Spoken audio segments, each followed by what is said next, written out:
All right, everybody, good afternoon. According to my watch, it is 2 p.m., so I'd like to call this regular meeting of the Washington County School District Board of Trustees to order, and we will begin with our roll call, Madam Clerk.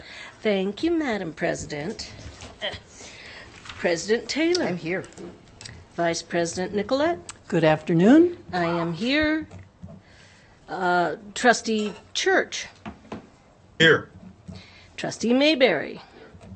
Trustee Rodriguez. Here. And Trustee Smith. Here. And Ivy is not here today. And we have a quorum, Madam President. Thank you very much. And I'd also like to note that incoming Superintendent Dr. Enfield is joining us via Zoom as well. And we already noticed that our colleague Trustee Church is joining us via Zoom. Trustee Church, I'm going to try to not move forward till I wait and sound for your votes. Sometimes I forget to do that, but hopefully I won't. We want to make sure you're included as well. And we do have a quorum. Excuse me. Okay, we're going to go ahead and have our pledge. And we're going to ask outgoing Superintendent Dr. McNeil, because this is her last meeting of the Board of Trustees, to lead us in the pledge. Ready, begin. I pledge allegiance to the flag of the United States of America and to the republic for which it stands, one nation, under God, indivisible, with liberty and justice for all. Once a teacher, always a teacher. Once a teacher, always a teacher. Thank you, Dr. McNeil. We're going to go on to agenda item 2, which is our consent agenda items. These items are typically routine in nature. I won't read the big, long paragraph before it. You can read that yourself, but I will ask for, I know there are a couple of trustees that mentioned they wanted to pull something, so I'll pause for that, and then we'll look for, we'll look for approval to approve consent agenda items 2.02 through 2.19, and I know we have some exceptions to that. So, Trustee Church, you mentioned you wanted to pull something for consideration, as well as I think Vice President Nicolette, you had a question as well. Vice President Nicolette, we'll go to you first, and then we'll go to you, Trustee Church. Trustee Nicolette here. I would like to please pull item number 2.03.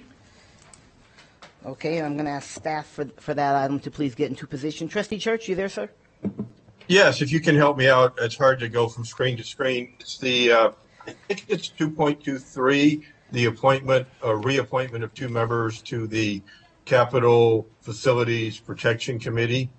I think that's, if you can help me out on that agenda item. Yes, it's 2.23, and it's, remember, sir, it is a Capital Funding Protection Committee. We don't want to create new committees. As the outgoing superintendent is leaving, she's going to leave some extra committees behind. We don't want to do that. So if you're okay with that, Trustee Church, I want to make sure. I know it is. You're right. It is consent agenda item 2.23, and it is the one possible action to approve the Capital Funding Protection Committee membership. Correct, sir? Okay, and I know you do not want staff for there. You want to make a statement, you said, for that, so yes. We will not ask staff to prepare? Okay.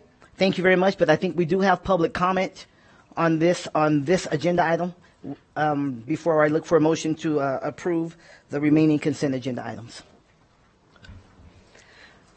John Eppolito for consent agenda items 2.02 and 2.29. I'm sorry, it's 2.02 and 2.29. Okay, thank you very much. Welcome, Mr. Eppolito. Hi, my name is John Eppolito, and I'm with Protect Nevada Children. You can find us on Facebook at Protect Nevada Children. On the independent Norris Dupree, more mental health services, which a lot of kids need, I'm sure. Heck, I probably need them. But the issue isn't the services themselves. The issue is, as always, the data. And it appears when I pull up the meeting, the information, this comes from the multi-tiered system of support.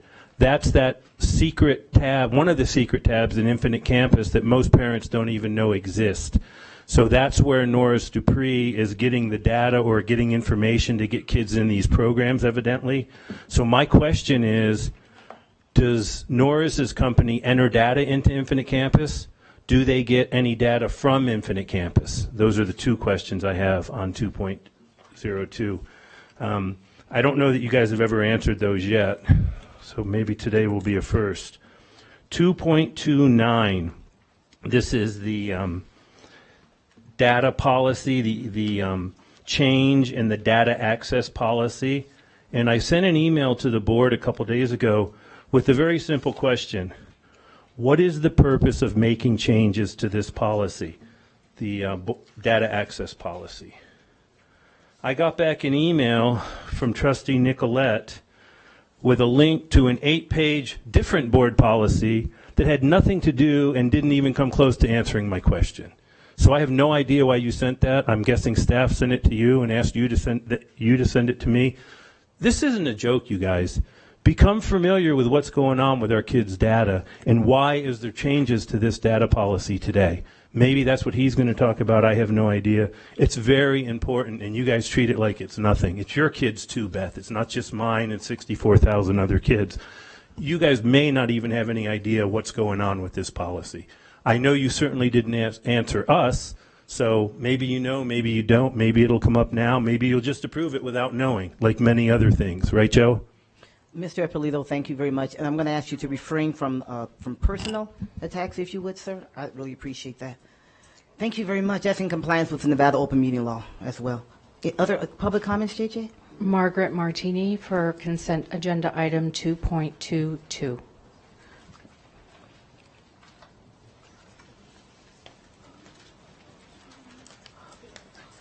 Welcome, Ms. Martini. Thank you. Good afternoon. On this agenda item, you're appointing a new member to the SHARE committee. I did attend the last SHARE meeting.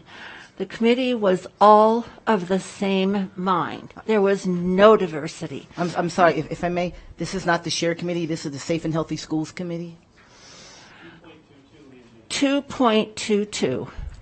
Yes, it's the Safe and Healthy Schools Committee. Right, and isn't SHARE part of the healthy? That is not. You're certainly welcome to make whatever public comment Okay, you like. I'm gonna I just make wanted it. to make sure that you're referring to, this Okay, is not could referring to you the SHARE please committee. change that? Well, no, this is not referring to the SHARE committee. So these are public comments that are related to the consent agenda, and the SHARE committee is not on the consent agenda. Okay, do we have a general public comment? We do, but as you know, that's at the end of the meeting. Okay, thank you. Thank you, Ms. Martini. The board received an email from Deidre Hammond. Thank you very much. So seeing no further public comment, we're looking for a motion, if it is the pleasure of the board, to approve consent agenda items 2.02 and then 2.04 through 2.22 and then 2.24 through 2.29. So moved. Okay, the motion on the floor. Is there a second? Motion from Dr. Nicolette, seconded from Trustee Rodriguez. Any further discussion on these? Seeing none, all those in favor, please indicate so by saying aye. Aye. Opposition? Okay, the motion carries. Let the record show that it is unanimous. The approval of those items, those aforementioned items. Then we're going to go to consent agenda item 2.03. Trustee Nicolette, Vice President Nicolette, you have questions? I certainly do. Thank you. What my question is, I'm trying to understand the connectivity with our master plans, our capital improvement plans. So really, very simply, what I would like us all to understand is the interrelatedness, how one supports the other, how one informs the other of the capital improvement plan, then the upcoming modernization study, wow, say that fast. Modernization study. They are. And then number 3, in 2.03, the district-wide school facilities master plan. How do those interconnect? Are they totally discrete? Help me understand. Thank you. Of course, Pete Etchart, Chief Operating Officer. So, yeah, there are 3 distinct studies, or 2 studies, and one is the capital improvement plan, as you mentioned. I'll talk about all 3 of those. So the first one is the facility master plan, which is a 20-year document that we submit to the Truckee Meadows Regional Planning Agency. And that is basically talks about our additional need for growth and a capacity based on that growth. That's its main focus, is to talk with regional planning about what is our need for classrooms and schools in the 20-year horizon. So that was approved by you, I believe, in late 2019, early 2020. And so we keep that updated yearly or whenever there's a need, actually, with Truckee Meadows Regional Planning Agency. That's the main purpose of that, again, is growth. The facilities master plan, I think this might be one of the problems, is a lot of changing terms. So I think really the better term, as you mentioned, is kind of comprehensive modernization study. That's what's on the agenda for today. So I think it's been a little confusing based on that. So I think we need to rebrand it and make sure everyone's clear on what that is. This is what's also been kind of called that core school investment plan. This is where we're now basically pivoting from new schools and need for latent overcrowding into what are we going to do with our existing schools? What is going to be the reconstruction, rehabilitation? Is it going to be fit and finish on our existing schools, or a complete rebuild like we did at O'Brien? So that's the main purpose of that study. It's not really as much growth related as it is about what are we going to do with our existing schools to modernize them. So that's the second one. Based on both of those planning documents, then you have the capital improvement plan, which is the specific projects that come from those plans. So whether our 20-year plan with TMRPA shows we need to build a new school, or our facility or modernization study shows that we need to do any kind of specific work to a school to modernize it so it meets the criteria of our other new schools, then that comes into the capital improvement plan, which you approve annually, to say here's the specific projects we need to do. Thank you. And then along with that, we talk about schools, of course, and the vast array of from new to changing out flooring. How about our administrative facilities, to include leases? Are those in any of these plans, or any or all of these plans? It is in the capital improvement plan because it's more internal. It's not about capacity needs for our school districts. So I do not believe it's in the Truckee Meadows Regional Planning Agency 20-year plan because it does not deal with school facilities. It is definitely not in the modernization study because that is about our existing schools and how to modernize those. But it is in the 5-year and probably going out as we look internally at our capital improvement plan going out, probably 10 years or even more sometimes. We definitely have in that plan the need for a new administration facility, and it is in that plan currently. And all three of those plans, as they exist now and when they're periodically updated, are available in our data warehouse, our profile? They are definitely available on our internet. The Truckee Meadows Regional Planning Agency's plan is available on their site. I couldn't tell you where it is on ours, or if 100% guarantee you it's on ours. I believe it is, but you can definitely go to the TMRPA website and find that. The our facilities comprehensive modernization study, we're just in the planning process right now. Tonight you are approving the selected consultant who's going to provide that for us. So there's really nothing to be shown yet. But when it is and we have data available and information available, it will definitely be on our website. Well, there'll be a lot of community input on that plan.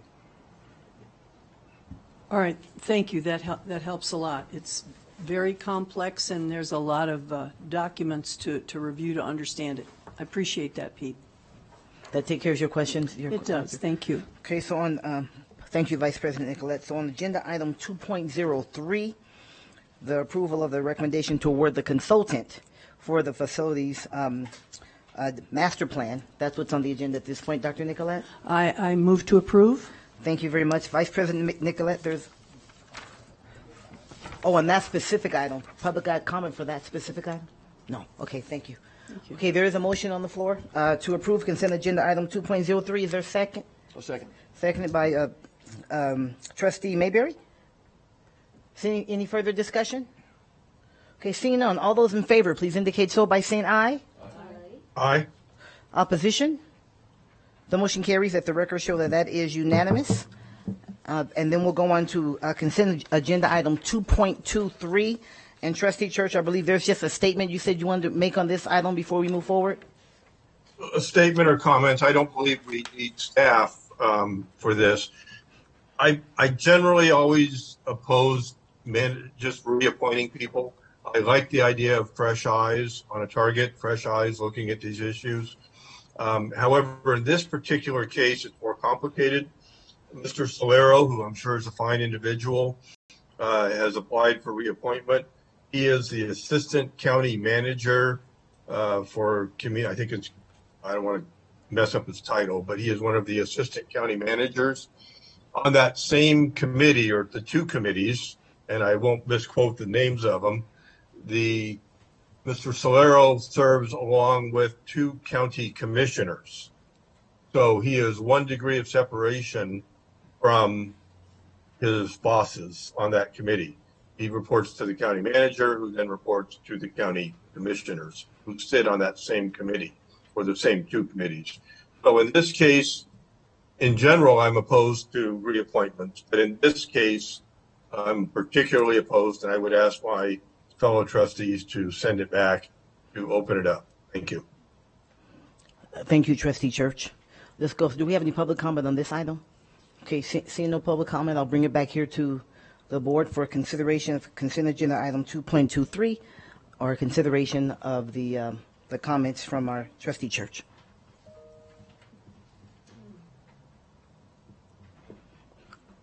Just from a review standpoint, he mentioned the two committees, the Capital Funding Protection Committee and the Oversight Panel for School Facilities, and the membership of those committees are actually statutory, expelled out in statute. Maybe not the individual person, but the roles that they play, those positions that they hold are that is spelled out statutorily. And the Oversight Panel also serves as the Capital Funding Protection Committee. So I might provide a little background information. Trustee Smith? Thank you. Trustee Church, just a question for you. Do you have a specific complaint against the individual? Absolutely not. Don't know him very well. However, the position that's open, and again, I don't want to misquote it, but is a structural representative or public works person with public works experience. So there's plenty of people out there that would meet that criteria, as opposed to a employee of Washoe County. But absolutely no complaints at all about Mr. Solero. Everything I know about him is he's an outstanding human being. I've just had very little interaction with him, but no complaints at all on him individually. I appreciate that, because I think it's Mr. Solero, and then I'm making the assumption that Chris is a gentleman, Mr. Cobb. You know, these are volunteer roles for our community, and if I'm hearing loud and clear that the service of the individuals is excellent, then as much as I appreciate that, at the point when these people step down or they no longer serve, or the decision is made that they should perhaps not serve. But again, going back to my experience in committees, if you have volunteers in good standing that are openly and admittedly performing in an excellent professional capacity, then I don't see a specific issue with these two people continuing. So I haven't seen a litmus test passed why we would not approve these two contributors to the district. Thank you, Trustee Smith. I think I don't think Trustee Church didn't mention Chris Cobb, so I think the concerns are really related to Mr. Solero. And again, I don't know him well, but I certainly know of his work. He's been very involved in the community, and haven't heard any negative feedback in that role. But certainly, I hear the concern of Trustee Church. Superintendent McNeil, you want to weigh in? I just wanted to make sure that, to put it on the record, that Mr. Solaro is also a registered engineer, professional engineer, as well as a registered architect. Mm-hmm. Thank you, Dr. McNeil. Okay, I have a motion on the floor. Move to approve consent agenda item 2.23 from Trustee Rodriguez. Is there a second? Seconded by Trustee Minetto. Any further discussion? Okay, seeing none. All those in favor, please indicate so by saying aye. Aye. Opposition? Nay. Okay, the motion carries. At the record show it is 6-1. Thank you, Trustee Church. I registered your opposition. That completes our consent agenda. We're going down to agenda item 3.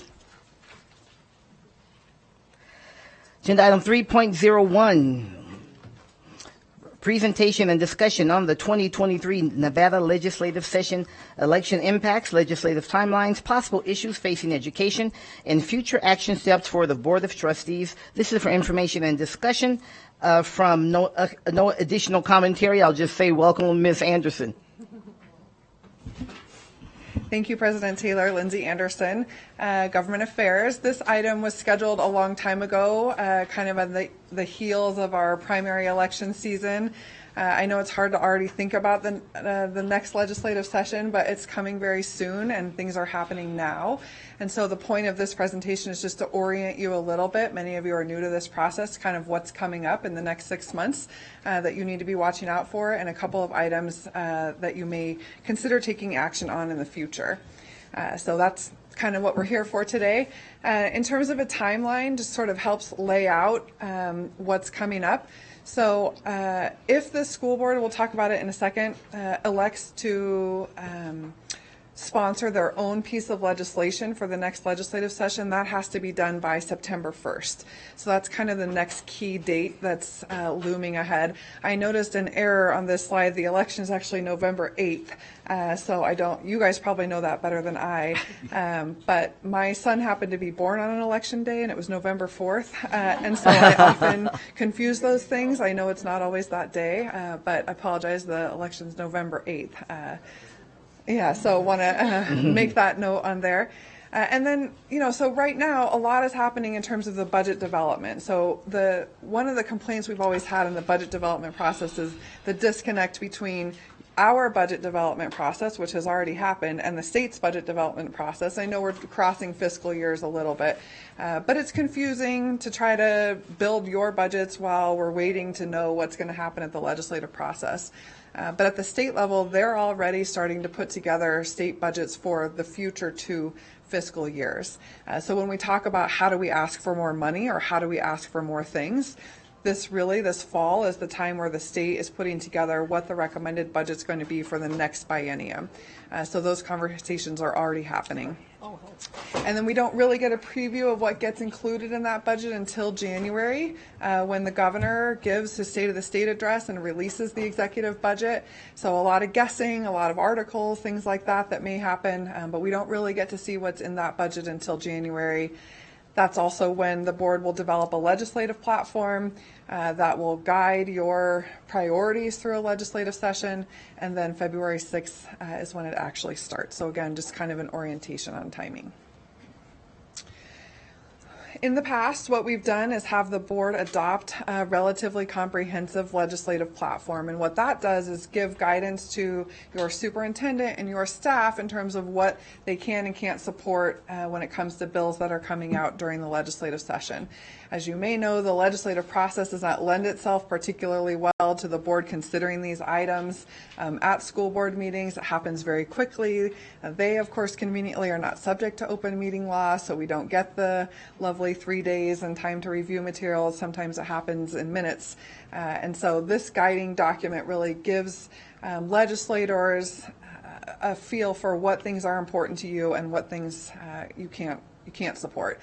And then basically your staff will provide lots of updates in writing, and in the past we've had a standing school board or a standing legislative item on every board agenda, so we can try to keep you in the loop as much as possible in that process. You also have other options like the Nevada School Boards Association that has their own representation and also follows the legislative session closely, as well as the Superintendent's Association, which shares information with you as that process unfolds. And it's nice to have those kind of 3 different perspectives because sometimes they pick up on something that maybe someone else didn't. Again, we try to be coordinated as a district when we provide official testimony on behalf of the district. So many times we have trustees that may be interested and excited about going down and participating in the process. That probably won't last long, but I always appreciate your enthusiasm initially because same thing, the meeting may start at 1 o'clock or be posted to start at 1 o'clock and start at 4. And so it's just hard from a time management perspective. But we try to coordinate all that testimony so we don't speak on our own behalf. We speak as one whole. We know what we're saying. We're all saying the same things. So it's important to have a united front and a coordinated effort in that capacity. In terms of what kinds of things we're facing, typically there's about 1,000 bills every legislative session by the time it's over. They come out sort of in chunks along the way, so you don't get them all. Sometimes there's still bills being introduced in April. And so you don't know what you're dealing with until you're halfway through the process in some cases.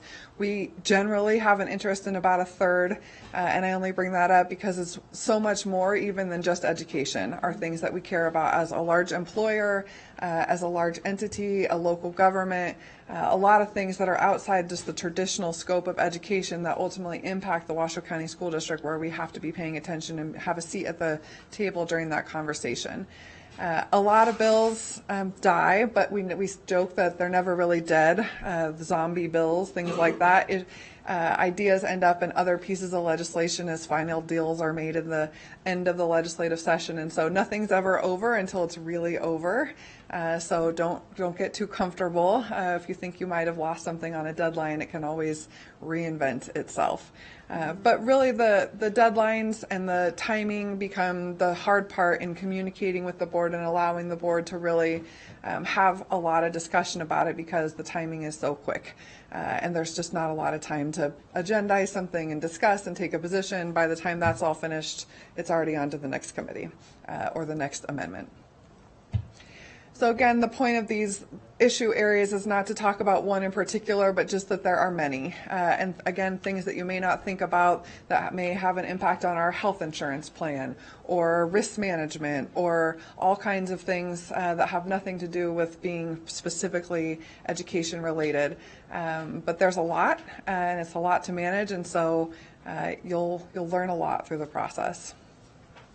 As I mentioned earlier, state law allows for school districts to sponsor one piece of legislation themselves. So that is an option you have available to you. It's a delicate process. My recommendation is that this is not the place where you put your big priority forward in a district-sponsored bill. It's hard to have a piece of legislation that isn't sponsored by a legislator because they sort of lose their champion behind closed doors. We can do everything that we can, but ultimately without having a legislator really fighting for a piece of legislation, it sometimes can fall by the wayside. It doesn't mean it's not a good opportunity to put forward something that we really care about. It's not a great opportunity to put forward things that cost a lot of money. It's very easy for these bills to have big price tags associated with them. If it's not included in the executive budget, it goes through a whole different process, which is very difficult to navigate. So some fiscal impact is okay. It just means it's a different and a more difficult process to get it all the way through. We have done lots of things in my tenure here. We have sponsored bills that were big things. We have opted not to sponsor a bill in a particular legislative session for whatever reason. We do have access to a lot of legislators who are willing to sponsor bills on our behalf or ideas that we may have. So getting a bill sponsored is not the hard part. We do have other options if the board decides in this case that you don't want to sponsor your own bill. But if you do have ideas on things that you'd like to see come forward, now would be a good time to start coalescing those and kind of putting some thoughts together and getting them to our superintendent to make sure that they can be vetted by the staff and we can really think about all angles before we decide to sponsor that bill ourselves. Just in terms of election impacts, we've got the primary election behind us, but it's important to know that particularly for our Washoe County delegation, we'll have at least 5 of the 11 that represent some part of Washoe County will be new legislators, and so that's always hard because they're learning too. And generally, as freshmen, they don't become part of legislative leadership. That's not always true, but in some case, we'll have 5 new people. So almost half of our delegation is going to be new faces, which requires some work on our part to make sure that they understand our issues and they're coming to us and coordinating with us and we're talking things through with new people.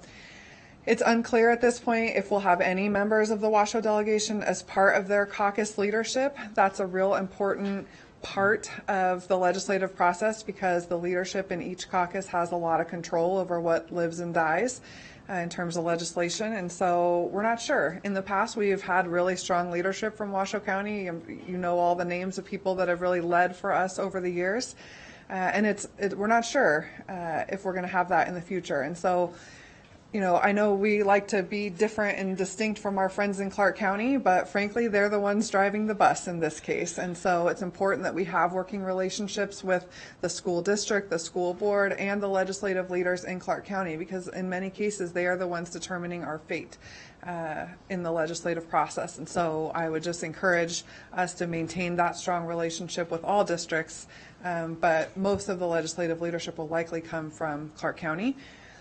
In the past 2 legislative sessions, we've had Democratic control of both the governor's office and both chambers of the legislature, the Senate and the Assembly.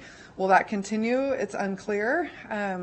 Just in my tenure, I've seen it go all different ways. I've seen split. We've seen Democratic control. We had a 2015 where it was Republican controlled completely. So we've had lots of different mix. It makes a difference on how many bills ultimately get passed. If you have a mix, you generally see a smaller amount of legislation get through because there's a lot more compromise that has to take place between party lines. And so you see fewer things go through, but it's unclear, and that will have a big impact on how we approach a legislative session. There's a lot of friends, I would call them friends, that are engaged in the legislative process around education in particular. A lot of groups that have their own representation, their own lobbyists, and we do our best to work together as a group. It's much more powerful when we're unified, and I would say that's the case on 80% of issues. 20% we're not always going to agree, and I'm just making those numbers up, but roughly. We share the same interests on behalf of students in Nevada. So this is just an example of people that we work with during that process. There's plenty of other non-education advocates that we also work with, whether that be local governments or other industry leaders and partners who have strong representation. And in many cases, partnering together, again, has a really profound impact when we have a coalition of support on issues that we care about. But of course, in some cases, that's not possible, and we disagree. The process is really set up a little different than here, where you're either a support or opposed, and so it lends itself to a little confrontation. But frankly, we try to do that in a respectful way. We try not to surprise people so they know where we're coming from, and we can try to find consensus if we can. So in terms of next steps, again, I mentioned August would be the time to decide as a board whether or not you want to sponsor your own piece of legislation and what that would be.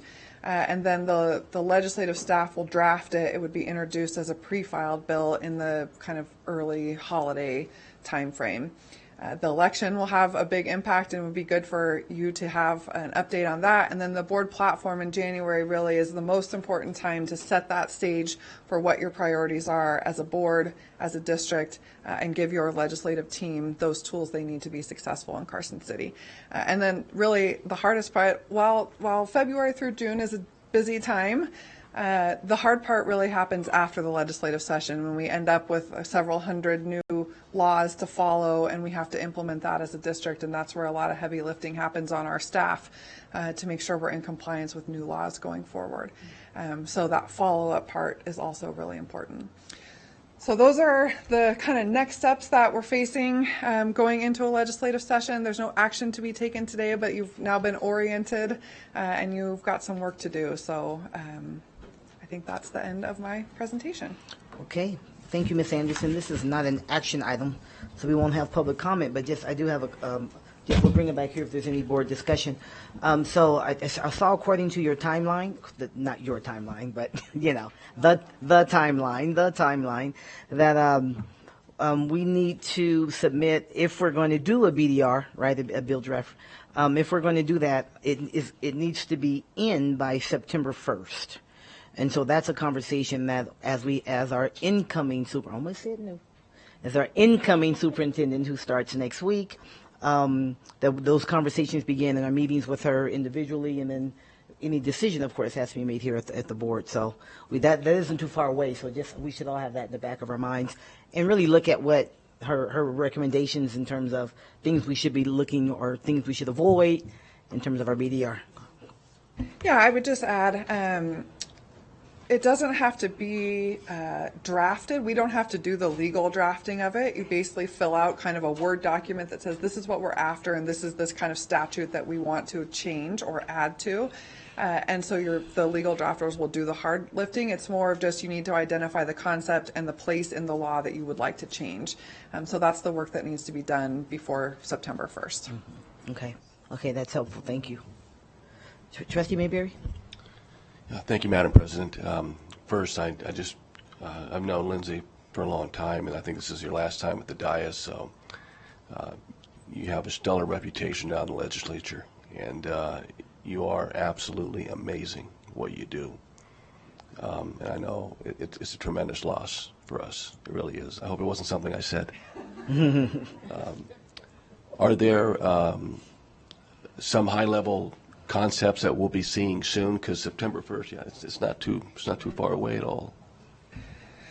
Yeah, and again, I don't want to speak for the incoming superintendent. I think she knows that this is an option, and certainly your leadership team knows that this is an option. So we can do it a couple different ways. They have a few ideas. I think that they're continuing to vet as a leadership team that they can bring forward. Here are 3 or 4 suggestions.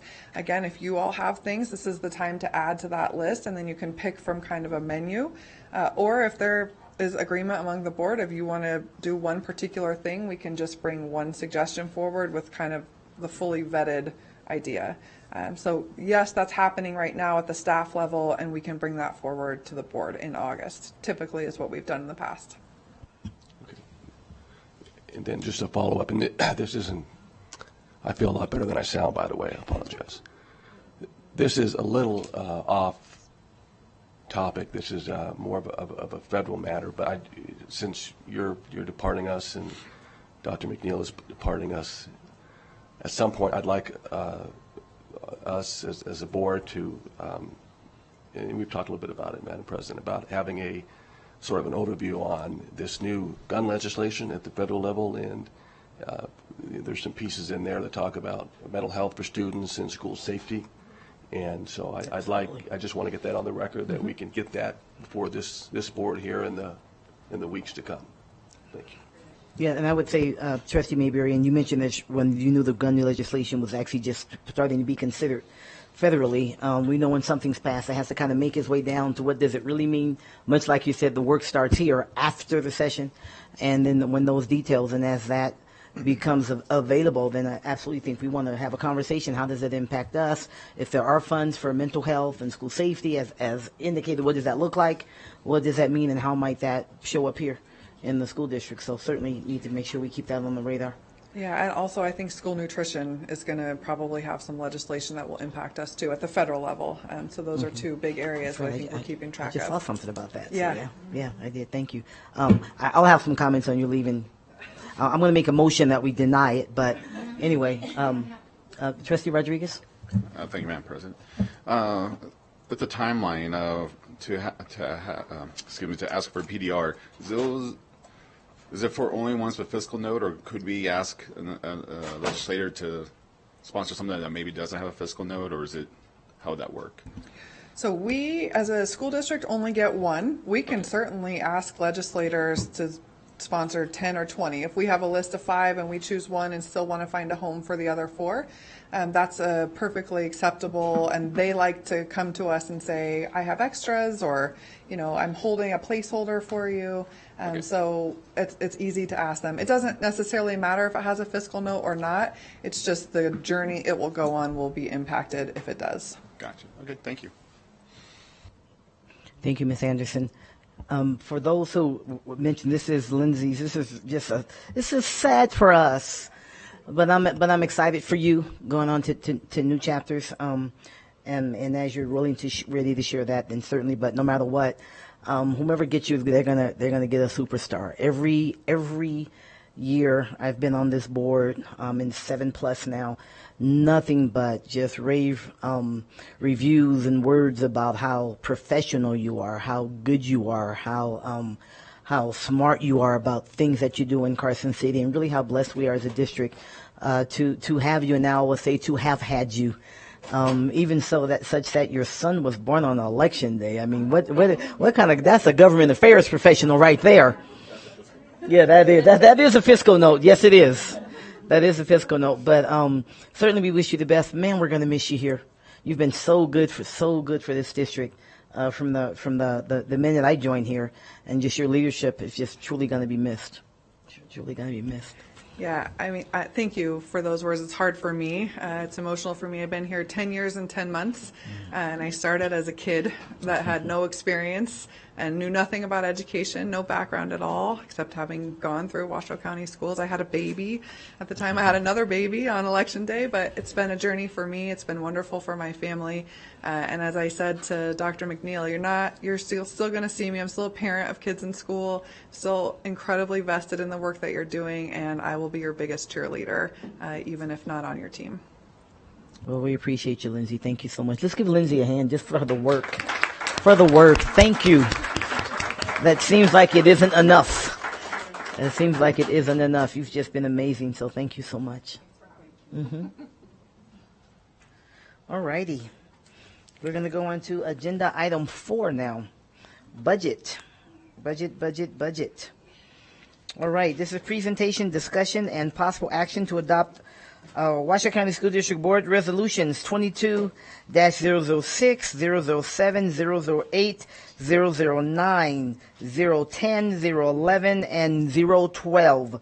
These are all resolutions to augment the fiscal year 21-22 budget and approval of augmentation, adjustment, and transfers for the fiscal year. This is for possible action. This is actually required, and I'm sure Mr. Mathers, our CFO, or Mr. Basil, Budget Director, will, especially for the public, just kind of take us through this piece as we have new trustees. This is our first time through. So thank you, Madam President, Superintendent McNeil, and trustees. So this is our typical fiscal year-end cleanup kind of budget amendment process. So as you all know, our fiscal year ends on June 30th. So we are kind of wrapping up and tying everything in a bow for the completion of the fiscal year. And Jeff will walk you through kind of the reasoning behind some of those changes to the budget we need to make. But basically, we're, again, cleaning up costs in the budget so that we continue to satisfy state law concerning our budget by function. That's an important concept. So we don't just have a general fund budget, but we have to keep within budget by function per state law. So there are a number of just kind of fine-tuning between accounts that we need to do. So that, and the other reason for the June amended budget is to do augmentations when there are additional revenues and associated costs. So that's the overall premise of why we're here and why we come every June to make changes to the budget. And with that, I will turn it over to Jeff to kind of go through the details. Thanks, Mark. For the record, Jeff Basso, Budget Director. So before I get into all the specific adjustments and augmentations in the fund, I'll briefly go over the purpose of an augmentation, and that is to increase appropriations for a specific need. So if something comes up during the year, we haven't budgeted for it, we need to augment the budget to do that.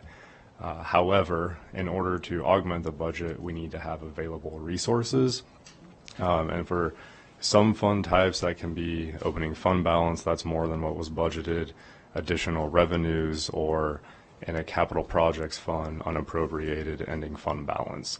And then our proprietary funds, so our health insurance, internal property and casualty fund that you'll see later today, those have more flexibility in how you can augment the funds by being able to pull from both opening and ending net position.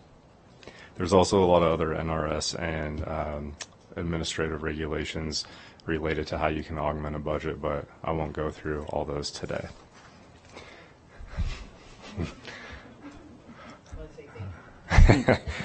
So the first fund we're going to talk about today is the general fund.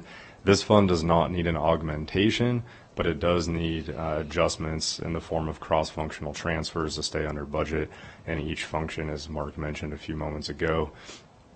Typically, the general fund budget transfers are on a consent item, but these are some pretty major items, so we'll go over those today. So the items that require the cross-functional transfers are a combination of things. So first we had some remaining funds in our general fund contingency account, and then savings in our Medicaid, English learners, and special education funds, which I'll go over later in the presentation. So we had savings there, but then we also had additional costs that we're using those savings to pay for. And one of those is the COVID differential for the Washoe Education Association. Those are $1,500 payments to each member of that bargaining unit, and that's about $6.3 million. An item later on today's agenda is another differential for the WEA, and $1,000 of that payment would come from the general fund as well, and that's about $4.2 million. So in addition to other bargaining units getting some other payouts, these differentials will be at the tune of $10.5 million, offset by savings in the general fund and other funds this year. So in addition to those payments, we'll also have a transfer. We need a transfer to the property and casualty fund to cover property and liability claims that were in excess of what was budgeted. And then lastly here, if we do have enough savings in the general fund after everything shakes out, we're requesting a transfer of $1 million to the government services tax fund in order to help pay for a future implementation of an enterprise resource planning system. Will you talk a little bit about that system? What is that? So that's like our, I don't know if you've heard of our Business Plus software. So that's where we have all of our financial information, pay assignments, timekeeping, purchasing, all those things. So we do have it in the capital improvement plan in the future, but this would help go towards those costs in the future. Okay. Thank you. You're welcome. Okay. So I'll move on from the general fund here to the English Learners Weighted Fund. So as I mentioned on the previous slide, we did have savings in this fund. Part of that was we were able to shift EL teacher costs over to the remainder of ESSER 1 funds. And then we also had savings with schools switching from the traditional EL teaching model to what we call the English Learners Development Site Facilitator model. So those savings resulted in about $2.6 million.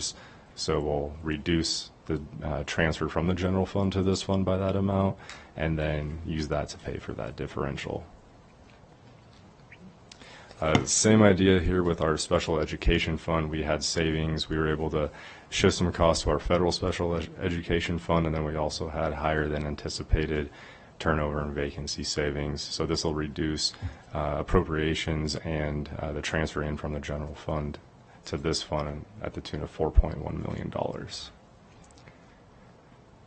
And then again here, for the Medicaid fund, exactly the same as the special education fund. This time appropriations and the transfer from the general fund will both be reduced by $1.7 million. As we mentioned in the general fund slide, the property and casualty fund needs to be augmented by $1.26 million. So the source here would be a transfer from the general fund, and then appropriations would be increased to pay for claims in excess of those that were budgeted. Yes, Dr. Nicolette? Thank you. Just a little more specifics on the claims. What's a genre for those? Give us some examples, please.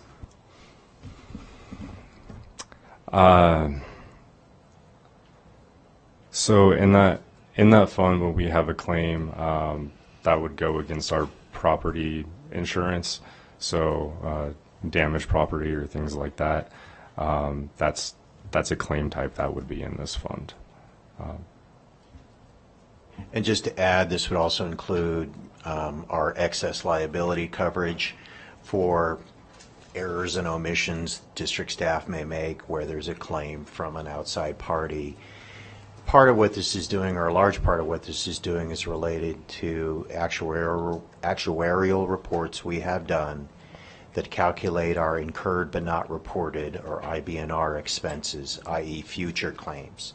So they will do an actuarial assessment of those future claims, and we want to keep funding those at an actuarially sound level, which is something the rating agencies and our external auditors look at. So part of this is for those incurred but not reported claims.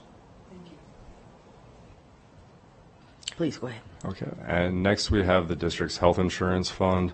This fund has a need to be augmented by about $4 million, and that's for shifting the fund to a full accrual accounting basis.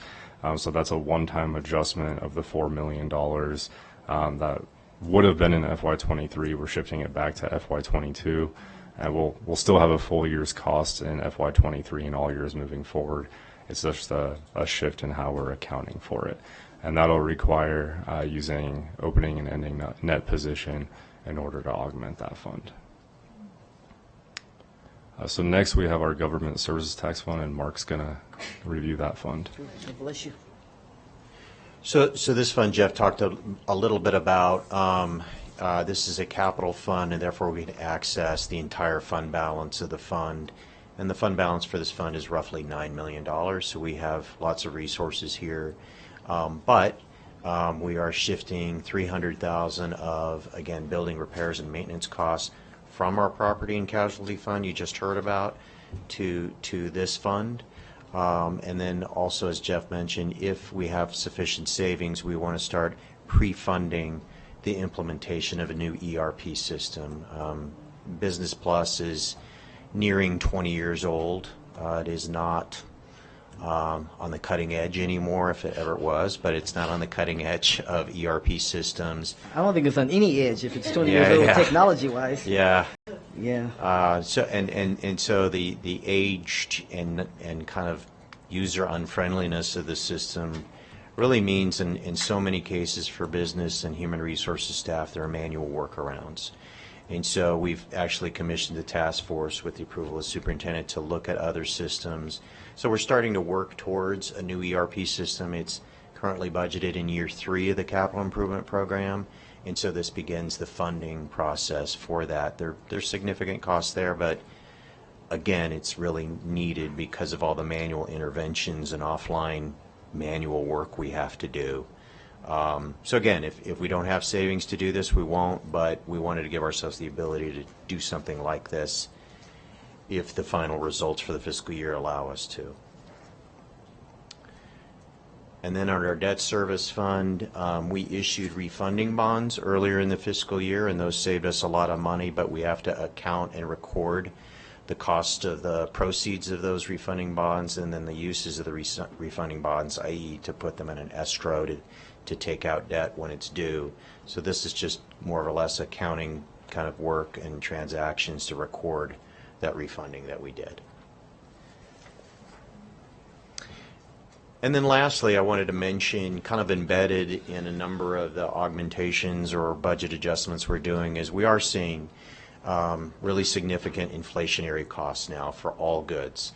And so our purchasing department has had both higher bids than expected, but even kind of a greater concern for bids that we've awarded. The vendors are coming to us at the renewal period or even before the renewal period, talking about double-digit inflation increases and the fact they can't hold bids. And so it's kind of like, if you guys want to rebid it, i.e., you know, if the district wants to rebid it, go ahead. Good luck. I think we've shared with you kind of a formula-based approach to consider those requests in the future, but we are seeing really significant inflation now in all kinds of goods that we purchase, whether it's toner cartridges, to just generic supplies for our schools, to, of course, fuel and electricity. So we will continue to monitor that, but of course inflation's kind of out of our hands, but it may be a situation where we'll have to tap our contingency account next year to account for those. But that is already happening in 22 as well. So that's, again, part of the reason why we need to do these kind of fine-tuning of the budget and changes to the budget. And so with that, Jeff and I are here to answer any questions you may have. Thank you, gentlemen. Why don't we go to see if there's any public comment on this item first? No public comment? Okay, so we'll bring it back here to the board. And I know Trustee Church is still there, so I want to make sure I get, if you have any questions as well. Any questions on these recommended budget augmentations? Trustee Minetto? Thank you, Madam President. It's not so much a question. It's that you gentlemen are so thorough and so clear, and so I appreciate that you make it simple for me as one trustee, and yet the numbers are all there and I can see them, and I appreciate that. Thank you. Thank you, Clerk Minetto. Other questions, comments on the budget augmentations? This is an action item, and if we're going to make the changes, we want to do it before the end of the fiscal year. Move approval, Trustee Rodriguez. Thank you, sir. Is there a second, Trustee Smith? Any further discussion on these recommended augmentations? Seeing none, all those in favor, please indicate so by saying aye. Aye. Opposition? The motion is carried. Let the record show that it is unanimous. It is unanimous. Gentlemen, thank you very much. We really do appreciate your work and making it plain. Making it plain. Okay, I think we have quite a few people here for the first agenda item under our action items. Why don't we take a quick board break, because I think this is going to take a moment. And that way we can be fully engaged in this, because we know this is an important conversation to have. So let's just take a quick 10 minutes, come back in 10, and then we'll jump into agenda item 5.01. Thank you, everybody. We'll be in recess 10 minutes.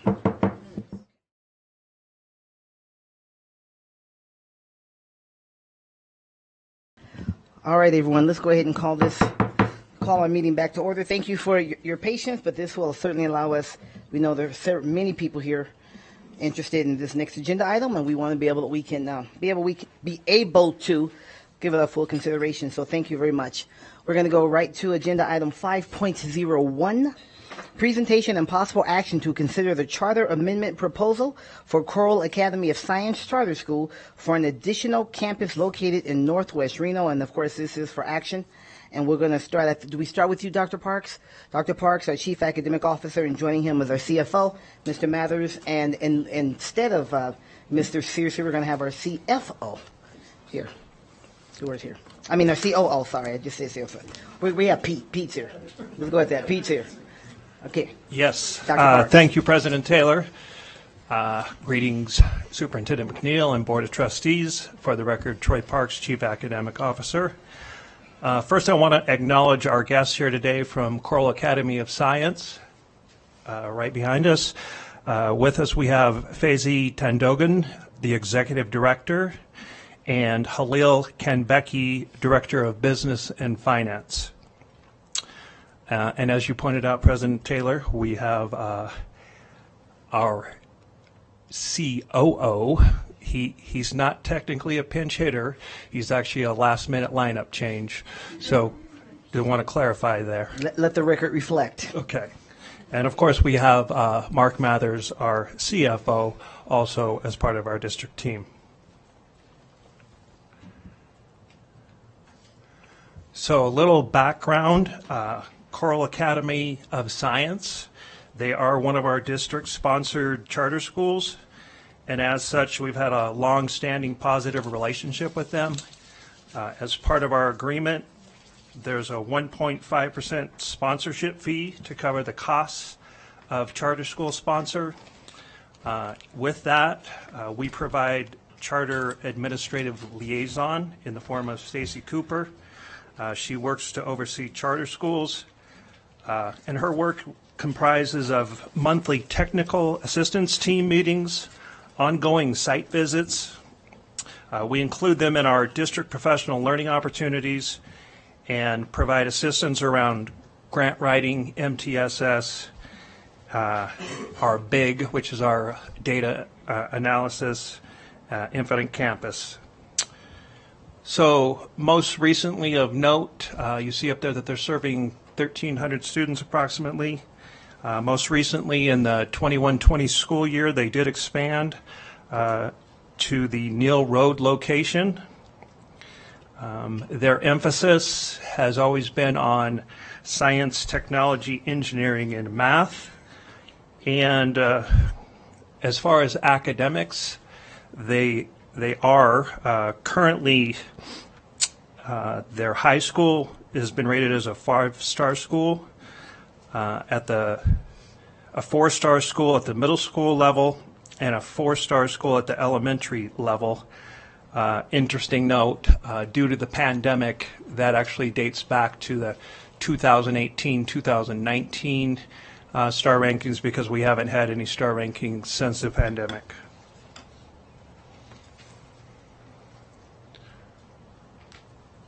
So as a quick overview, I want to be very thorough here, and I'm going to refer you to the attachments in this section, because acknowledging this is a very complicated decision and that there's a lot that has gone into our due diligence.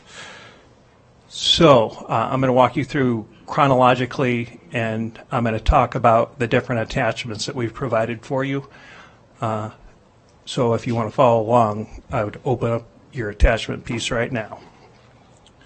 So in January of 2022, District granted permission for Coral Academy of Science Charter to explore site expansion for locations for a K-5 school. We based this permission on their concerns around a wait list that they had. And on April 6th, 2022, and this is Attachment B. Attachment B is their original proposal. We received that application for expansion, and that expansion was at 1595 Sky Mountain Drive.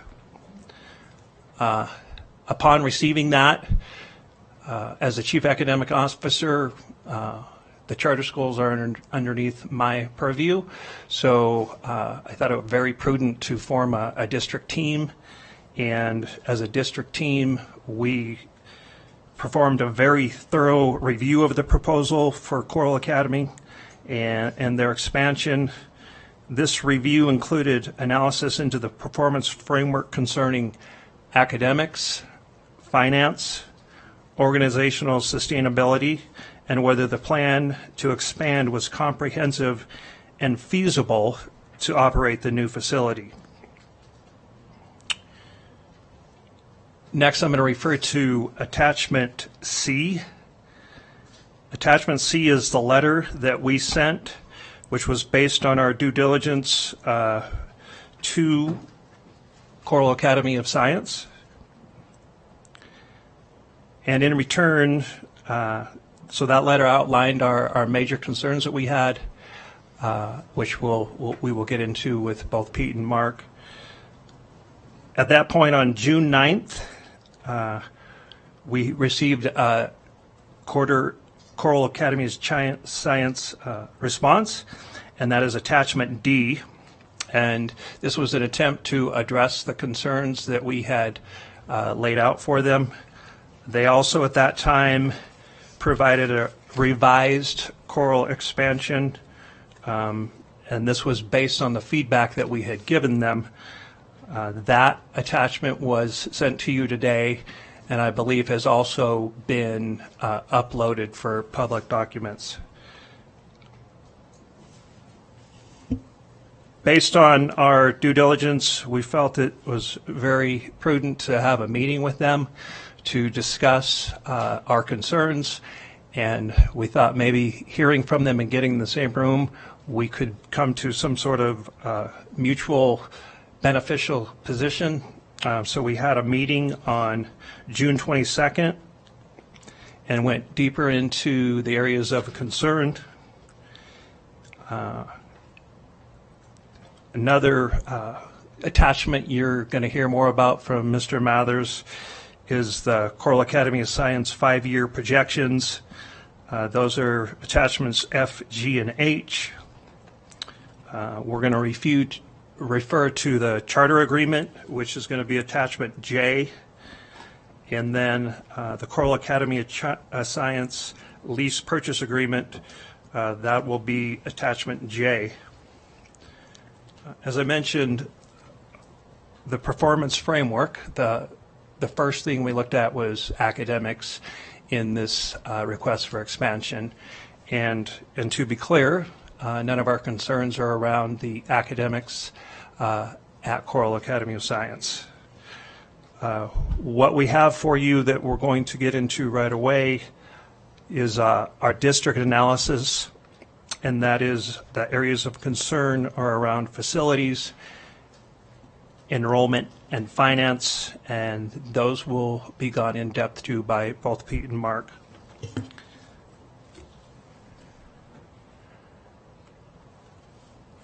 One important thing we wanted to point to in the charter agreement is the concept that the district must provide written consent before a charter school enters into any bond purchase loan agreement.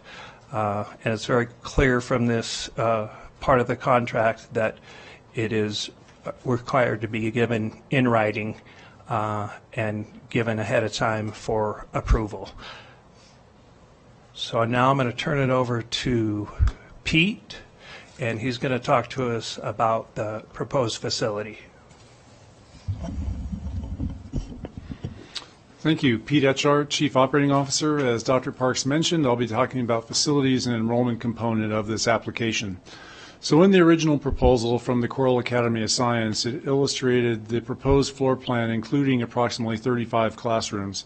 This proposal had limited information about traffic, parking, and on-site vehicular circulation, and no information was included regarding outdoor activity areas or construction costs.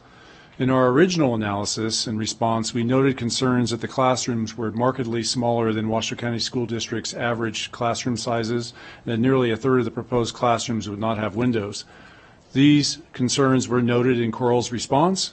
Also noted in the response from Coral Academy was the lack of any existing outdoor play area, accompanied by the illustration on this screen. While small, about approximately 1/5 the size of Grace Warner Elementary School's playground, or maybe not quite twice the size of Sarah Winnemucca's kindergarten playground, the district acknowledges that these are plausible proposed improvements. Upon further discussion with Coral regarding the tenant improvements or construction costs, it was indicated they had budgeted $160 per square foot, or approximately $5.7 million, based on past experience in one contractor quote from several months ago. The proposed facility was previously a large volume one-story gym with a mezzanine. Renovating it into a two-story facility with 36 classrooms and associated administrative areas will be a considerable project. And since this cost represents nearly half of the initial investment into this property, the accuracy of this budget, compounded with dramatic escalation and acceleration of costs in the construction market today, we felt presented a significant concern for the overall budget as proposed. Next slide. Coral Academy's original proposal referred repeatedly to the extreme pace of population growth throughout the region. As is commonly the perception among residents, what appears to be extreme growth is in fact far less than what we've seen in the past years, and more importantly, coming with fewer school-aged children. As you can see from these graphics, Washoe County is continuing a long-term trend of decreasing birth rates, and we are currently experiencing a historical low birth rate. So while many new houses may be being constructed, and while it may feel like many people are moving into the region, those who are not bringing or having children at the same rates they used to. That trend is also reflected in the data Washoe County School District tracks relative to students per capita.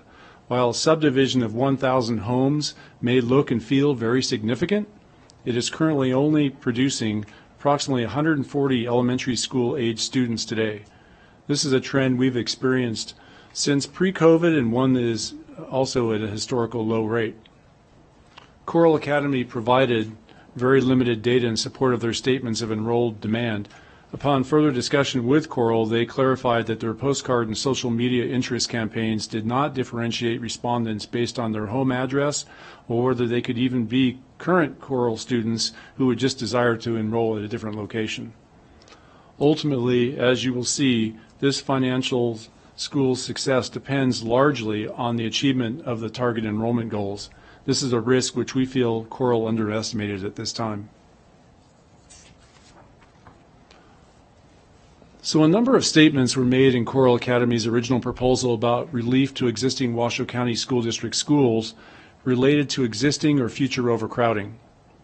The fact is that none of the most likely impacted Washoe County School District schools are currently or projected to be over capacity within the next 10 years. It is important to note that while Coral does traditionally draw from a geographical wider distribution area than most schools, Warner Elementary School is uniquely situated here. The graphic on the lower right is difficult to read, but shows the proposed Coral Academy location along with I-80, McCarran Boulevard, and Grace Warner Elementary School. Warner has a challenging enrollment zone where the school is located north of Interstate 80, somewhat off of 7th Street, but a large portion of its enrollment boundary is south of I-80 down to 4th Street.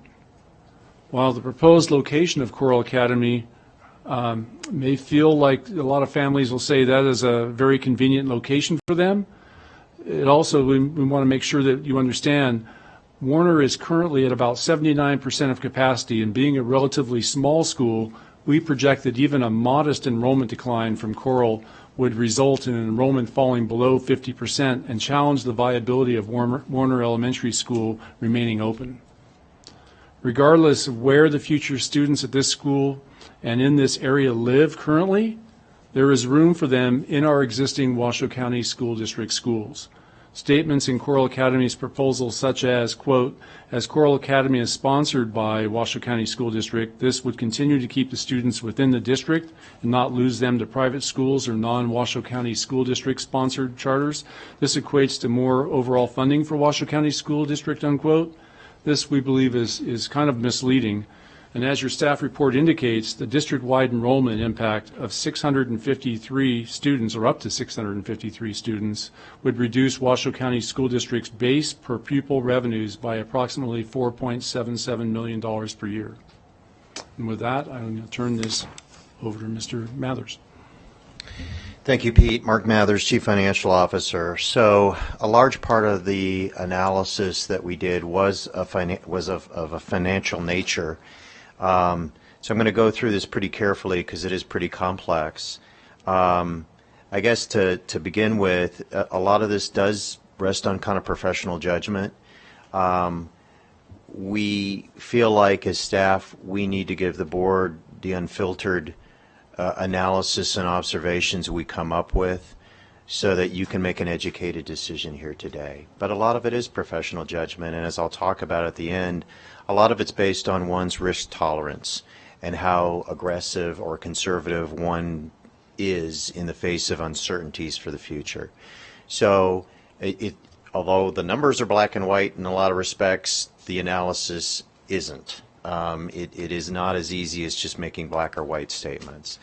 So all that preparatory kind of remarks aside, we feel like, again, in our oversight role, part of our job is to test the assumptions that Coral Academy made in their pro forma financial projections, do sensitivity analysis so that you can test different scenarios and see how Coral would do under those different scenarios. And so that's what we did. So we, again, received Coral's original proposal, which contained one scenario for their pro forma financial projection. It was, in our view, fairly aggressive in terms of enrollment assumptions. That scenario showed enrollment increasing from an initial 340 students, which was based on, at the time, letters of indication of interest. So they had 338 families that indicated some level of interest in their original proposal. Again, we're not sure if those are actually new families that would come to Coral or if they're or existing families that go to either the Neal Road Elementary School or the Valley Road Elementary School that would want to transfer to this new Northwest Elementary School. But be that as it may, it started in year one at 340 students and increased to 653 at the end of that 5-year projection, or a 92% increase in students. And so we, again, tested kind of those assumptions. Overall, we felt like the assumptions and the estimated revenues and costs were fairly reasonable, but we did note a couple important points of disagreement or error on the part of Coral. First, they used an incorrect per pupil base funding amount. When we met with them in June, we showed them where they were kind of erred. So that was one correction we made to the pro forma financial projection. And then another had to do with their debt assumptions. They didn't include certain costs in their debt assumptions, most notably capitalized interest. Their first year of operation, they want to forego any debt payment, and that adds to the sizing of the debt transaction. So we adjusted their pro forma projections based on those issues, and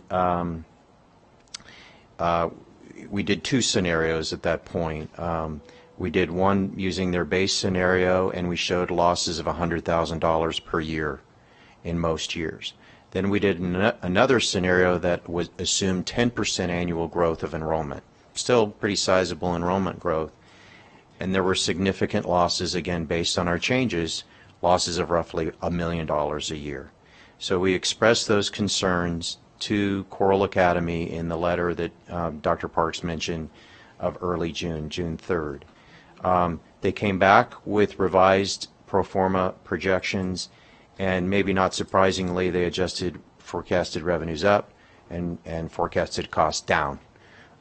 So we looked at those assumptions again and then constructed a third scenario, and I'll go through that later in the presentation.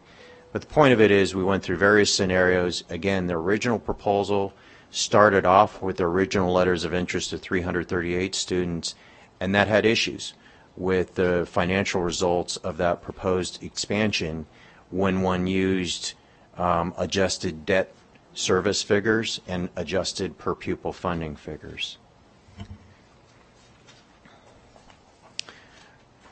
A key part of the analysis is Coral's anticipated use of debt financing, and they proposed 40-year debt.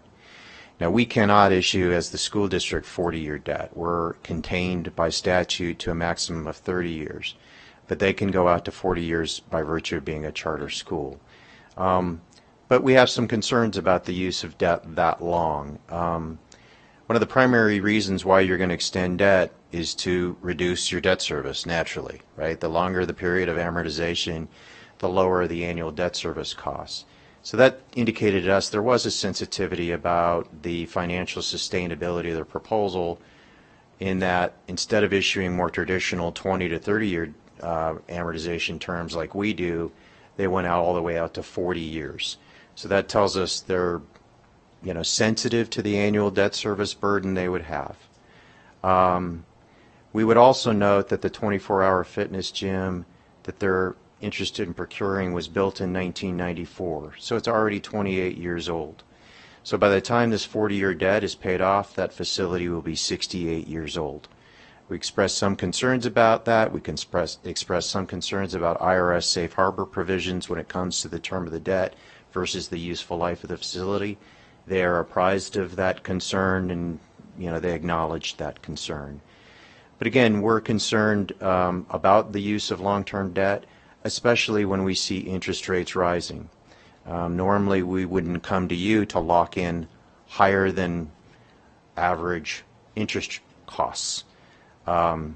Initially, Coral Academy assumed only a 5% interest cost for this debt, but as we noted here in the presentation, these bonds are unrated, unlike our bonds that are AA rated. And so we don't feel like a 5% interest rate assumption is reasonable, given that the Fed recently raised interest rates. I'm going to jump in, Mr. Mather, if I may. Sir. A question just jumped to my mind, and as I looked up, Trustee Smith, Trustee Rodriguez was helping to wave me down, so please, Trustee Smith. I bet we do. Let's get your mic on, Trustee Smith. Go ahead. Can you pause for a moment and share about that rating? Could you explore what you're talking about in terms of the bond rating that we typically pursue versus the unrated bonds? Can you just pause for a moment and talk through that, so that the average person, which very much includes me, can understand this a little bit more. And me could ask the same question, so. Yeah, I'll try. I've never worked for an agency that had unrated debt, but I'll try. Normally, when you go into the capital markets, one of the things investors want to see is your debt rating. And so investment grade or non-junk bond ratings go all the way from at the lowest a triple B rating to then a single A, then to a double A, and then finally to a triple A rating, which is really hard to achieve. So we're rated double A, and how ratings come to pass are the rating agencies, Moody's, Standard & Poor's, and Fitch, will go through your financial statements. They'll go through a quantitative analysis. They'll go through a qualitative analysis that looks at your financial picture, and for a fee, will rate you. And investors, again, look to that rating to determine how much, what yield they will buy your bonds at. So the higher the rating, the lower the interest rate you will pay, the lower the interest costs you will have.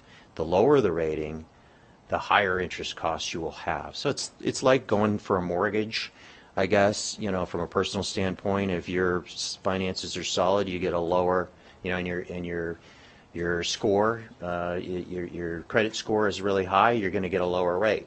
If your credit score is really low and your financial picture is such that you're kind of more strained to make your mortgage payment, you're going to have to pay up. And the same thing works in the public capital markets.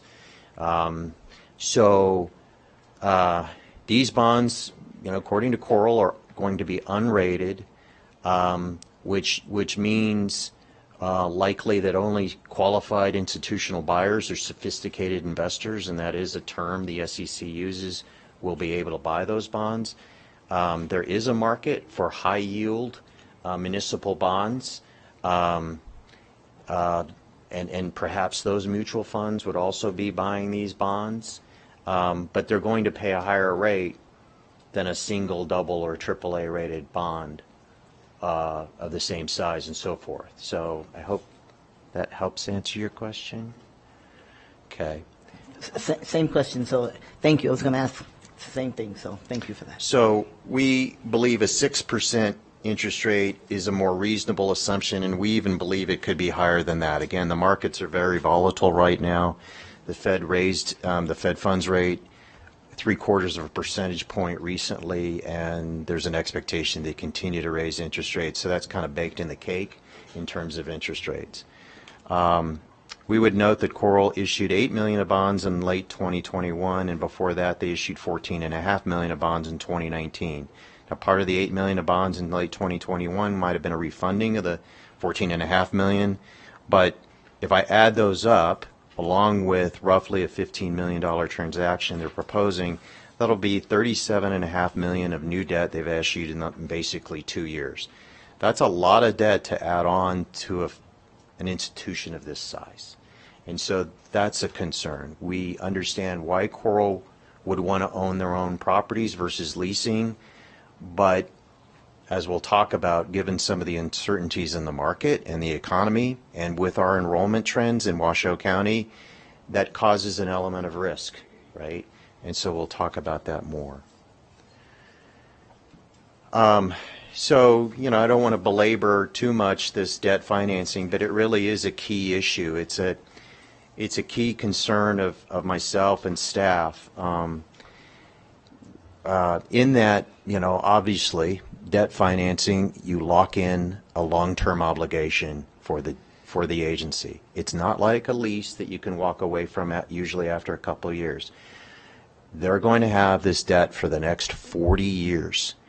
And we confirm with Coral that, you know, in a default situation, bondholders would have the right to seize that property and then sublease it out for whatever purpose they desire in order to make up the debt service payments they're owed.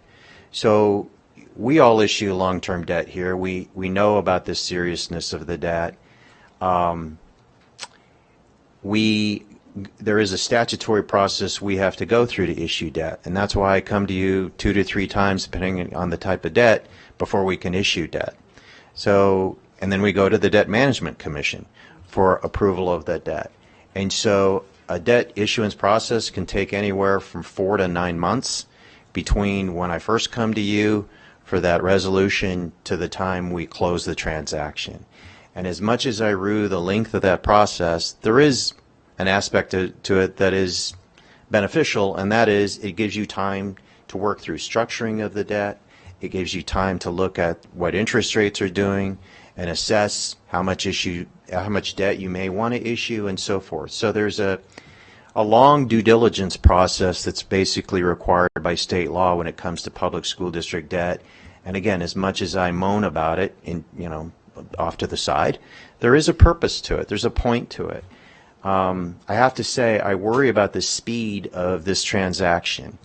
And I worry about Coral issuing debt again in the face of rising interest rates and potentially locking in an above market rate for 40 years.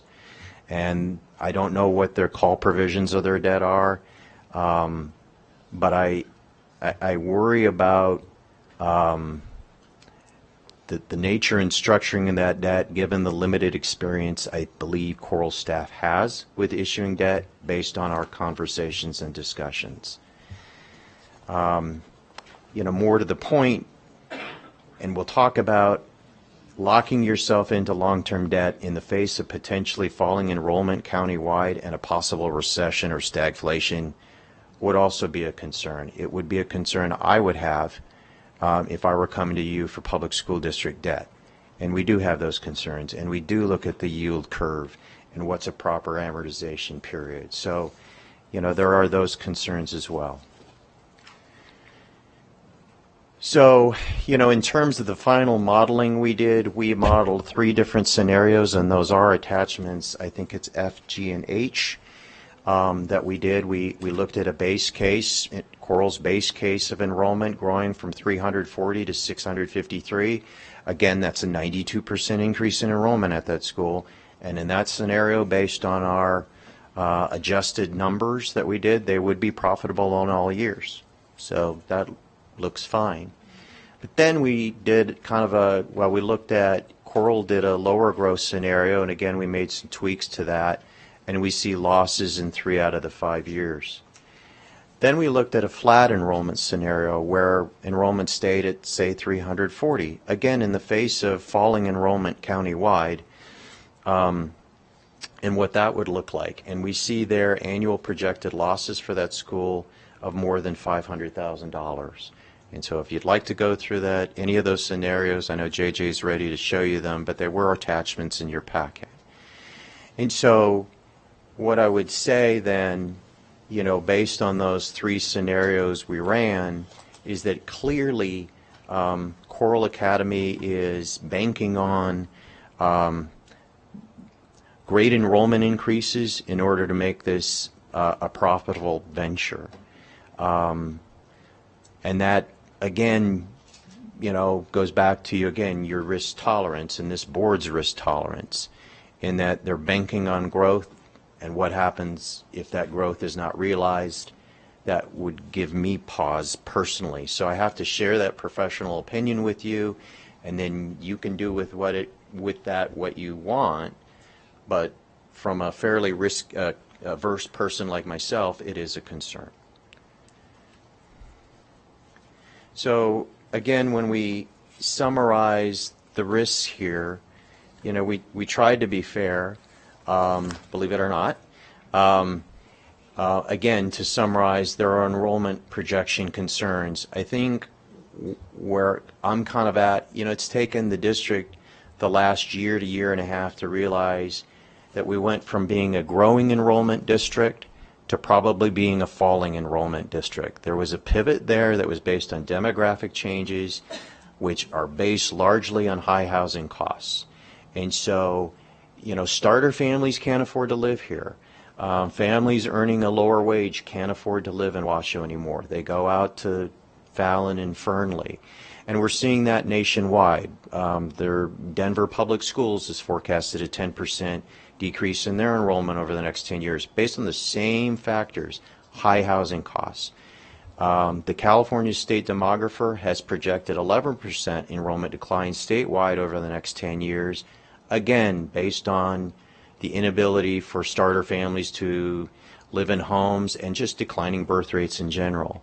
So that's a huge issue, and I'm not sure Coral has adequately considered that change in trend. When enrollment was growing and they could kind of pick off that growing enrollment in the past, it worked. It worked for us and it worked for them. But what happens when enrollment is falling? Can they bank on a 92% increase in enrollment at their third Northwest school? We're just not sure. And that makes the decision to lock in debt, and not just any debt, but 40-year debt, problematic in our view. And kind of, I guess what I would say is, if they had come to the district with a proposal to lease a third school facility, that would give them the flexibility after, again, a couple years, if they saw enrollment not materializing the way they had projected, that they could walk away from the lease and then consolidate back down to 2 schools.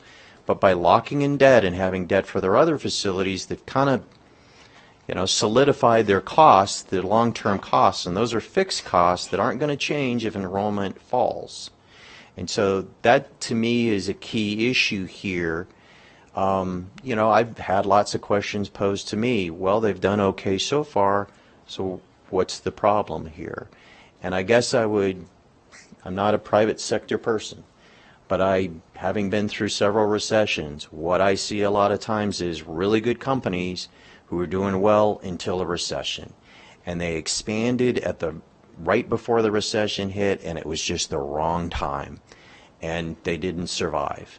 And so I'm not saying that's going to happen with Coral, but I am saying that's a concern. When we look at today's economy, you're hearing, just like I'm hearing, talk of a pending recession, or at least a slowdown in the economy with rising inflation, what we call stagflation. We know, again, countywide enrollment is at best going to be flat if we do see significant amount of new development, but if we don't, we're kind of locked into a falling enrollment scenario, again, based on some of the budget presentations we've given you. We also know there's rising construction prices, so although they've got a quote on a per square foot basis from a contractor they've worked with, we don't know that that contractor will hold those prices, because we've seen our contractors not hold their prices.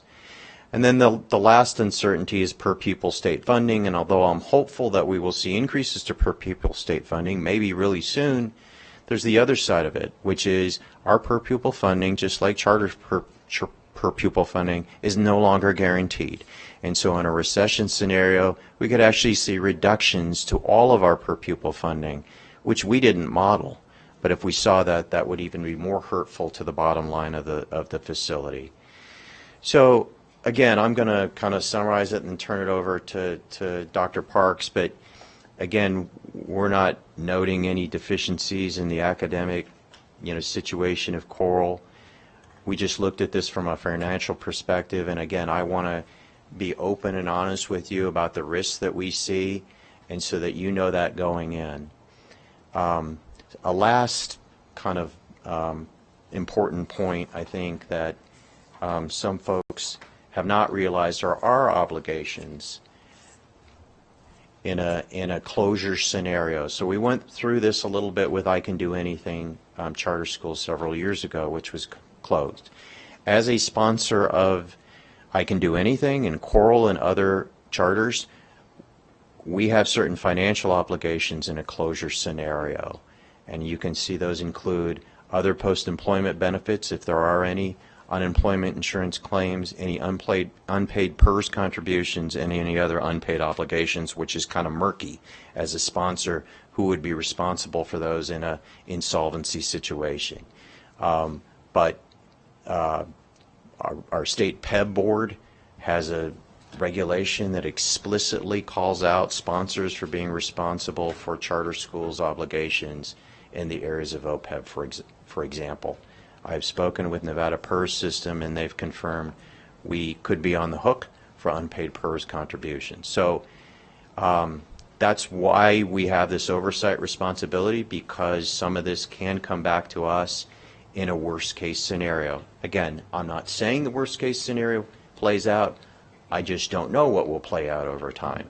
So I have to apprise you of those obligations, which you may not have been aware of. But we make a monthly OPEB payment to the state Ped Board currently for the I Can Do Anything charter school. We paid unemployment insurance claims for I Can Do Anything and so forth. So it's real. So if I may, if I can we go back to, oh no, we're still on that slide. Okay, great. Can you give us, Mr. Mathers, and please excuse the interruption, any ideas of some numbers? What does this mean financially? And I know some of it is depending upon the numbers of employees and those types of things. But can you give us any idea of what these may? Yeah. So in terms of OPEB, it's a little hard to say.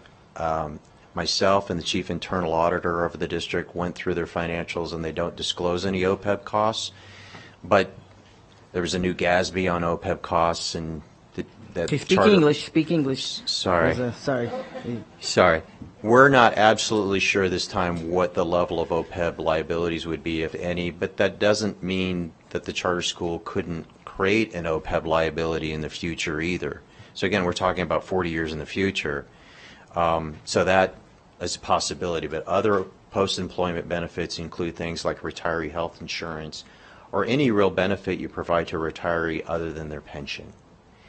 In terms of PERS contributions, Coral's current unfunded liability is $11 million.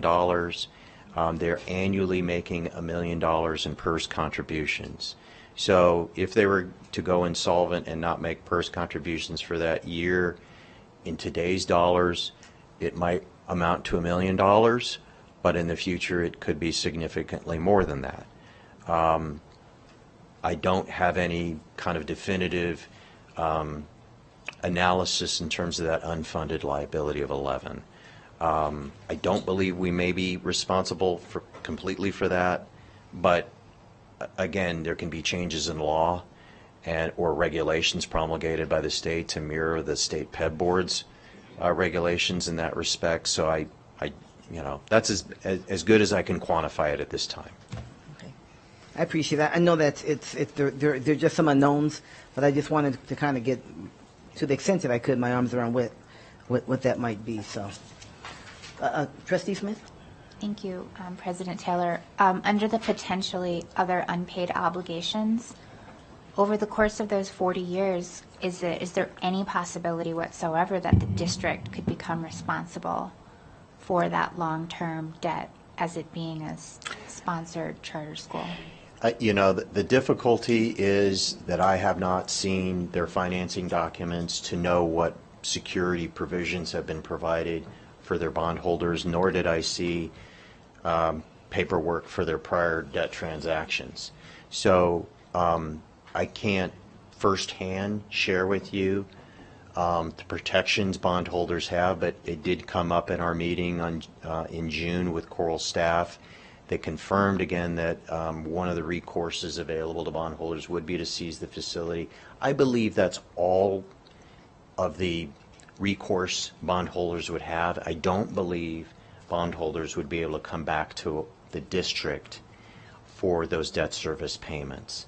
So I'm pretty sure about that, but again, I hesitate a bit because I haven't been privy to the bond financing documents they've done in the past or that they're preparing right now. Okay, that's a really important clarification, so I appreciate your professional assumption, but we're deciding this today and you haven't actually seen that. No, I haven't. Thank you, Trustee Smith. Please, Mr. Maverick, go ahead. I know I stopped you. I think really that completes a summary of our analysis of the financial aspects of the proposal, and so I would turn it over to Dr. Parks. Thank you, Mark. Quick summary of how we made this conclusion as staff. We obviously took our due diligence extremely seriously. In our June 3rd letter, we shared openly our concerns about the expansion request, and in that letter we stated clearly that instead of recommending denial, we wanted them to have the opportunity to address the concerns. We had a meeting in the June 9th response. They attempted to address those concerns, and that is also their updated Coral Academy response as well. And then on the June 22nd, based on our due diligence, based on our analysis, we thought it prudent to have that meeting and to really hear if we had some common ground to get to find a way to a yes. And to start that meeting off, we did make a very clear statement that based on everything we have looked at as the team that is responsible for the district's due diligence, we are at a no. We would recommend to our board that they do not approve this expansion.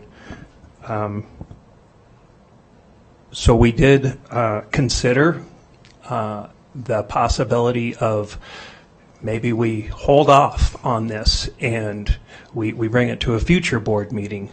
But the point became very clear that as a staff, under the circumstances that we're all living under, and for all the reasons that Mark pointed out, we could not in any way, shape, or form consider that anytime soon we could get to a spot where we as staff doing our due diligence could say, we think this expansion has a good chance at being a success. So that is how we arrived here.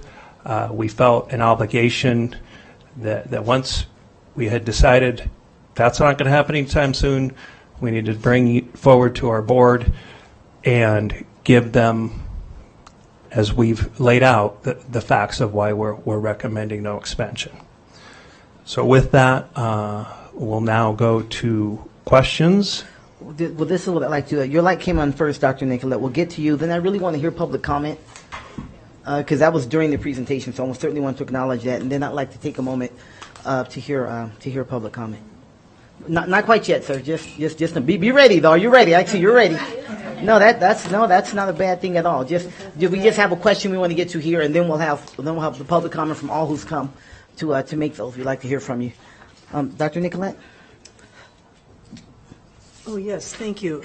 You want to go to public comment? I would like to. Okay, I just did that because your light came on earlier. So people are waiting. If we can pause for a moment, thank you. We will, and JJ has all the public comment there. And I just want to say to, first of all, staff, thank you. Thank you for the work that you did in putting this together. And I want to say, just really on behalf of the board, and I've had several conversations with the superintendent about this. I want to thank you for being here, for coming, we received plenty of emails, and many of us had individuals reach out to us asking about this and inquiring. And so we appreciate that you take your time during the middle of the day to come out. I know the principal is here, maybe several board members and others. Thank you. Thank you for coming, and you're here to advocate, to answer questions and all. And what we'd like to do is hear from all the public comment, and then we're going to ask if the principal will come forward after all of the public comment. In case there are questions from the board, we'll give you an opportunity to sit, and we'll ask questions of you after we get through with all the public comment. Because it's important that you've taken the time to be here, and this is an important issue. We're all education advocates. And we're all talking about public education, so know that this is very important to us. And we do take this very, very seriously. They're all of our kids, right? We take it very, very seriously. So we appreciate you being here as we look at our responsibility as a board, as trustees, and as members of the community. So that being said, please, JJ, go ahead. And then just as a reminder, you'll have 3 minutes for those. You may not hang out at school board meetings. Imagine that. You'll have 3 minutes for your public comment. There's a clock, and then when you have 30 seconds left, a little yellow light will come on. And then I do need to stop you at 3 minutes so we can be consistent across the board. So thank you very much. Madeline Slatton. Is it Slatton? Slayton. Slayton. Welcome, Miss Slayton. I would first like to introduce myself. My name is Madeline Slayton. Coral Academy has been my home since I began my academic career in kindergarten. As I prepare to enter my senior year and look beyond high school, I realize how important these years at Coral have been for me. Not only has it been my academic home, but it has become an extension of my family, of who I am. My teachers have always taken time to get to know me, not just academically, but on a personal level. When I was in elementary school and still in my shy phase, when things were bothering me, sometimes I just needed to hug it out. Hugs make everything better when you're 9, right? My fourth grade teacher could tell when I just needed a hug. A little hug and nudge of reassurance was all I needed to get through my day. They saw my need and they met it. In middle school, Miss Gage took the time to connect with a shy girl in the corner over a book we were reading at that time. It wasn't a group discussion with the class, it was just a discussion. From that moment, we were able to connect and share about more than just books, but about me. What was happening with me, and there was a genuine interest in what I had to say and how I was feeling. Although I started my time here as a reserved and shy student, through these relationships and encouragement, I am now confident, self-assured, and well-rounded. The skills I have gained academically, socially, and personally, I will carry with me into my next chapter. The connections I have made with teachers as well as my peers are a bond that I will carry with me into my years beyond Coral. These connections have made such an impact on me as a person that I am looking forward to pursuing a career in education. Who knows, maybe someday I will become that Coral teacher who encourages and empowers the next generation. Once a Falcon, always a Falcon. Thank you for your time. Thank you, Ms. Slayton. You're definitely not that shy student that you were when you first started there. Very, very good job. John Kim. Mr. Kim, welcome. Thank you. Good afternoon. John Kim, Managing Director with Stifel. We are a nationally recognized investment bank. Our firm was #1 last year, completing approximately 1,031 transactions totaling approximately $23 billion of infrastructure. We serve as investment banker to Coral Academy of Science Reno and have been doing that since 2018. I wanted to point out support for this expansion and bring some of my insight as far as the bond market and how they perceive the financial plan that is before you today. Coral has, as Mr. Mathers had mentioned, issued 2 debt bonds back in 2019 and in 2021, totaling approximately $23 million. Both those transactions were very well received, and in the trustees' packets is a short presentation that shows you the current holders of that debt. They're amongst the most noteworthy investors across the country: J.P. Morgan, Invesco, Goldman Sachs Asset Management. In fact, many of these same investors are also holders of Washoe County School District's debt. And these are very sophisticated evaluators of credit and risk, and each one of them has internally rated Coral Academy very, very favorably relative to their peers in the charter school realm. And while it is true, as Mr. Mathers pointed out, that charter school bonds do not carry the very distinguished rating that the district does of AA, there is an important reason for that. The school district's debt is secured by a property tax and sales tax levy, and by the credit of the district itself through those revenues. In the case of Coral Academy, it is secured solely by the revenues that it collects itself. And so that is the meaning for the difference and why these bonds will not be offered with the rating. But that being said, we do still anticipate a very low interest rate, below 6%, and we do believe that these bonds will provide flexibility to the school in the future if it decides to do something different. Number one, the bonds will have a prepayment date of in the next 8 years, so they can prepay and restructure the debt if they go into it. In addition to that, the existing bonds in 2019 also have a prepayment provision that allows that debt to be restructured. So in conclusion, I just wanted to point out that there are some important differences, and we wanted to provide responses to any questions that you may have in the future. Thank you, Mr. Kim. Mark Gardberg.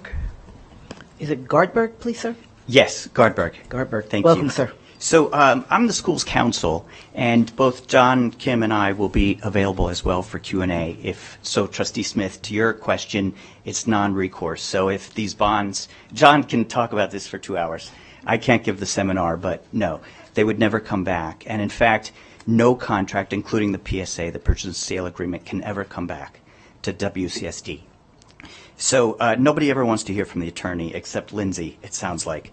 But I wanted to say a few words. I'm glad that your staff acknowledged the academics, because there are a lot of very interested families in this opportunity. And so we've gotten 504 responses that are new, not existing students. And these are your constituents, and they're begging you, really, for this opportunity, for this campus. So I was happy that that was acknowledged. And also, I think they've undersold how much progress we made in the iterative process with your staff. They did make a lot of great points. And we were able to say, well, so this is why trafficking queuing is going to work. And so there were things like zoning that are no longer on your plate today because they were resolved. So I wanted to acknowledge the progress we made. What I do fear is lost, though, is a part of the legal framework. So 22 years ago, you agreed to authorize charter schools. And so that's a problem for Mr. Mathers in the sense that, he wasn't there at the table. Of course it has a financial impact. And it's a little bit of an awkward situation, but we've considered it a partnership that has worked solidly for 22 years. You are, according to the law, our sponsor. And so we look to you for guidance and support, and we've always gotten that in spades, and we're very appreciative. We do disagree. You'll hear more on the financial side about all the things we do disagree with, but the analysis is helpful, and we appreciate you. But legally speaking, and I'm happy to talk to Mr. Hall, who has my contact details, but legally speaking, the regulations that the legislature put in place say the grounds that you can deny this on. And because it's not a WCSD campus, which you would have unfettered authority over, the regulations say that there's really two bases that you can do this on. One is if we're a 1, 2, or 3-star school. Well, we're 4 and 5. And 4.36 is the average. I mean, we're really going on 5 stars pretty much across the board. And so that's a non-thing. The other thing is if our application wasn't, I want to get the language right, compliant and complete. And it sounds like there's some disagreements, but we really believe that we've worked with your team and we've answered the questions. The basis that's not there in 5 seconds, anything about Warner, anything about WCSD schools, that's not legal for you to consider. I need to stop your time here. Thank you so much. Angela Elder. Is it Elder? Yes, Elder. Welcome, Ms. Elder. Hi, thank you. I'm Angela Elder.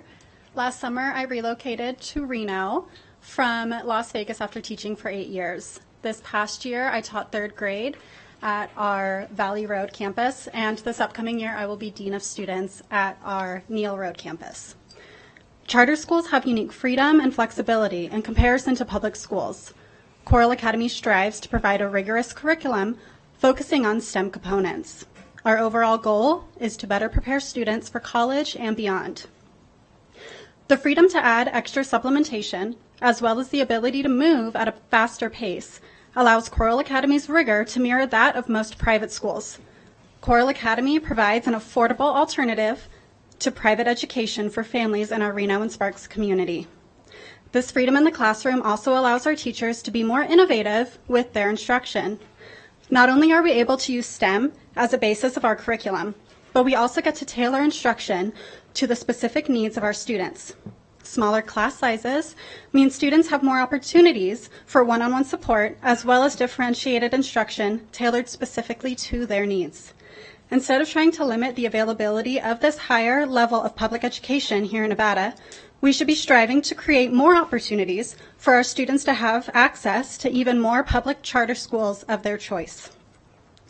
Coral Academy is a college preparatory public school with a large focus and support system in place for students to apply to and attend college after graduation.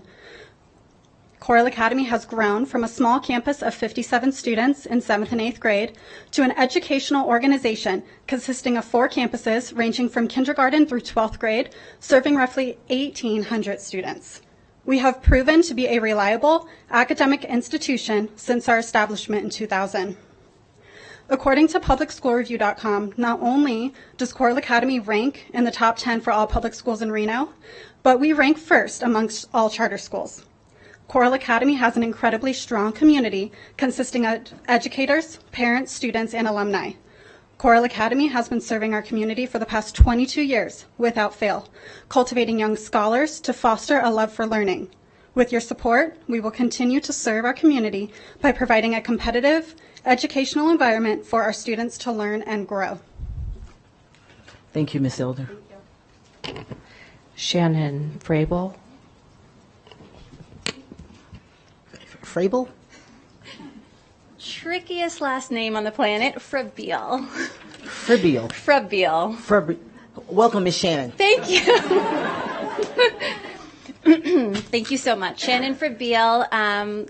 Past 5 years lived here in Reno, Nevada. I've lived in New Jersey, the tri-state area, New York, had a stint in California, Colorado, you name it. I've worked there. I've worked in private schools, charters, public Title I schools, and I'm happy to call Coral Academy of Science my home as an educator for the past 5 years we've lived in Reno, Nevada. I was a 7th grade teacher at our middle school campus. This year worked as an interim admin support at the elementary Valley Road campus, and honorably have been promoted to dean of that campus for the next school year. I've been an employee of Coral Academy of Science for the past 5 years that I've lived in Reno, Nevada. I would like to speak on behalf of the Northwest Elementary School expansion project for the 23-24 school year. For the past 22 years, Coral has proven that its small class size, 22 in our elementary, 25 in our middle and high, student-driven courses, free clubs and tutoring tailored to student interests, methodologies, the freedom to select alternative curriculum that best meets their student needs, and the family feel environment. This is not information that we just came up with. Our student and family surveys, as well as teacher and student retention, tells us this. This gets the job done. In fact, coupled with our summative and state assessments of academic growth, Coral Academy of Science has proven that our formula is effective at creating an educational experience that is influential and empowering. Our elementary schools have wait lists. Families provide their own transportation to attend one of our campuses based on academic success and best fit for their children. Our middle school earned the title of a Distinguished Gateway School for Engineering Curriculum, PLTW, becoming the only school in Nevada with this designation. U.S. News ranked our high school as the #1 high school in Washoe County School District and #3 in the state of Nevada. Happy, well-adjusted children are our future. Let's invest in them by investing in the places that have proven to be successful. Please move forward with the expansion of the Northwest Elementary campus of Coral Academy of Science. Thank you so much for your time. Thank you for being here. Alexander Brian. I'm not even gonna try. Okay, this is your challenge, JJ. All the tough names. Welcome, Mr. Zarnomsky. Mr. Alexander. Yes. Can we go with that? Is that okay? Another Please forgive one. me. I just don't want to be disrespectful. Back to back. So It's please, all right. thank you. It's all right. Welcome, sir. All right. So just to start, I'm a student who's been in the Washoe County School District from K through 12.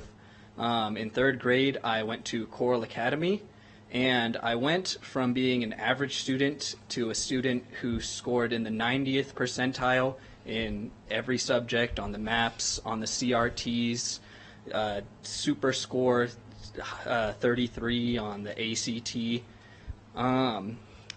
Coral Academy is just a school that really helped me develop as a student, not just as a student, but also as a person. I was incredibly asocial, not very athletic at all, and by the end of it, I was a varsity captain in 3 sports. I was doing research in genetic engineering and photovoltaics for Columbia University, and I really have to credit Coral Academy for all of that. My family has had a generational student loan problem when it comes to getting their college degrees, and I just graduated from UNR with a math degree in 3 years without any debt.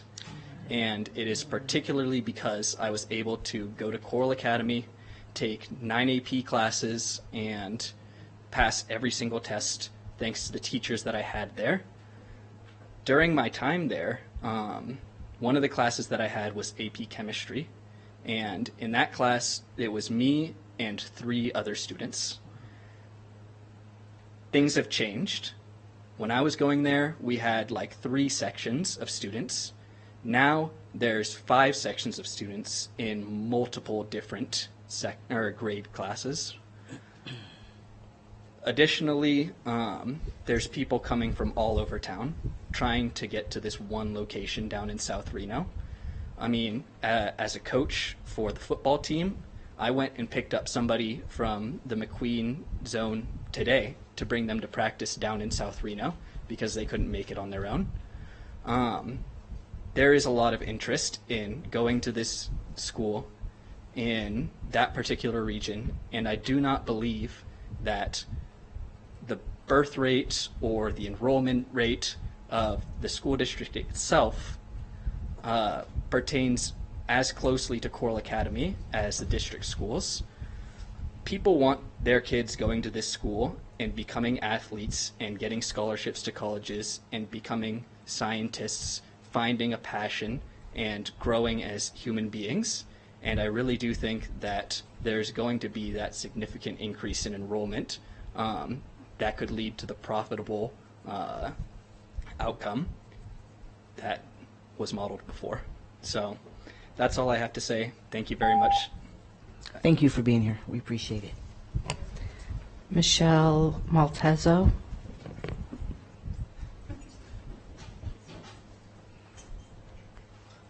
Welcome, Ms. Maltezo. Thank you for allowing us to be here.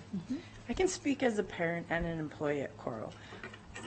I was working with the government for 16 years, doing quite well, HR. I stopped because I adopted twin boys who were special needs with Washoe County. My goal in life was to make them happy and successful. And fortunately, I was able to do that.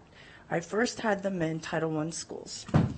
They got so lost in the system. It's not the school's fault, but there's so many kids, they needed one-on-one. Fortunately, Coral was able to get that to them. And because of Coral, they are now graduating next year. They are getting a job. They know where they want to go in life. I am so fortunate to have been a parent that I started working for them. I never went back to the government. I chose to work for them.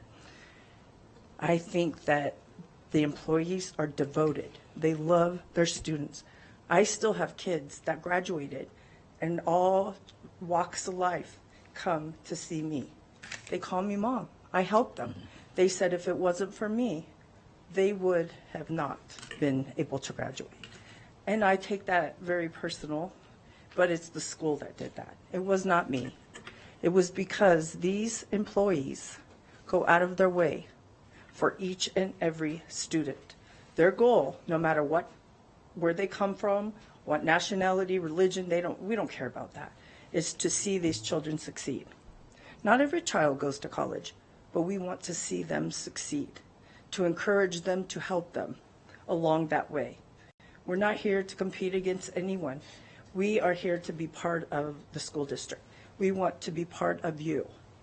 We want you to hopefully work along with us. We don't want to go against the school district, take anything. We want to be part of the school district. And being here has allowed me to, my eyes widen. Like no one has an idea. I can talk a lot, but I'm not good at speeches, so please bear with me. I had one student come in today. She graduated. She brought her baby to see me. She calls me mom. She said she sat down and wrote a letter. I can try to read a little bit of it if you don't mind. She said, I'm here to support Coral Academy in opening a new elementary.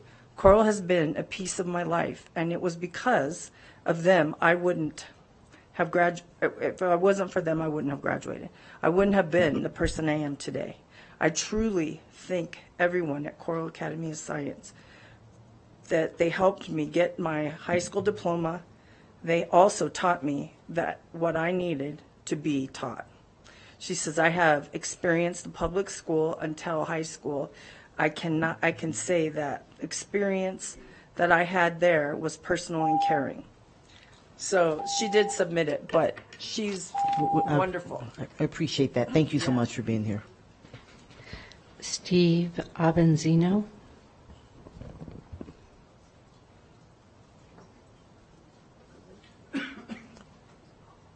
Welcome, Mr. Avanzino. So, my name is Steve Avanzino. I come from a family of teachers. My mother was a teacher for 24 years for Washoe County. My sister is currently a teacher. My wife taught at Libby Booth as well as Greenbrae for 20 years over the lifetime. She retired there. I worked at Grace Warner. After working at Grace Warner, it was so overwhelming that, in a sense, that the expectations that teachers are required in all the, the kids that are coming in, and there's so many kids in that classroom, and maybe the grade levels are not as high as you would think. So, it's a high-risk school, big turnover, transient. So after a couple years, I decided, hey, this is not for me. I became a human resource manager. I worked 12 years. I got a master's in it. And I just really ask you guys to think about who you're servicing and who your client is. And like I was as a human resource manager, I service those employees. I ask you to service those kids in those classrooms and those teachers. And I ask you to think about Grace Warner. I know the presentation talked about a 40%. If that school was only had occupancy of 40%, that school should be 10% occupancy, because there are so many children that are entering that school that do not always speak English, are not fluent, don't know their ABCs. They're getting left behind, and charter schools provide a resource for individuals to have another resource of learning. So I ask you to step back and really think, are we servicing the budget, or are we servicing those kids so they can have a future to go forward? And these charter schools do, they service a different way and help kids in a different manner. Thank you. Thank you, Mr. Evansino. Colleen Quayle. Welcome, Ms. Quayle. Good A afternoon. one-syllable last name. That's right. That's right. Welcome. Well, thank you for allowing me to speak today. First of all, to introduce myself, my family and I relocated to Reno in 2011. When we were looking for schools, I had been teaching prior to that in Michigan as well as in Texas. And Coral Academy's name just kept coming up. So we took a tour of the school. I had never worked in or sent my kids to a charter school prior to that. My children were enrolled first, and then I applied, and I was hired as a teacher. I was in the classroom for quite a few years, and then I moved out of the classroom as the dean of students, and then now as one of the principals of Valley Road Elementary. Back in 1992, Minnesota opened the first charter school, and Nevada wasn't far behind when opening our first charter school in 1998. The concept of having a choice to attend a free public school with more freedoms of teaching methodologies and curriculums is appealing to a variety of stakeholders. However, with these freedoms, parents, teachers, community members, and students all have higher expectations and involvement for the accountability of the children's achievements. The ongoing monitoring of educational compliance, building facilities, and balanced budgets is expected and implemented regularly in Washoe County. It is because of these checks and balances that Coral Academy of Science has not failed since we opened our doors in the year of 2000.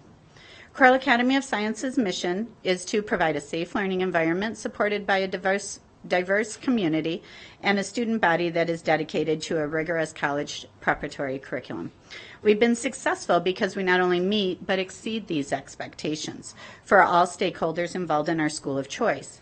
Continuous evaluation of needs drove the first expansion of our charter to develop an elementary school, which opened in 2008. Adding a strong foundation within elementary education supported the rigor and success of our students in the middle and high school setting. Understanding homework is a requirement to practice the educational concepts taught in school was one way this original expansion to our charter supported our vision and mission. Providing an extension of the school day with free enrichment clubs and targeted learning gaps with free tuition is another support offered at the elementary level. to make learning fun, cross-curricular lessons, project-based learning, and utilizing technology in the learning process is regularly implemented. In addition to keeping the class sizes small, the priority of Coral Academy of Science Elementary School is to offer enrichment classes of computer science, art engineering, music, PE, and social emotional learning, which nurtures the whole child in a safe learning environment. At the same time, academic competitions are regularly offered. I could keep going on, but to conclude, Washoe County School District has implemented an excellent charter school system to support us, I'm sorry, and Ms. we Quill, I have to appreciate stop you. that. Okay. Thank you. for being here. You're welcome.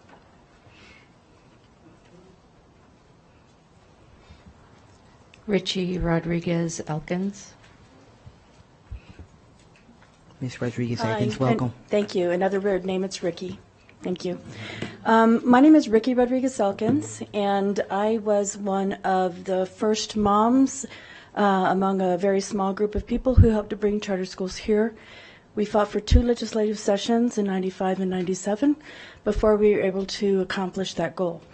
We continued to fight for another couple of years to try to improve the law. And Coral Academy, who I'm very proud of, is the second school that I helped to start, with Sierra Nevada Academy being the first. I went on to help about 10 charter schools get started. And Coral is by far, I think, the best flower in the basket. Very, very proud of them.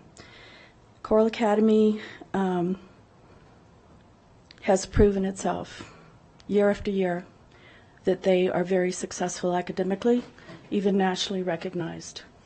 Financially, I think that you can tell by the experts that they had provide witness here to you today, with both their bondholder as well as the lawyer, shows that they know what they're doing.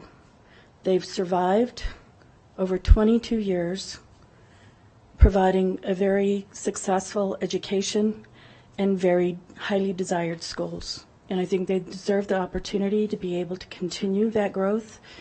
Washoe County School District students are your students. They belong to Washoe County School District, who is their sponsor, and it's your obligation to try to provide them with every opportunity available to them. More importantly, Nevada's children deserve the opportunity to attend a high-performing school. I think that it's important to recognize that many of our school district students have to be remediated in college. Most of the children who go to college from Coral Academy don't. And I think that our school district has a lot to learn from the processes that Coral Academy has put into place. I'm also a commercial realtor, and I'd like to let you know that A, we don't have inventory, B, you can't just walk away from a lease. If you walk away from a lease, you get sued. And so leasing is really not an option for charter schools. And I've helped start 10 charter schools. I got into commercial real estate by helping charter schools find their facilities as kind of an aside after helping them with drafting their charters and grant writing. I want to encourage you to approve the expansion. And mainly I want to tell Faisy that him and his staff have very much to be proud of. I'm very proud of them, and I know that you should be too, and I hope that you are. And also I'm running for Assembly District 30, and I hope to be able, well, I want to be able to bring these kinds of issues to the forefront and to help our charter schools improve. Thank you. Thank you very much, Ms. Rodriguez Elkins. Pat Hickey. Former Assemblyman Hickey, welcome, sir.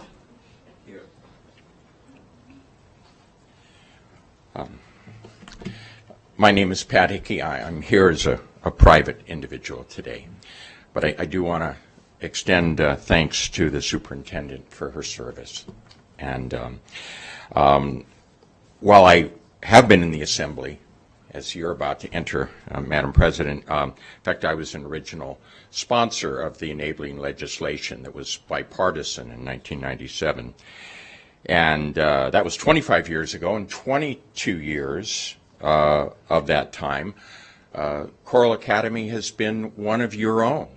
And we don't have to repeat its accomplishments or to sing its praises anymore. They stand on their own, And there's something that I would say to all of you, the district and its trustees should be very proud of.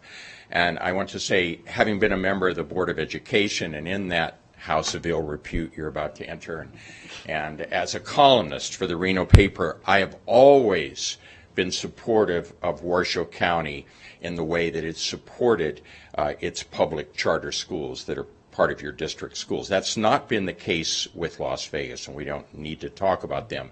But they've treated their district schools like poor stepchildren who get at the card table outside the Thanksgiving dinner, so to speak, my commentary. I hope that you'll reward their success and find a way. We register the concerns, and you have to wade through those things. But just as you've rewarded ACCT, when you saw how successful that was, and duplicating a new one at the Hug High School when it can get done, we should reward the success of what's really working in this district, and parents, rather than voting with their feet to go to state-sponsored charters, because one of the fears would be if a charter is denied in the Northwest, one of the state-sponsored schools may go into that area. This way, you have more ownership of it. Coral Academy has been a good player. They've been proud to be affiliated with the district. They have complied. There's no bad marks against them, and only high praise, as we've heard. So is there some risks? Yes. But as was said eloquently by some of the parents and students, it's making an investment and maybe a bit of a risk in some of our most outstanding students in this district that you can take some pride in your years of support. And I hope you'll find a way to be able to work this out, that they can grow. And thank you for this opportunity. We appreciate it, Assemblyman Hickey. Thank you for being here. Sean Monahan. Mr. Monahan, welcome, sir. Thank you, and yes, you said it correctly. Thank you very much. Thank you very much for the time. I want to introduce myself. I am Sean Monahan, and I have been with Coral for about 7 years now. I am very proud to be with them as a company, and as a school, I believe that we are very proud to have been part of the Reno Sparks community and the Washoe County School District, being a partner with them for over 20 years. We do take pride in the fact that we're able to provide a high-quality education at no cost to anyone that wishes it. As you've heard from previous students, we're very proud of what they've been able to accomplish and how we've been able to help them. We are, as you've heard, we're a high-achieving and award-winning school year after year. I don't think that's in question here. Our graduation rates and college acceptance rates are well above average. And since our founding, well, we maintain a sound financial standing. So for the past 22 years, we've done exceedingly well, in our opinion. And I know that there are concerns about finances, and certainly we are risk averse as well. We have no desire to enter into a long-term debt issue and fail our students and fail our families. So this is something that we do not take lightly. And as you've heard, we've gone from 1 school to 4. So I think we have a little bit of experience in how to run schools and how to open them up and best serve the public with your partnership, and we appreciate that.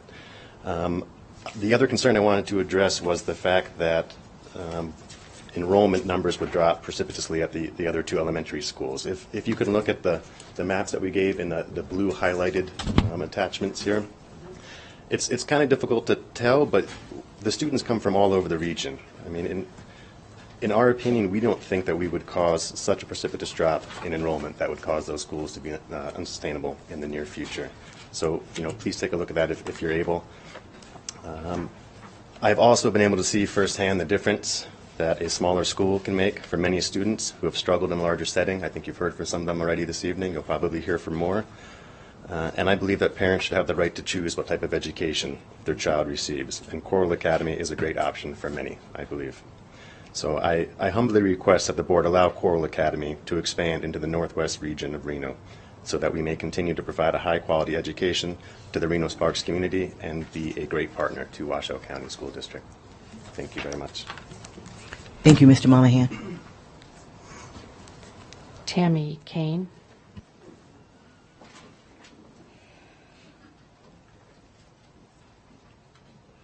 Welcome, Ms. Kane. Thank you so much. Thank you all for being here, for just being attentive to the situation. To really take it to heart, I can see as I watch each of you. You're trying to really make the best decision here. I want to kind of give you a segue. I've taught here since 1983. I started out in 1983 over at McQueen when it was first starting. And I love teaching. I love kids, and I love really getting into what's going to help them succeed in life. Unfortunately, in 2007, I was kind of hijacked by Bishop Minogue Catholic High School because of my test scores and the fact that I love kids and I really want to know them. And you know what my classroom looked like in 2007 working at Vaughn Middle School was over 40 students and 30% special needs. I couldn't do it. I tried. I love kids, but I couldn't do those numbers. And so I chose to be a part of the private schools for 12 years. I have a history of homeschool consultant for people. And then I went over to the charter schools. I was one of the teachers at I Can Do Anything Charter High School when that school was shut down. And I have tracked those students. And I have not seen a lot of district officials out there tracking them with me. That breaks my heart. I really do want to question, are we doing what we really could for the charter and the options in education for students, for their families? I see the district all the time shut down schools, build great big schools, and move offices into those schools and not give a great deal to other options for students and for families. I don't know why charter schools are having to struggle like they do. Now, I know that's a whole different topic, but let's, I like to be a reticent outlaw. I like to just call the elephants out in the room. I think we could be bending a few other things of our past in this district to really offer diversity and equity so that children can have a lower percentage of teacher to student ratio so that they can have what they deserve. Now, I get it. It's 2022. I don't even want to try to chance my own finances as to projecting 40 years in the future. But guys, am I going to sit in a foxhole and tell a little kid they can't have what would do best for them? I don't think that's fair either. I happen to work graveyard shift for the Crisis Support Services of Nevada. I am a negotiator for suicide, homicide, and hostage. And do you know what always comes down to helping somebody not pull that trigger? If I can connect with them that some adult was a part of their heart as a young kid. Thank you. Thank you, Ms. King. Angam Arslan.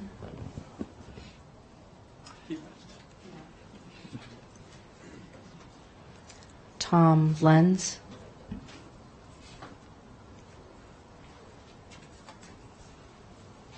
If Mr. Lenz comes, wait, someone may be coming. No, okay.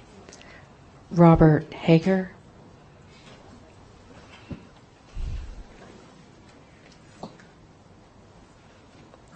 Welcome, Mr. Hager. Thank you. So I am the managing partner of the partnership that owns the property that is under contract for, actually, Charter has an option. I gave them a price of $800,000 less than the appraisal on the property 2 months before they signed the option. It's definitely worth more than $1 million now, more than what that price is under the option. So they've got a great deal. The reason I did that is I don't need the money. And my kids went to Charter, to Coral. And, it's all about the students. I'm glad that there are a couple students that spoke. And, I can appreciate that some people in the district are saying, this is going to be competitive against our other schools. As counsel for Coral pointed out, that's not appropriate for you to consider. What you're to consider is the two factors that he mentioned. And I would suggest that the main thing you should consider is students, the effect on the students in this district. My kids all went to private school except Coral. And the reason the last ones went to Coral was because at private school, they were bullied. My daughter was bullied because she was so beautiful that the girls hated her because all the boys wanted to pay attention to her. And because she had older brothers, she knew how to interact with boys. So it didn't work. She was bullied, she was slut-shamed, so she was eventually went to two I won't mention here in town, and then back to Coral. They got great educations at Coral. I believe I was a National Merit Scholar. When I was a National Merit Scholar in Nevada in 1971, there were 3 of us in the state, 2 from the north and 1 from Vegas. I was admitted to Northwestern in a pilot program where I was admitted undergraduate and medical school at the same time. For whatever reason, I became a lawyer instead. I've been a lawyer in Reno since 1980. I really want to say this. Sitting on the sidelines, I have a critique of how Coral approached this. They waited too long to come to the school district, in my opinion. They were focused on the zoning. They were focused on the zoning. There was not one objection in the entire community to the zoning change. Think about that. Not one objection. And if you litigate in this town like I did for since 1980, there's some people that don't like you. So I figured there'd be some people that would object to it just because I was involved. There wasn't one objection to the zoning change. That's how popular this idea is. But they waited until the zoning change was a done deal before they came to you. So I would ask that if you're even thinking about possibly saying no to this deal, that you not say no today and you give them a chance to address some of these issues that were misrepresented today, frankly, by these gentlemen, with all due respect, in terms of the financial implications. I'll close with this. What do you think the risk would have been if you'd known what was going to happen with the mortgage crisis and that houses that were sold for $250,000 ended up being sold for $40,000 in this community? You'd have thought that this school would have gone under, right? It didn't. What would you have thought if there had been a pandemic like we never expected was going to happen? You'd have thought it would have failed, and it Thank you, didn't. Mr. Hager. I'm sorry, sir. I have to cut you off. Thank you. Thank you for being here. Dulcie Duval.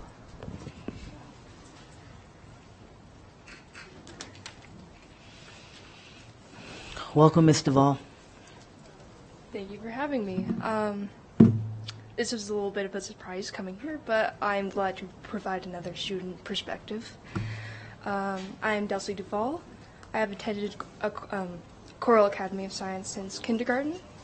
I am going into my junior year, and my sister just recently graduated, and she's going into UNR, attending all the honors courses. I am a member of NHS. I am a cheerleader for the Coral Falcons, and I'm heading into my 3rd year of the PLTW biomedical program.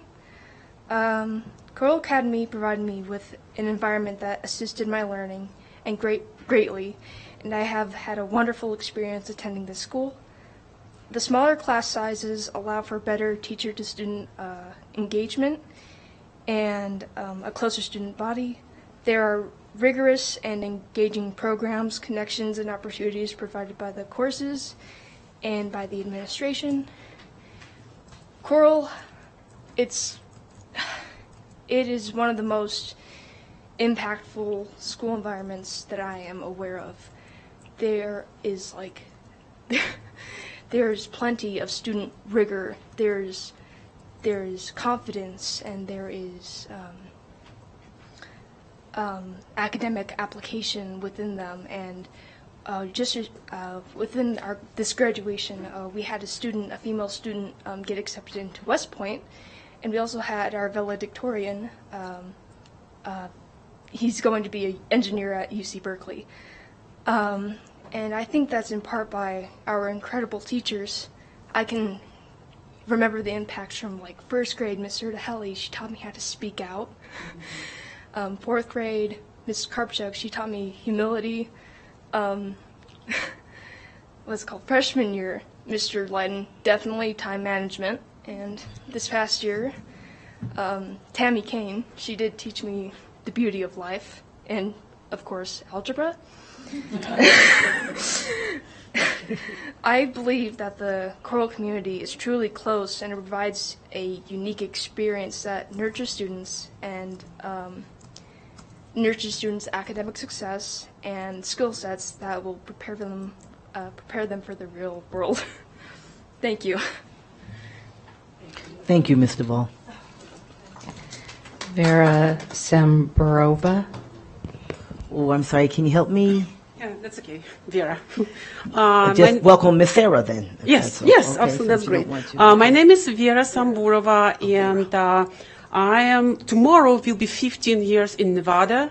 and I worked for ENSHA for 15 years.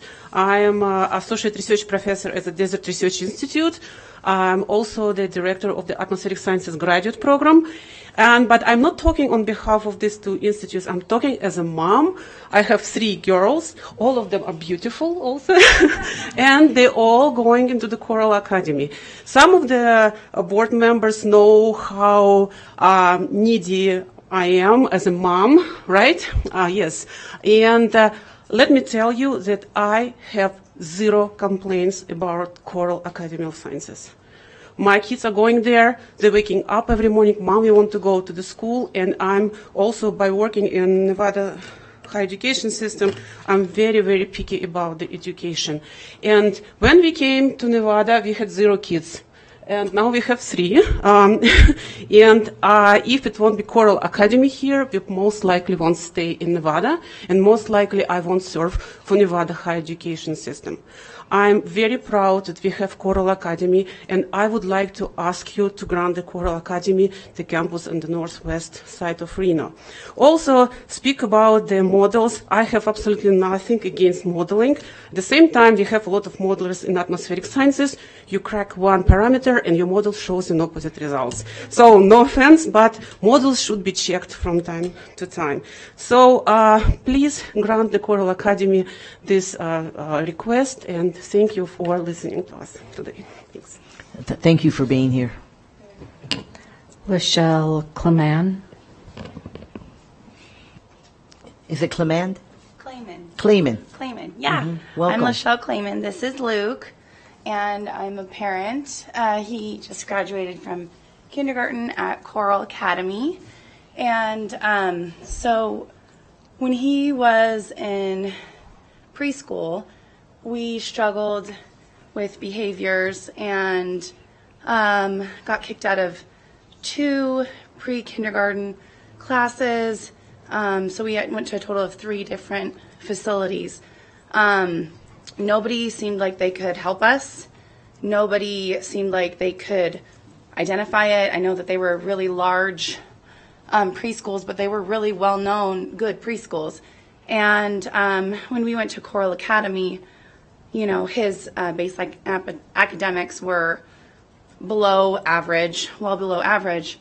After the year at Coral Academy, it has been a game changer for our family. He loves to go to school now, which I don't know if you've ever had a child that like hated going to school in the morning, but it was so hard trying to tell him, like, we have to go to school and going through that every single morning. And now for him to love going to school is huge for us. He loves his teachers. He's learned so much. Now he'll just point out words and he'll like say numbers. He just has this interest for learning that he never had before. And his behaviors are just, they're so good. He had an IEP and he is now off his IEP. And just at those meetings, the teachers were so knowledgeable. They just knew just little things to help them and help assist him and help him to grow and learn. And it's just incredible, the improvement. I'm here on my day off, and he sat so good for the last few hours through this meeting. And I just have to come and support because I can't say enough good things about Coral. And also, I love that it's a science-based program. I'm a pharmacist, and so that's a big, huge component for me. And I also have a lot of other coworkers that have kids that do go to Coral Academy and go to the high school program, one of which who already has an engineering job offer coming out of school, which is incredible because all the opportunities to excel that they have with the program. So just had to come and say that Coral Academy has been amazing for us and our family. Do you want to say hi? Hi. Thank you, Luke, and thank you, Ms. Clayman. Sunny Slatton.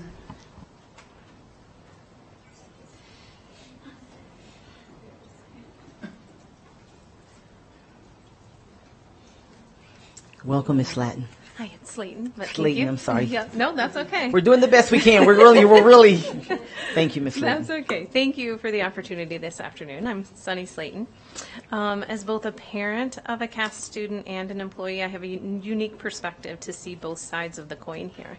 Not only am I able to witness the energy and the passion and the dedication that our educators get each day, but I get to see the results.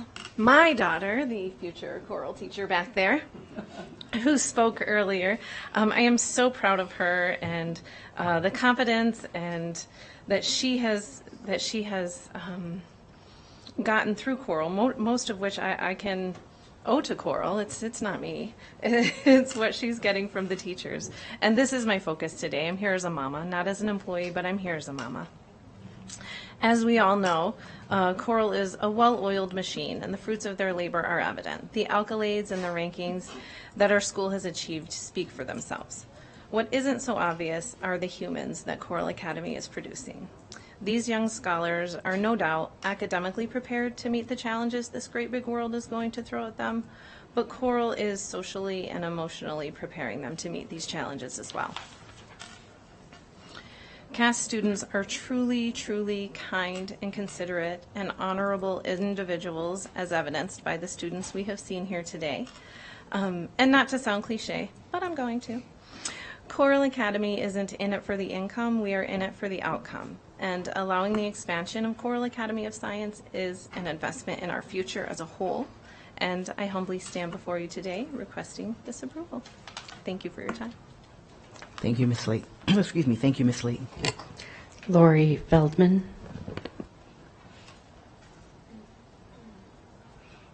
Welcome, Ms. Feldman. Thank you so much for having me.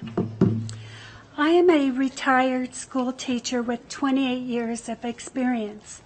I was fortunate to have the opportunities to teach for Washoe County School District and for Choral Academy of Science. I loved it so much that I actually came back twice and taught special ed. I'd be there today if it wasn't for my husband getting sick and then passing away. There's something about working at Choral that is like a magnet. It is so hard to give up, and you just truly value and just love your students. I wanted to talk about some things that came up. Choral, yes, it does have small classrooms, but we do have smaller sizes.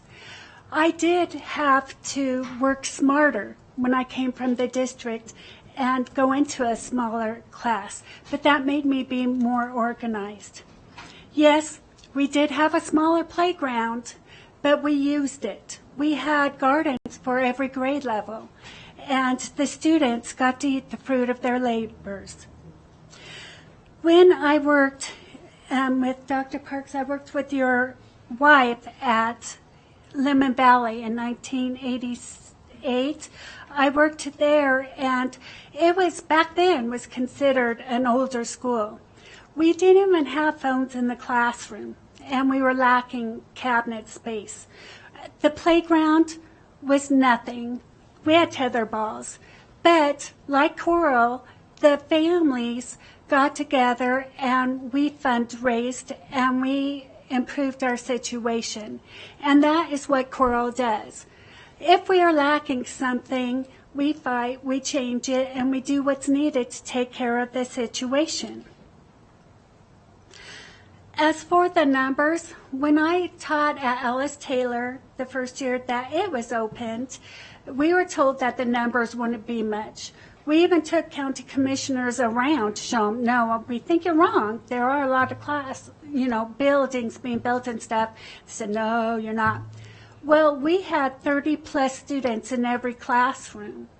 I taught on the music stage. We had classes in the computer lab and we had classes everywhere. And then you followed with the other added elementary schools there. So what I want to say, and I know I'm running out of time, is that Choral Academy is a melting pot. We get students from all over the place, and we get them with all different levels. And that I'm most proud of is that we take them from where they are and take them as far as we can. Thank you so much. Thank you, Ms. Feldman. Pablo Nava Duran.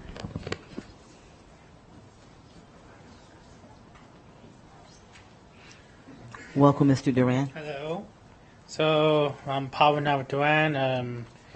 Well, I went to I was a Washington County school teacher for public school K to 12. Never went to charter school or private school. And I do know my sister went to charter school for her master's school year, but not Coral Academy, but my Bosa Academy. He went there K to 5. And this year, 2021-2022 school year, that's her first year in traditional public education school, which is Pine Mill School. And I think the charter school are doing a great job for performance to the academic. Usually, charter school have a smaller class size than most traditional public school. And I do support the expansion project to Northwest Reno because we know like Reno is growing, and we had to. And I know you guys have overcrowded over here, and you probably know like inflation rate is up. Doesn't help WC1 to make a fund and build no school, but I think that you should improve to New Hampshire School and Coral Academy in Northwest Reno. That will give more parent opportunity to have more school choice for parents to go to send a charter school or public school. If doesn't like charter school, they go to public school. If don't like public school, they then go to charter school. That's their choice. So parent choice or maybe student choice. So whatever. So and also I like the new school what was built after New World. That is my neighborhood over here. So I saw the Coral Academy High School and MS school over there. So thank you. Thank you, Mr. Duran. Margaret Martini. Welcome, Ms. Martini. Margaret Martini, Incline Village. I spent at least a half an hour listening to why this new charter school should not be approved. But nothing about why charter schools like Coral Academy, who seem to be primarily interested in educating our children in math and sciences, are so popular. If the Washoe County School District curriculum would adopt an education-based curriculum that parents seem to crave in getting their kids into these educational schools instead of in the Washoe County School District system, which focuses and stresses social engineering and CRT and now gender identity curriculums, and not anything having to do with math and science. It's no wonder that the parents all want people their kids in charter schools. I would too. The changes needed in this school district, in mainstream schools, if you did your job, there would not be the need or the parental desire for alternate schools.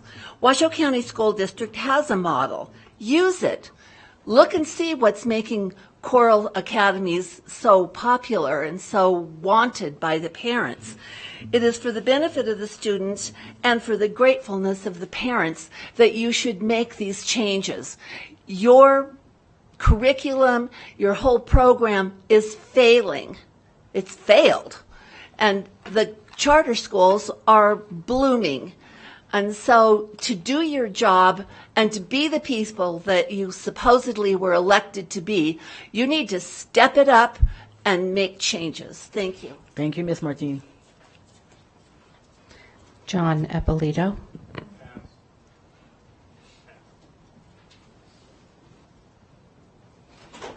The board received emails from John Tusher, Melanie Martin, Sarah Green, Pavel Solon, Daryl Craig, Jeffrey Bottomer, Scott and Marnie Sherman, Randy Hux, Alexa Olson, Cash Morris, Omar Gutierrez, Elena Thormanlin, Christine Perot, the Laney family, Lisa Aland, Amber Spencer, Maite Smith, Joanna Ferris-Smith, Alexander Cuddy, Nicholas Conforti, Gary Steininger, Anonymous, Anthony Hill, Darcy Quayle, Sonia, Shiloh Schmidt, Vicky Ibarra, Luz Rodriguez, Genevieve DeGuerna, Jessica Miles, Celicia Lupierso, Gloria Charlin, Sylvia Prophet, Kelsey Nelson, Judith Ferrer, Brad Golboff, Kimberly Izquierdo, Mara W., Janelle E., Melissa Nordine, Danielle Green, and Gina Anderson. Thank you, Ms. Batchelder. I do, and again, thank you to everyone for taking the time to come out to share your thoughts, your concerns, your perspectives. We know it's a sacrifice when you do so, and it really does mean a lot to the Board of Trustees. As you can tell from the, our attentiveness and taking notes and so on, this is important to us. It really, really is. I would like to do just a couple of things. One is we'll bring it back to the board for consideration, for deliberation, and then potentially for a motion for some action. But there were some concerns mentioned regarding the legality of the recommendations from staff, and so because it has to do with staff action, there was no expansion committee. That was a staff review, which is consistent, which is what is consistently done, right? It's a staff review, and Dr. Parks shared what staff members were involved in that. But I'd like to ask the district's legal counsel, I think I saw Mr. Rombardo, the superintendent asked him to just follow up on that, because it's important that certainly to the Board of Trustees that we stay within the lines legally, and I think that information should be shared for all of us, and then as colleagues, we'll bring it back here to the board for consideration. Thank you, Mr. Rombardo. I know there was short notice and short work and all of that, so we appreciate it. You're welcome, President Taylor, Superintendent McNeil. Well, that was a weird response. That was rather emotional, actually, by me. The rest of the board, trustees, good to be here. Sorry for that choppy start. I didn't expect that response to see Ms. McNeil at her last board meeting. It's been a pleasure working with you. So 388A279 discusses amendment of the charter, and I think what we had earlier, I watched the public comment upstairs. I was briefed by Mr. Mathers. I was briefed by Ms. Montalvo. I did step out of the office for a minute.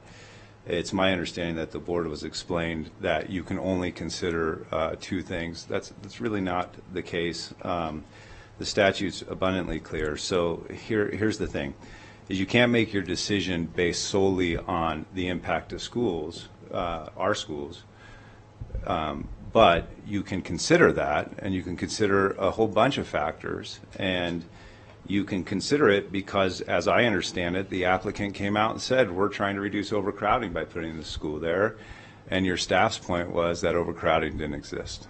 And so that's a reasonable response. But more importantly, the issue here is under NRS 388-279, which deals with an amendment to a contract when you seek to build an additional facility, which is 388, and I'm just going to create a record. I know you hate when I read these, but we're going to need it. So 388A.2791, subsection D, specifically says that if a charter is seeking to acquire an additional facility in a county of the state to expand enrollment of the charter, that they go through a public hearing process. As part of that public hearing process, subparagraph 3 specifically says that a board of trustees of the school district must, not may, must deny a request to amend the charter contract in the manner described in paragraph D or E. D is the expansion. If the Board of Trustees finds the following, and if you skip down to 388.2793A, it states the charter school is not meeting the requirements of the performance framework concerning academics, finances, or organization established pursuant to NRS 388.273. NRS 388.273, Section 1, subsection B specifically says the category of finances addresses the financial condition and sustainability of the charter school. It is the position of staff that it's not sustainable, and that was their presentation, and that's why I asked Mr. Mathers to come up here with me. So the definition, by its very nature, says if it's not sustainable, you must. Now, this is within your discretion to decide the feasibility and the sustainability, but if you find it, as somebody who's voting, that it is not sustainable, it is not feasible, then you're required to deny it. It's not an option, actually. And then going back up above, NRS 388.279, Section 3, subsection B specifically says the governing so now we're going back to what you can look at, and there was what you can analyze, and it says that the governing body does not have a comprehensive and feasible plan to operate additional facilities. And again, the position of staff is feasibility. And so that's, it's my understanding in working with them and giving them legal advice through the Office of the General Counsel that that's where staff is coming from on this. That in there, and that's why they're recommending denial. It is neither feasible, it isn't sustainable, and it isn't comprehensive. And there's also financial concerns that I know Mr. Mathers raised. And frankly, there's probably, I think it could even be argued that there's organization concerns, but it's not my place to tell you what to think. That's just what staff is advising, which is what they normally do. But it is, if you make the decision to deny it, under this statutory framework, it is completely legal and completely defensible, and I don't want you ever to feel bullied into making a decision you do not want to make. Thank you, Mr. Rombardo. So we'll bring the conversation back here to the board for a conversation, and I know the principal is available if we have questions pertaining to Coral as well. So thank you. I know executive director / principal, you know, I appreciate you being here and being prepared to answer questions as well. Dr. Nicolette, I saw your light first, and then Trustee Rodriguez, and then Trustee Mayberry, and then Trustee Smith. And we'll keep going. Thank you, General Counsel Rombardo. I'm going to first make a statement, and then I do have a clarification question. Again, I don't usually say this, but I'm going to. I want it on the record that I fully support choice. I always have, and I've visited all the Coral schools more than once. It's been an honor to partner with them. I've seen wonderful things happen. I've talked to students, teachers, administrators, families, and I support the right for any parent, any family to choose what is best for their child, whether it be education, a way of life. That is a family's option, as long as it is right and good, and I believe Coral Academy, from what I know, is right and good. The choices for a family's most precious gift, their children, is up to them. Having said that, I know firsthand the quality, and I would like to say, too, that we've received many public comments that are in support of us moving forward with this. I found it very interesting that one public comment said, "Why are you doing it all in Reno? What about Sparks?" I found that to be very interesting, something to think about. Here is my question. In attachment I, which is the charter contract agreement, on page 4, number 8. Let us catch up with you, Dr. Nicolette, and then JJ, thank you for pulling that document. You said page 4, number 8? Correct. Okay. Facility lease or purchase. And as council stated, that charter school may not enter into a facility lease, lease amendment, purchase agreement, loan agreement, or bond purchase loan agreement without the prior written approval of the school district. I then want to take us to a very extensive and thorough document, thank you Chase Johnson, It's the Commercial Investment Property Purchase Agreement. The date it was prepared, December 7th, 2021. We are here today discussing this, the first time that I was aware that there was an actual contractual agreement was well beyond December 7th, 2021. And so to be very, very clear, this breaks my heart because I have the greatest respect for the curriculum, for the programming at Coral Academy. What I'm worried about is my obligation as a fiduciary and immediately ignoring the contract because we were not given written request shortly before December 7th when the written contract was signed with Chase and Johnson. That bothers me a lot. And it has nothing to do with quality, has nothing to do with taking students from our schools, overcrowding, none of that. Financial's a different aspect. That is worthy note. But this breaks the contractual agreement, and I'm bothered by it. Thank you. Thank you, Vice President Nicolette. Can I stay on that? Are you going in a different direction? Please follow it. Go ahead, Trustee Smith.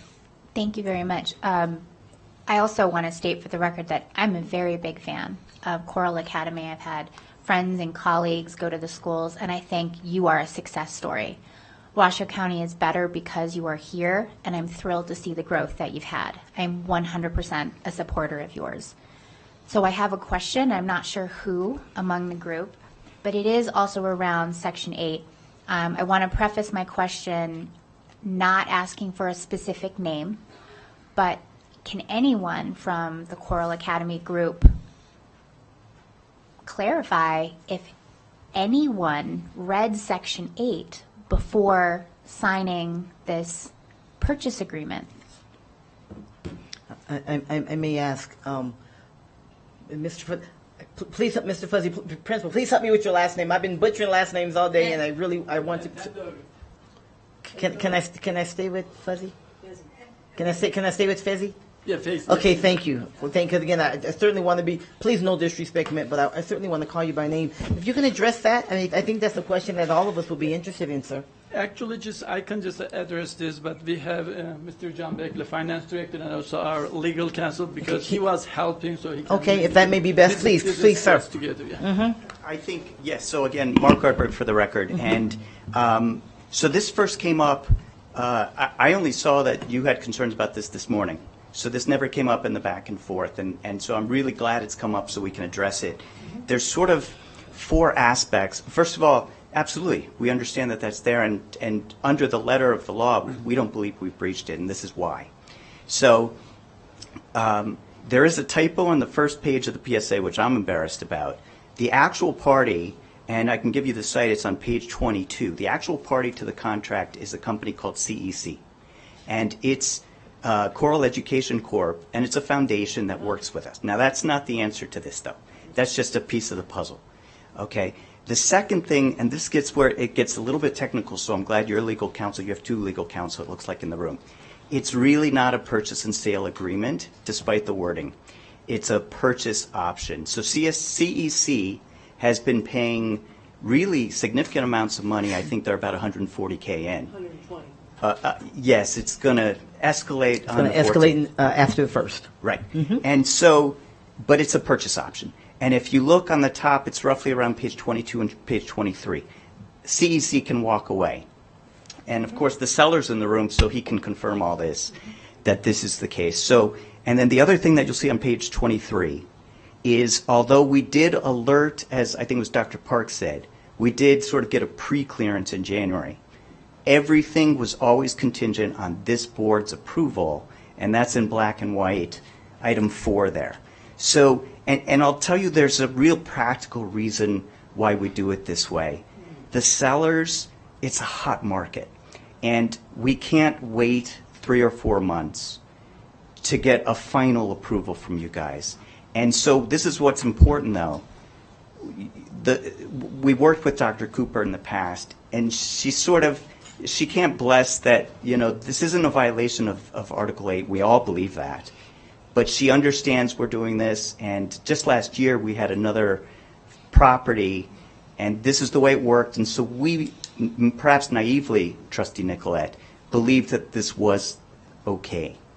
If you still have grave concerns, we really thought that I believe strongly this was not a breach of contract. Is it exactly what Section 8 hopes will do? I just don't know that it's feasible. Talk about feasible. And so that's the problem, but this is the only way to even get a seller to talk to us. So I hope that's, he's standing up if you want to hear from him. But I'm sorry, Trustee Smith. Thank you. But when I read the email that the school sent, and I believe that this is from the Fayez, from the executive, Fayez, thank you. Fayez, thank you. I have to challenge that a bit. I mean, the email that you sent to parents as part of the campaign to turn people out said, among other things, we have signed a contract with the seller. You're reflecting this as Coral Academy of Sciences. Invested $150,000, obtained several county and state approvals, arranged a multi-million-dollar bond issuance, etc. The last approval we need is from the Washoe County School District. And then it goes on from there. I would argue that based on this, the first approval you needed was from the Washoe County School District. And lesson learned. That's all I can tell you. I can't, if you feel very strongly, and you obviously do about that, I fear the chill that all of your charters will have in this market. And so I think what you're indirectly saying is it's really almost a moratorium on growth, and it's your purview to absolutely... No. I want to be very clear. I am not, nor am I, I am not directly or indirectly. And I will also go on the record by saying I would love to see Coral Academy grow. Me too. It is my understanding that in the 4 locations that you have up until this point, we very successfully were able to work through our partnership to have these agreements. And it is also my understanding that in every single one of those 4 locations, we were able to work with you very successfully and approve the expansion, including the locations, before anything was signed, and there was absolutely no issue with that because we did it 4 times earlier. Is it correct that this time it was not done in the same way that it was the 4 times earlier? Because for the record, I'm all for your expansion. And by the way, that is not an indication of my vote tonight. Yeah. But I want to be very clear that what I'm saying is not being misrepresented, nor am I signaling how the board may act. Again, Feyzi Tendogan, Executive Director.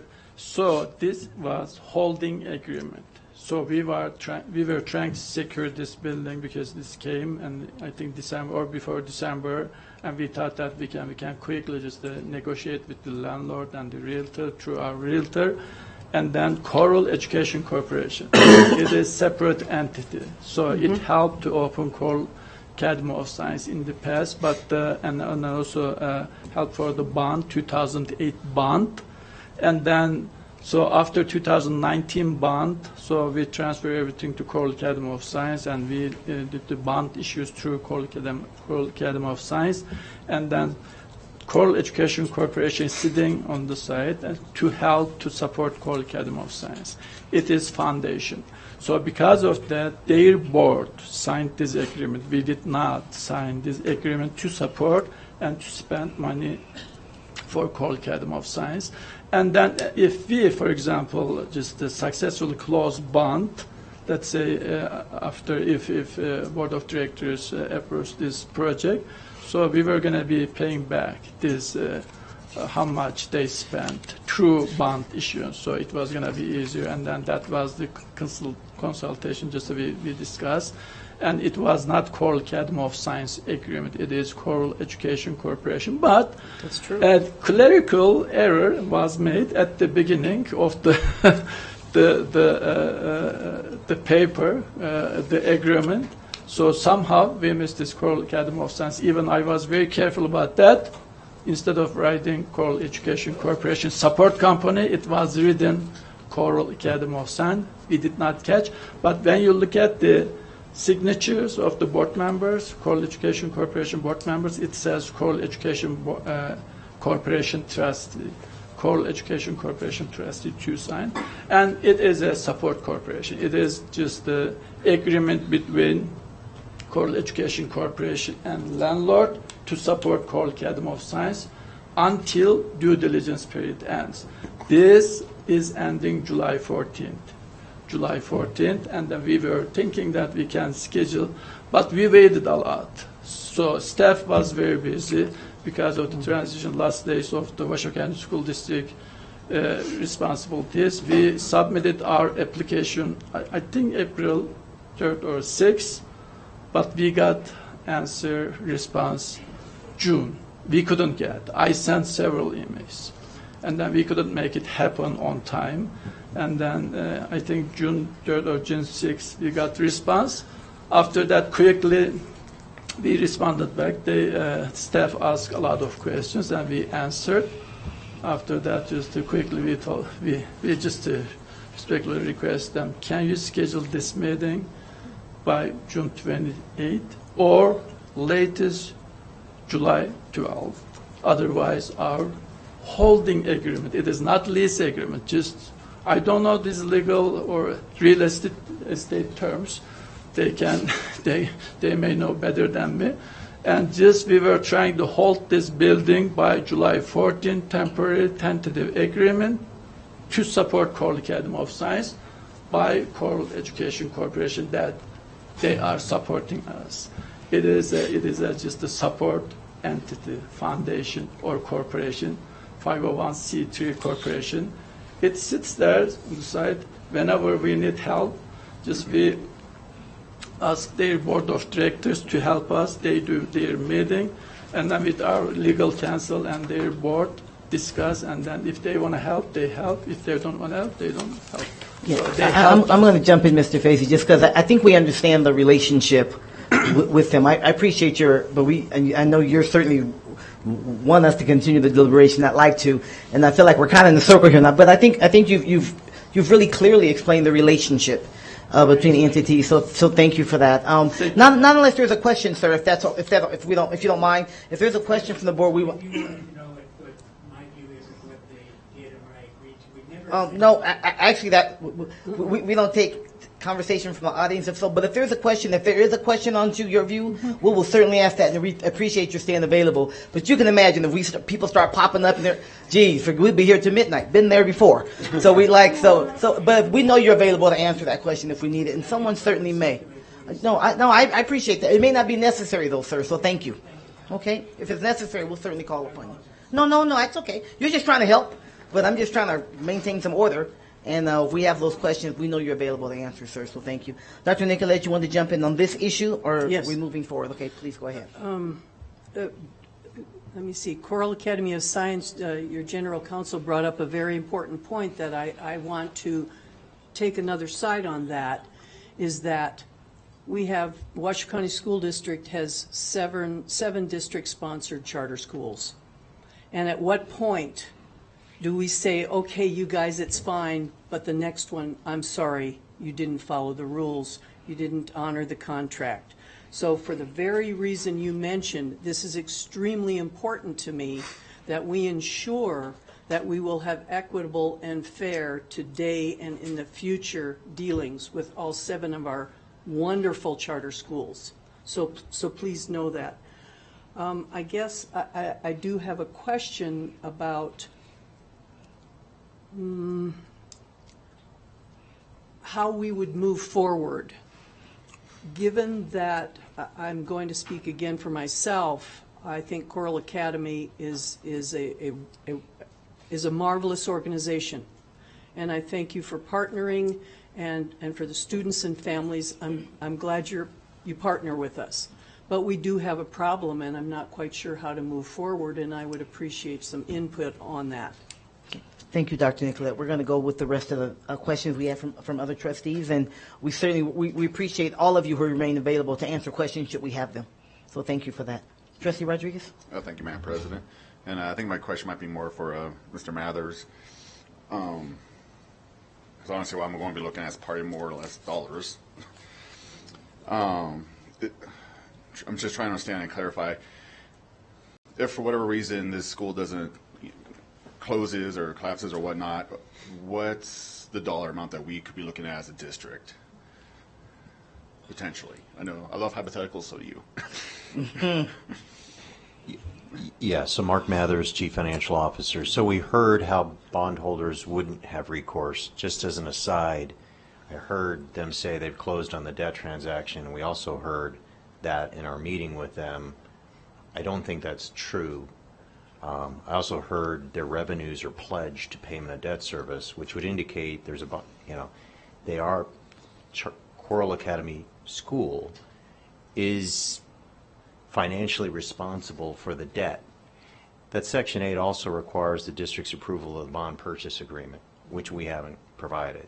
So just as an aside, I think there's a lot of confusion here about the status of the debt transaction, but there's no confusion about the fact we have not signed off on a bond purchase agreement, which Section 8 talks about. So that, just as an aside, that's a concern for me, because we keep hearing, well, Coral's revenues are pledged, and so forth. Oh, but it's not Coral. So which is it, is kind of my question. I've also looked at their official statements, which is the public offering document on their bonds, and it talks about Coral Academy of Science. It doesn't say CEC. So regardless, I do have questions about what is the status of their debt transaction and what do we really believe are the necessary approvals, because we have not given our approval of the debt transaction. Going back to your question, Trustee Rodriguez, so what I understand is bondholders don't have a recourse on Washoe County School District. So again, we're left with slide, I think it's 12 or 11 of the presentation.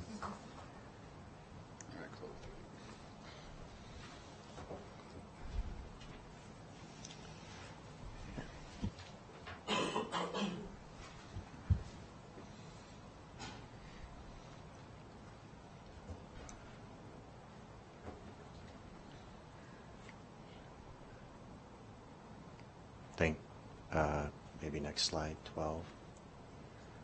Maybe next slide. Sorry, 13. So these are the kinds of costs that the first three, at least, that we've confirmed Washoe County School District would be responsible for.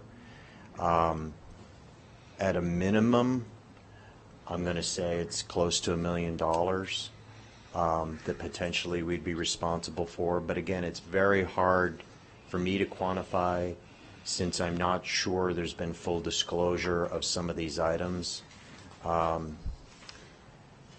we just didn't have time to go down the road to ask those kinds of questions. But it could be more. And again, this is a 40-year debt amortization period, and so that number would most likely climb from today to throughout the term. Okay, and so that's the best I can do. I appreciate that, sir. But as far as like the construction, the building, or even remodeling, the bonds themselves like that, we as a district would not be responsible for that. That would fall on them. Is that correct? That's correct. Okay, thanks. And then I think my next question might be for Coral Academy staff. Mr. Busy? So I'm a fairly new trustee here. See me in the news, I'm sure. I'm getting there, though. How many Coral Academy schools, or let me start with, when was the first Coral Academy opened in Washoe County? And sir, please state your name just for the record, if you would. Sure. This is Halil Kimbakli. I'm the Director of Business and Finance. For the records, Madam President, Board of Trustees, and Superintendent McNeil. Nice meeting you. Coral Academy has been established since 2000, so we have experienced over 22 years. Just for the records, without any financial struggles and operation struggles and academic struggles at all. So we are confident in our projections. And I would like to get a chance to speak to some of the analysis that district staff made regarding that feasibility of the project, if I'm allowed. If you don't mind, sir, I got a couple of questions. I just want to get to the point. So your first schools opened up in 2000 in Washoe County, so you've gone through the crash of 08, 09. Yes. Okay, and then you've gone, how did you guys handle with COVID? Was there any setbacks or anything like that? Or, I know we all felt them, but were you guys able to get your own help without relying on the school district so much? It's a great question, Trustee. We survived the Great Recession from 2018 onwards, and speaking of a recent pandemic, we were able to cut costs, pretty much negotiate all those costs with vendors, pretty much reduce our overheads. We were able to save our school from any getting in damage at all. So we are financially better than ever, and we are ready to take on another project. So we are able to survive the process without any issues, yeah. And how long is your wait list right now for K through 5?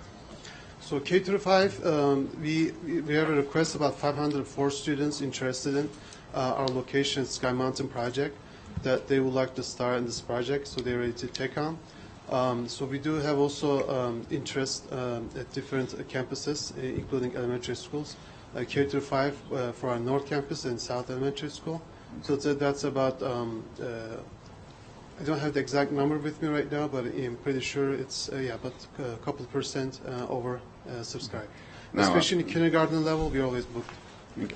And I do want to go to record. I do support choice as well. I got a lot of friends that work in charter schools. I love seeing the telehealth. Actually, is one of the things that Trustee Smith and I and President Taylor were very interested in. We do see a lot of progressive stuff you guys do, and I support it wholeheartedly, as well as homeschooling. I do have to wonder, though. I mean, you guys have how many schools? 4? Yeah, currently 4 campuses, yes, sir. So why? Help me understand, because I want to be there for you guys and for the community. It kind of sounds like you guys put the cart before the horse on this one. I just want to get an understanding of why. I mean, I understand the houses and properties selling, like I get that, but we do. Just help me understand why you guys went this route. Definitely, Trustee. So first of all, we have a great interest from the community, as you've seen, public comments. Also, we do have a public petition. There's over 1,000 families sign up. They show their interest in there as well, just for record.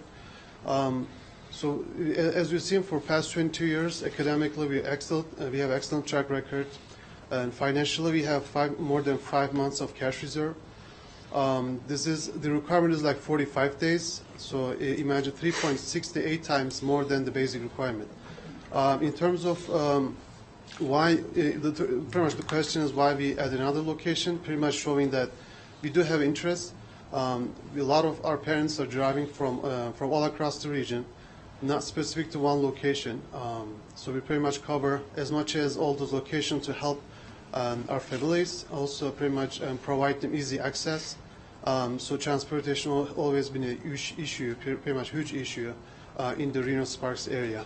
So pretty much we want to provide more opportunity for more parents and families. If I may jump in just to help, I think his question was how did things get backwards? As much was that not your question? Yeah, how did it? Yeah, I think what you're saying is certainly well stated, and I think that's really been demonstrated. The success that you've had, the support, that there is a waiting list. We don't know, but I think that really you've done a great job. I think of demonstrating that. I just want to try to get to where we are, just from a question standpoint. Is I think Trustee Rodriguez was asking, how did this one get backwards? Getworks, like what do you mean by, sorry? Meaning number 8 says that you should get permission before you go forward on the building, and it kind of went backwards. And I think his question is, what happened? Sure. Am I right, Yeah, Trustee? yes. Oh, yeah, sure. I'm happy to address that. The question Trustee Smith has is it the same process? Yeah, exactly. It's the same process we have done with Washoe County School District. So one of the requirements is that getting a lease document contingent upon Washoe County School District approval. So it's clearly, as you see, pretty much there is clearly says that contingent upon Washoe County School District approval. So all of our recent projects, we plan to do the same thing. Also, we have Dr. Cooper. She's here. She can also clarify a few questions about the process. But from our standpoint, pretty much all the procedures are the same. Maybe why you think is different, because maybe now you may see more intense requirements, more paperwork required in comparing the past expansion projects for some reason. But that's something I would like to highlight. Okay. Thank you, sir. I think that answers your question. Yes, Madam President. That brings me hopefully to my last one. So is there more paperwork required through the district or through the government now than the last time you guys opened up a school? So what happened was we submitted our documents on April 5th to the district for review. We didn't hear back until June 5th. So it has been 2 months of process. Of course, by the time we send our documents and we didn't get our response, interest rate, of course, increased from 5% to 6%. So in terms of the requirements that mentioned the paperwork, after we submit our documents, I noticed that Washoe County School District now is implementing a new protocol pretty much for charter expansion projects. Again, Dr. Cooper can confirm the dates of the approval. So suddenly all the requirements change. So I would like to highlight that as well. Okay. All right. Thank you, sir. Thank you, Madam President. Okay. Thank you, Trustee Rodriguez. Trustee Mayberry, and then back to Trustee Smith. Thank you, Madam President. Well, first, I do want to just thank all the members of the public that came and spoke. I really appreciate the civility and the heartfelt comments. It was very inspiring. We don't get a lot of that here sometimes, so thank you for doing that. I too am a supporter of choice. I want to make that abundantly clear on the record. School choice and our charters for our team. But has there ever been a history of Coral failing financially? Have they ever had any problems on that end in the history with the school district? Trust me, Coral Academy has been successfully operated past 22 years. Did not have any academics issue, did not have a financial issue, and also has very strong balance sheet. What it means that we do have 5 months of cash reserve, which is almost 4 times higher than the basic requirement. We never failed financially. We do have experience since 2008. We never defaulted in our bonds. We survived the pandemic. We survived the Great Recession. We can and do weather the storms based on historical record. And those are not hypothetical scenarios. Those are the past records that can easily be trackable and can be backed up with our financial records. Okay, Mr. Mathers, you concur with all that? There's never been any financial problems with Corral in the school district? So, Mark Mathers, I'm not normally involved in the annual review of our charter agreements, but that's my understanding from our chief internal auditor and others is, no, we've never had a concern about their financial soundness. History, yeah. Right. Let me ask Corral this. When people express interest in your school, what does that usually translate to in reality? So when we do see interest in our school, pretty much we, first of all, we reach out to them and ask them to apply at our schools. And then we do have lottery system. So based on how many students interested in the certain campuses. And then we do run the lottery. Based on the lottery, everybody will get their spot. If they cannot get their spot based on the lottery, and then they also put on the waiting list. So you've always had a waiting list? We always had a waiting list, yes. A lot of my concerns and questions, honestly, have been answered between the 3 trustees. I had all the same concerns, all the same questions.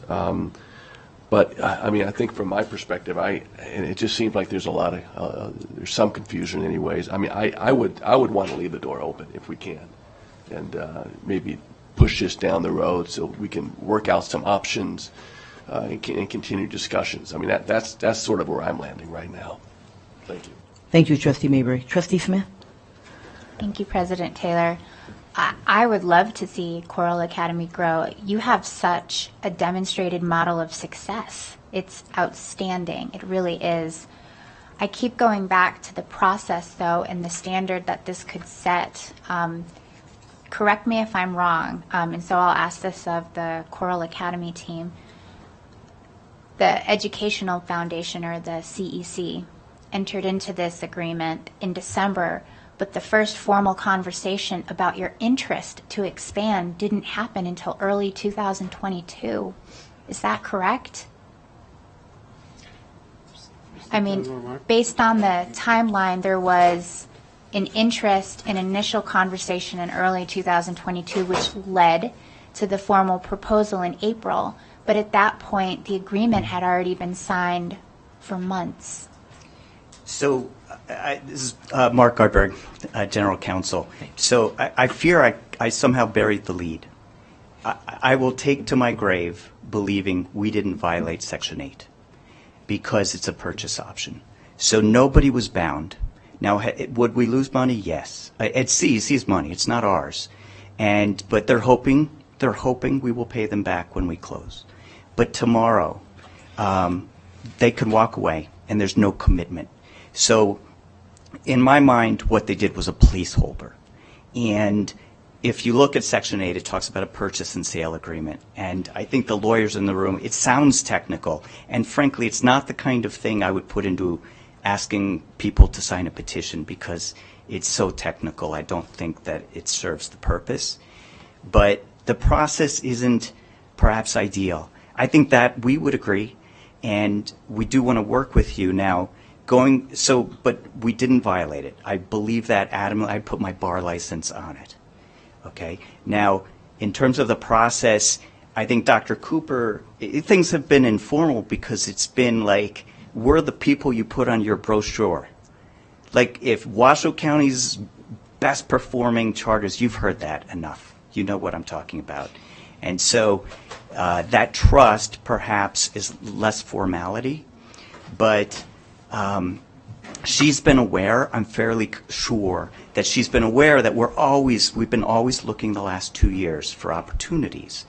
And so I don't think it took her by surprise in January when we said we have an opportunity, a project that we want you to look at.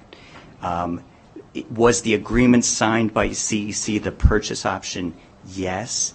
It was so fluid. And frankly, it goes back to Mr. Hagar, who told you during his public comment, it's $800,000 under market, and it's more like $1 million now. It kind of was the kind of opportunity that was worth acting and then sort of saying, okay, this is an ideal process, but we didn't violate things, and we hope that you'll agree this is a great project. Did I accurately say that? It is in the list, yes. It is contingent upon Washoe County School District approval because we learned this rules and we know what to do because we opened 4 schools. I am with Coral Academy 22 years, started Coral Academy School in 2000, was the 7 years of teaching, and then right now. So after 2007, I became executive director and then opened several schools. Even we went to Coral Las Vegas, opened Coral Las Vegas School 2007. I was the part of the process. So that was, yes, we informed Dr. Cooper, she is here, I think if she can help to clarify. And then just we sent email, hey, Dr. Cooper, we have opportunity. And our realtor brought this building, and we want to keep this building. It is going to go. Mr. Hager, landlord, our parent, former parent, and he said, I'm going to be selling that building. So we thought that so we can get help from Coral Education Corporation, our sister foundation corporation, and we asked them from their board, can you help us to secure that building temporarily? Just all you're going to be losing if it doesn't work, 6 months. Because we thought that we have to have due diligence period for this building between December to July 14. Mr. Hager said, no, I can't wait 6 months. Just I want to sell building. And then we said, okay, this is corporation quickly may help because they didn't want to wait. His realtor also did. And we thought that this is a just nice building, and we opened South. 24 Fitness, yes, we built 2nd floor, started school, successfully end the year, and it's similar building, and we know the deal. We know realtor, we know architect, engineers, construction companies, and quickly we did our study, and then said, okay, corporation, help us, because Coral Education Corporation was founded to support Coral Academy of Science. So there's, yes. I think we covered that, but I want to make sure. I was just about to say, now we're starting to. Exactly. Yeah, So, if we can't really just stay focused on the questions of the trustees, I think the case has been very, very much stated. I think we all agree that really Coral is an amazing school.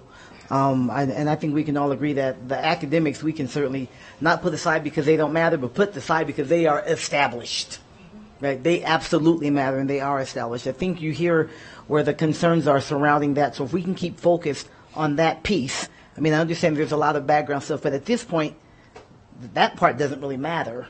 So if we can just stay focused on that piece, one of the things I do want to do, if I may, because I think this will help, is really the. So I have several questions. We haven't gotten to it. And I know Trustee Church has his hand up as well, and we certainly want to get to you, sir, as well as Trustee Minetto. I'm going to ask legal counsel, Mr. Rombardo, if you would weigh in. There's a lot of conversation around. It's really not really. It's kind of it's kind of like a. We're gonna buy, but what is the document that we're dealing with? And additionally, I still have questions around.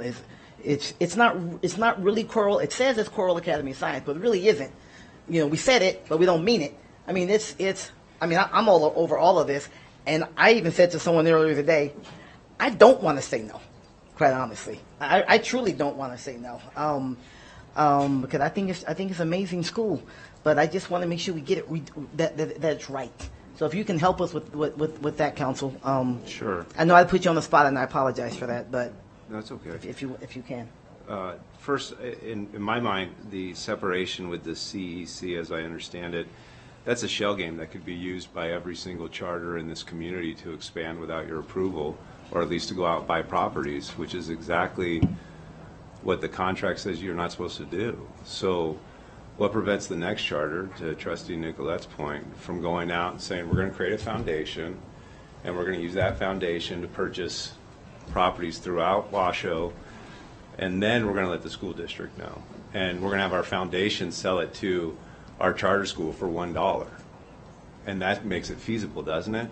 That's exactly the type of thing that's not supposed to occur here. This is supposed to be a partnership between the public school district and the charter system to work together so that when these decisions are made, they're made up front with both parties having full transparency.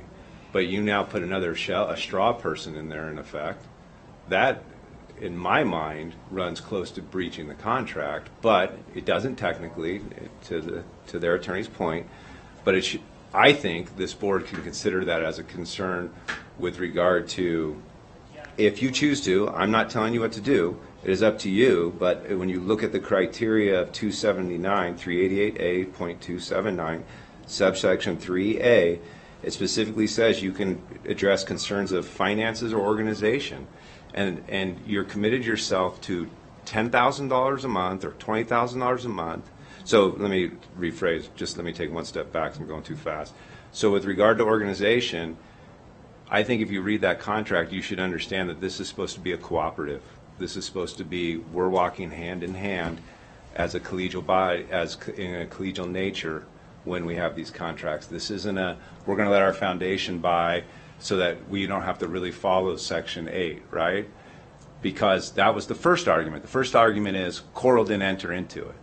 So we just used our other guy to enter into it, right? But the Coral's going to open it, and Coral's actually advertising that they're opening it.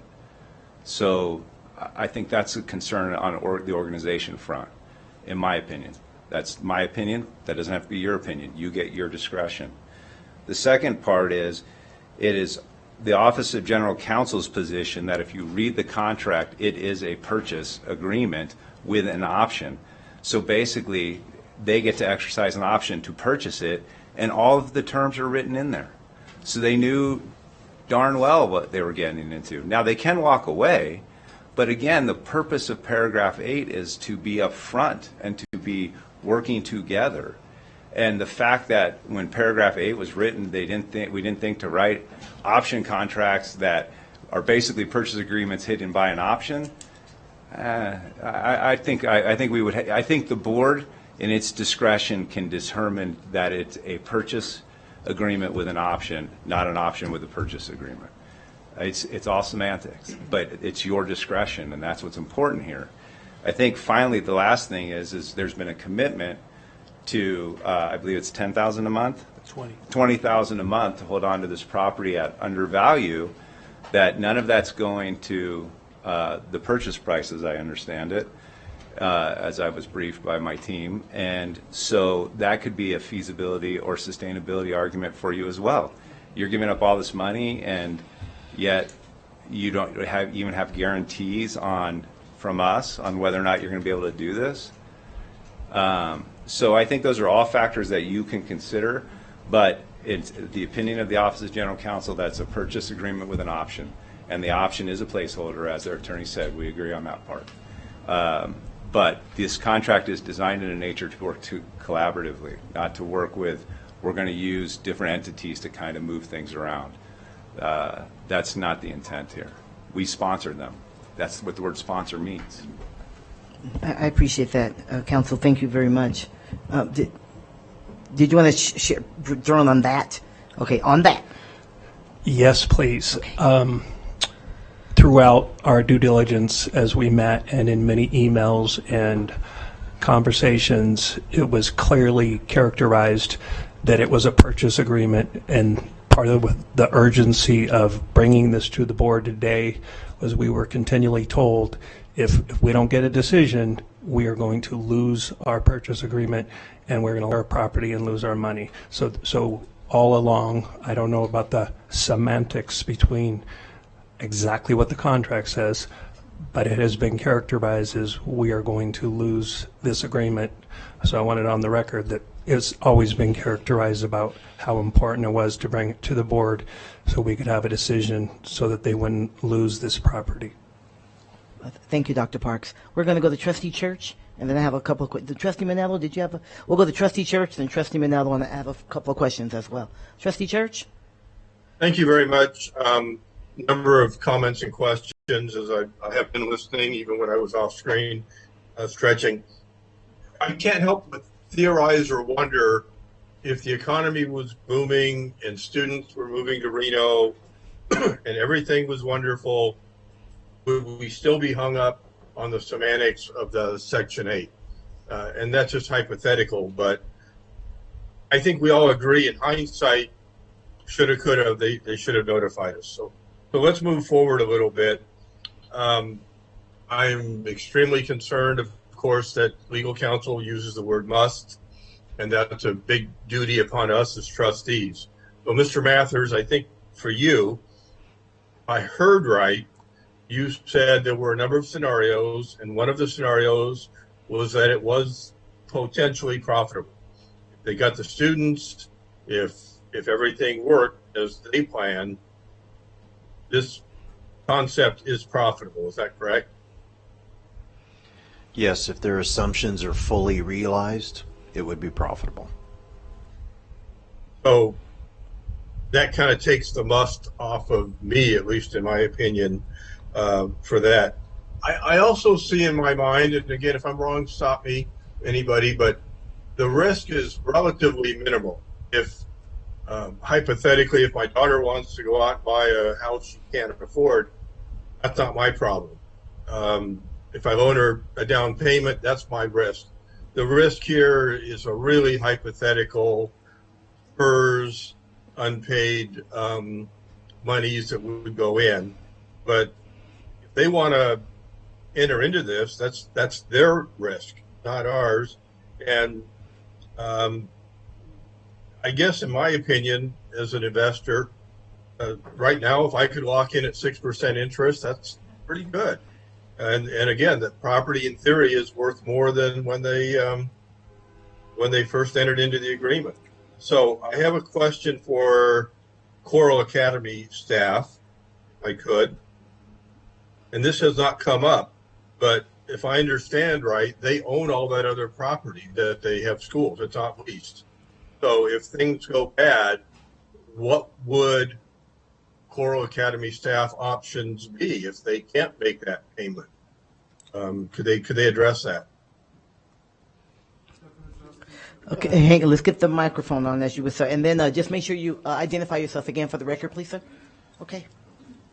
Trustee Church, this is for the records, Halil Kembekli, Director of Business and Finance at Coral Academy of Science. I am here with John Kim, underwriter from the Stifel Group for bond financing.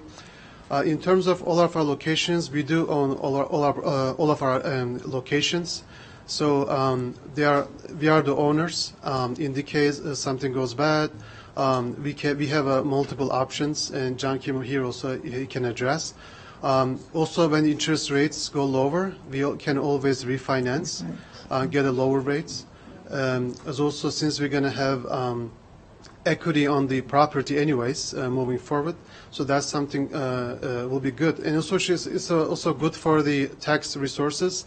That's a great usage for the tax revenues. Leases, they're not ideal for our case because they're expensive. They increase yearly. And always landlord has the power and option where we can have a fixed payments over 40-year term. That's the ideal way. So I'm just going to have John Kim to talk about those potential risks about the facilities.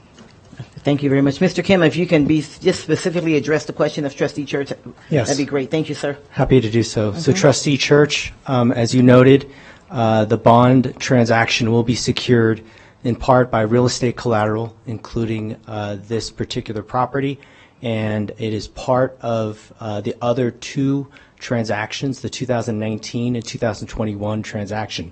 So all three transactions from a legal financing structure are considered on parity with each other, meaning co-equal. All the loans are effectively tied together.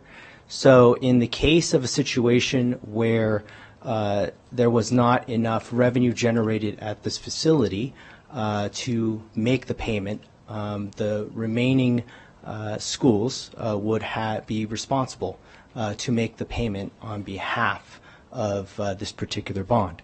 That being said, if there was some level of distress, and this has been shown time and time again, because even though most of these types of projects are successful, the vast majority, there are occasions where they're not successful and the school has to close.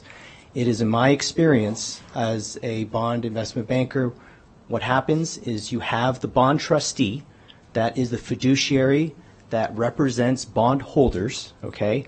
They basically will come into the situation and negotiate with the school. And in my experience, the first thing they try to do is they try to work out a scenario where they can continue to allow the schools, successful schools, to operate, and at the same time find a way to either take the unprofitable location and either re-lease it to somebody else to make up for the shortfall the school's not able to meet, or sell it and then use those proceeds to pay down part of the debt, while at the same time working out a payment plan for the remainder of debt that might not have been paid. So that's usually, in my experience, what happens. So two quick questions. Is there a lot of equity in the other properties?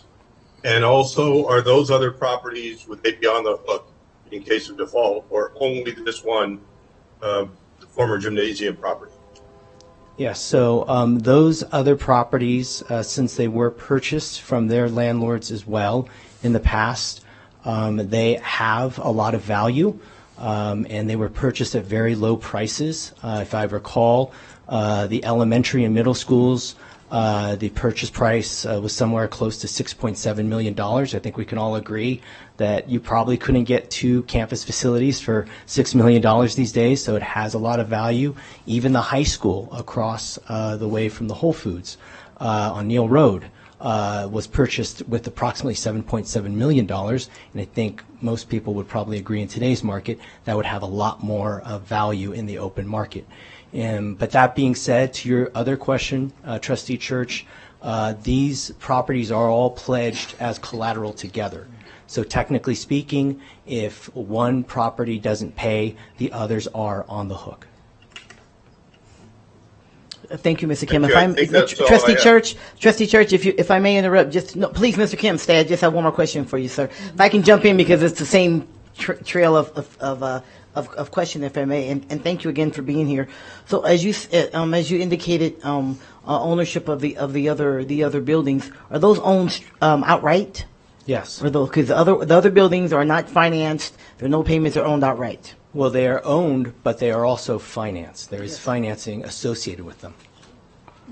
So in other words, the 2019 bonds that were issued, those bonds, they did three things. They refinanced the 2008 bonds that were used to purchase the first two facilities, the elementary and middle school. And then the other thing that the 2019 bonds did is they also funded, I believe, the high school. Purchase And of then the the bonds. 2021 bonds financed the additional elementary I school. understand. Purchase for the bonds. Okay. Thank you very much, sir. I'm sorry, Trustee Church. Thanks for the interruption. Go ahead with your questions. That's about it. I just think that I have to, the concerns about the classroom size or the play areas, nobody forces students to go there. So that, to me, falls on deaf ears. My main concern is our fiduciary duty. And other than that, it really falls to the charter school to make their own decisions. But the fiduciary duty, obviously, is my biggest concern. But that other stuff about, well, the classrooms are smaller, they don't have enough play area. It's a charter school. Nobody forces them. We have schools on that don't have playground. We have specialized schools that I've been through that don't have play areas or converted warehouses or other purposes. That doesn't concern me. Just the financial fiduciary duty is. So thank you very much. Thank you, Trustee Church. Clerk Manetto? Thank you, Madam President. I think that I think the academic aspect is never in question, ever with Coral. My understanding is that graduation rate's like 100%, which is fabulous. And I realize that there is, with over 500 kids on a waiting list. Is that correct? Just not? Or okay. Thank you. Really, it's 500 kids who showed an interest in the new campus. How many kids There's are on 504 families Okay. families have expressed an interest in the new campus. How many kids are on the waiting list for Coral? Just give me a ballpark figure in like one sentence. Yeah, those are two different questions. See, Yeah, I didn't how get many that kids? either. No. Okay, about 80 to 100 kids, K through 12 this year. Okay, so there's a thank you. There's a those are two different questions. Okay, but I picked up what you were saying. I got what you meant. Thank you. Okay, so that's making my mind go a different way. Which, we don't want anybody on a waiting list. It'd be really nice if we could do this. However, let me drop the other shoe. Due to the fact that we did not have prior approval, I feel like that's a breach of contract. I think that when our CFO is concerned about the risk, I am concerned about the risk. And I know that you guys are part of us, and I would love it if we could do this. This would be fabulous. I think what needs to happen, this is just me, as one trustee, I see this as saying no, going back to the beginning, which is going to cost more money, I realize, and doing the right steps in the right order, because that's the right thing to do. Thank you. Thank you, Clerk Manetto. I know we've been on this for quite a while. I want to ask my question. I'm going to ask, and I'm sorry, sir, the landowner. I'm sorry, I forgot your name and. Mr. Hagar, thank you. Ms. Hagar, would you please, just a couple questions for you, sir. See, I told you someone to have questions for you. Yes. It's been frustrating listening to people talk about commercial real estate, don't know anything about it. Okay, well, I appreciate your patience. I think I can set some of your minds at ease, definitely, if you ask me the right questions. Okay, well, let's just ask some questions and see where that may be. First of all, I will say this. I'm going to say thank you for your willingness to work with the school, because we know real estate is very hard to get, especially large buildings, right, like that. And I understand you have children who came from the charter system. I'm a real supporter of so Coral. you're clearly a Absolutely. real supporter. Yes. So just a couple of questions. Was that the driving factor when before you signed the agreement? Yes. Right, in December?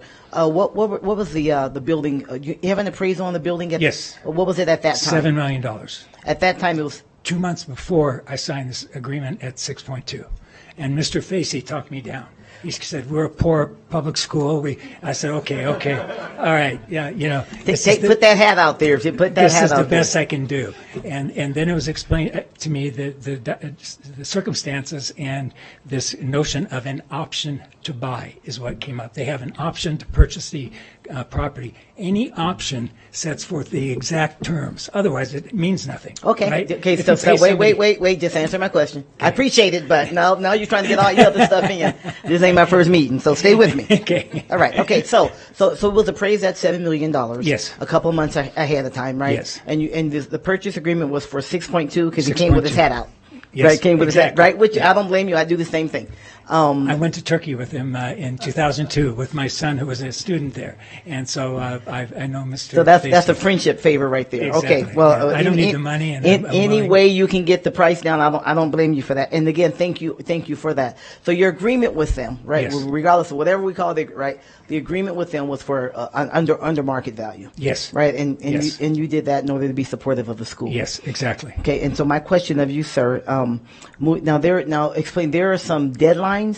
I understand that there are some deadlines that need to be. There was some reason why it's like we got to get this thing on right now because there's a deadline, July 14th. Or And- something that if that doesn't, July something, and this is our last board meeting before that date, and if that doesn't happen, it triggers something else. Can you help me understand that? I can exactly help Okay. you. And because time is of the essence, I won't really go through it other than to say this. I have confirmed and agreed with council for the school that I will extend that deadline. I could cancel the agreement effective that date because I've never been in escrow this long in my life. I bet. Neither has my realtor, Dick Johnson, who's a little older than me, and I started kindergarten. I'm there. not sure why that's relevant, Dick, but it's on the record We've been now. around for So. a long time. We're long in the tooth. We've never been in an escrow this long. Mm-hmm. And so I wanted to see what was happening, whether they were going to be close to being done by that time or not. Sure. And if they weren't, I would have the right to cancel, but not the duty to. Mm-hmm. I've agreed not to cancel and extend that to September 14th. Okay. And under the terms of the agreement, that they're going to feel a little pain because of the cost of not having Because done they it still have the quicker. monthly. It's going to go up Understandable. a little higher, yes. But But that the- answers my question, though, sir. If you would be willing to continue to, I am. If we get to that piece. Exactly, and that's why I wanted to answer your question Okay. directly on that I've agreed to do that, and the I appreciate that. agreement Gives another provides couple of months. I appreciate that. Thank you, sir. so that they can, because should have started this process earlier. That's my critique from the sidelines. They wanted to get the zoning changed because if they couldn't, then there'd be no reason to come to you. I know this from hearing things. And also there was this option to purchase so that there's no duty on their part to buy it. Right. There's no duty on your part to do anything unless they got the zoning changed. And in the meantime, people like I'm going to me- jump in right now. Okay. Yeah, I'm sorry. I understand that, but look, no, please don't be offended. I don't care about all that. That's not my question. So no, I get you, but you answered my question. That's important info. But I really want us to get to where we're making a decision in terms of the backdrop. I know you have very good rationale, and thank you for that.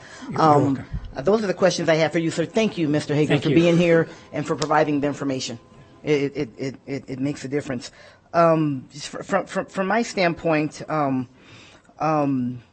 those are my questions. Other questions were asked, as Trustee Mayberry said, from my colleagues. I think that there's I think we can we can agree on academics, as I said, because it's amazing. It's amazing, a model to be used and shared and maximized, and we so often, so many times, what came up was class sizes, and we talk about that a lot. And we absolutely, class sizes make a difference. That's not the only difference, but it absolutely makes a difference, and that's just being reaffirmed here on tonight. So thank you for sharing that. Here the concerns that I have is some of the agreement option versus purchase versus whatever. I think the intent was for it to be an option to buy. We can change the name, we can do typos, we can backspace, we can cut and paste, we can airbrush, we can do whatever. But I think it's pretty clear that and I understand it, but I think from my standpoint, that was the intent. And again, this is from one trustee. In terms of the school versus the foundation, the intent was this is what we're doing as a school. I understand the role of foundations, absolutely. But in all of the communication that we've been able to read, whether it was the email to say, hey, we need your help, everybody weigh in, sign the petition, email the board and so on. It was, we've put this money out there, we're going to lose it. It's a we thing. So it's if we can separate if we want to, but you're pretty glued together. Okay, again, I think that's just semantics. And so I think that, yeah, the school got all over your skis a little bit. There may be good reason for that, whatever the case may be, but let's just deal in truth. And I think that's just where we are. That doesn't change how I feel about Coral, because I think Coral's amazing. I'm with Trustee Church. Certainly facility concerns, that's not a reason to say don't do this. Right? Those things can certainly be addressed, and staff said that as well. Again, the convenience, mistake, trying to move things around, whatever, I think that's the reality of it. I also have to go with number 8 of the charter agreement. I mean, there are some things in there that certainly are concerning, and I do think it's important. As a board, I have always been really, really consistent with being consistent. And there's a process that's in place. And so I do have concerns around that, because we have 7 charter schools and others that have opportunities, and other charters will come eventually, and so on. And I think how we deal going forward really, really does matter. And then a part of that, additionally, even if everything was absolutely done in order, there are documents that staff needs to have an opportunity to review that they have not seen. And I think that's important from a financial standpoint. We have a great deal of trust in the financial team that we have, and many of the questions that we have may very easily be able to be cleared up, but they have not been, and I think they need to be. Okay, no, it's not a question and answer. Thank you. And they have not been, but they need to be. So one of the things that I would like to, I don't want to vote against Coral. Okay, let me say that. I do not want to. I want to find a way to keep the door, but I cannot vote for this right now. I need to be very honest, because there are too many questions, too many things that were not done, too many, yeah, we know them. Oh, hey, is it lease? It's an option. I have a coupon. I mean, it's too much of that, right? And I think as a board, we have to really be consistent, but I would like to find a way. And I look to my colleagues for this. Is there a way we can clear some of this up, so as a board we can continue to stand by? There is a process, and we're committed to following the process, because it may seem like nothing to you, but everything we do becomes precedent. Watch our meetings and you'll see. Everything we do becomes precedent. And so we have a fiduciary responsibility to be consistent and to be mindful of that. In my mind, this is one trustee talking. Right, so I would like to see if there's a way we can we resolve some of this stuff. I mean, I do think that the advice that we have from a legal standpoint is important. It matters. We have a great deal of trust in our legal team, a great deal of trust in our financial team. Is there a way that we can find that piece, so that we can keep the door open, resolve what I think are some really, really important issues? Yes, counsel? I think you're answering the question for me. Go ahead. I am, if that's okay with you, President please. Taylor. Thank you, and board. I think you have 2 options. I think you can do a motion to continue. Then you're not making a decision on the issue before you. If you're uncomfortable with that, I think you can do, if I'm understanding where you're leaning, a motion to deny with the right to resubmit. It would be one or the other. But this way it comes back. I'm currently looking at the NRS to see if you're denied, can you resubmit? I don't see anything that prohibits that. So that's a quick review of NRS 388A. So I think those are your 2 options, but a motion to continue is pretty clean, right? We're moving to continue, contingent upon them providing information, and then you hear it. Yeah, no, and I appreciate that, and I see lights as my colleagues that are coming on, and I see board counsel nodding, and you Mr. Hall? Yes, that was the analysis I was doing. So, Mr. Rombardo, I appreciate you speaking up. That if in answer to your question, that is one of the options, and I agree with both of those. I think the cleaner way is to continue this with some specific instructions of what would need to happen going forward. Okay, thank you. That's again, those are the comments from one trustee. I see lights. I think Trustee Smith jumped on first. And then Dr. Nicolette. Okay, please, Trustee Smith. Thank you, counsel, on both cases. Thank you, President Taylor. I very much like where this conversation is going. One of the things that I'm coming back to, and I'll share this, is that one of the aspects of our partnership that's really important, and that I believe has happened the 4 other times, is that the district has been mutually supportive of the location of the school. And there are some questions about if that is the best location based on that partnership, which we've executed successfully 4 times. I will say that there are many other growing aspects of our community that could possibly benefit from a Coral Academy of Science. I'm very interested in the opportunity to perhaps continue on this, but I'm not so much married to your location. I know that you have an agreement there, and I'm not saying that that will not come to fruition, but I'm going to be really honest with you. I like the idea of your growth. I support your growth. I'm not married to that location. I think that there could be other aspects of our community that maybe you would be interested in, because the way that I read our sponsorship documents is that we are also supposed to mutually agree on what parts of the community might be a good fit. Obviously, it has to be somewhere you want to go, and it has to be somewhere where we think we should be serving the community as well. But I do want to put on the record that I like the idea of continuing, but there could be other parts of our community to grow Coral too. So, just putting that out there. Thank you, Trustee Smith. Trustee Mayberry and then Trustee Rodriguez.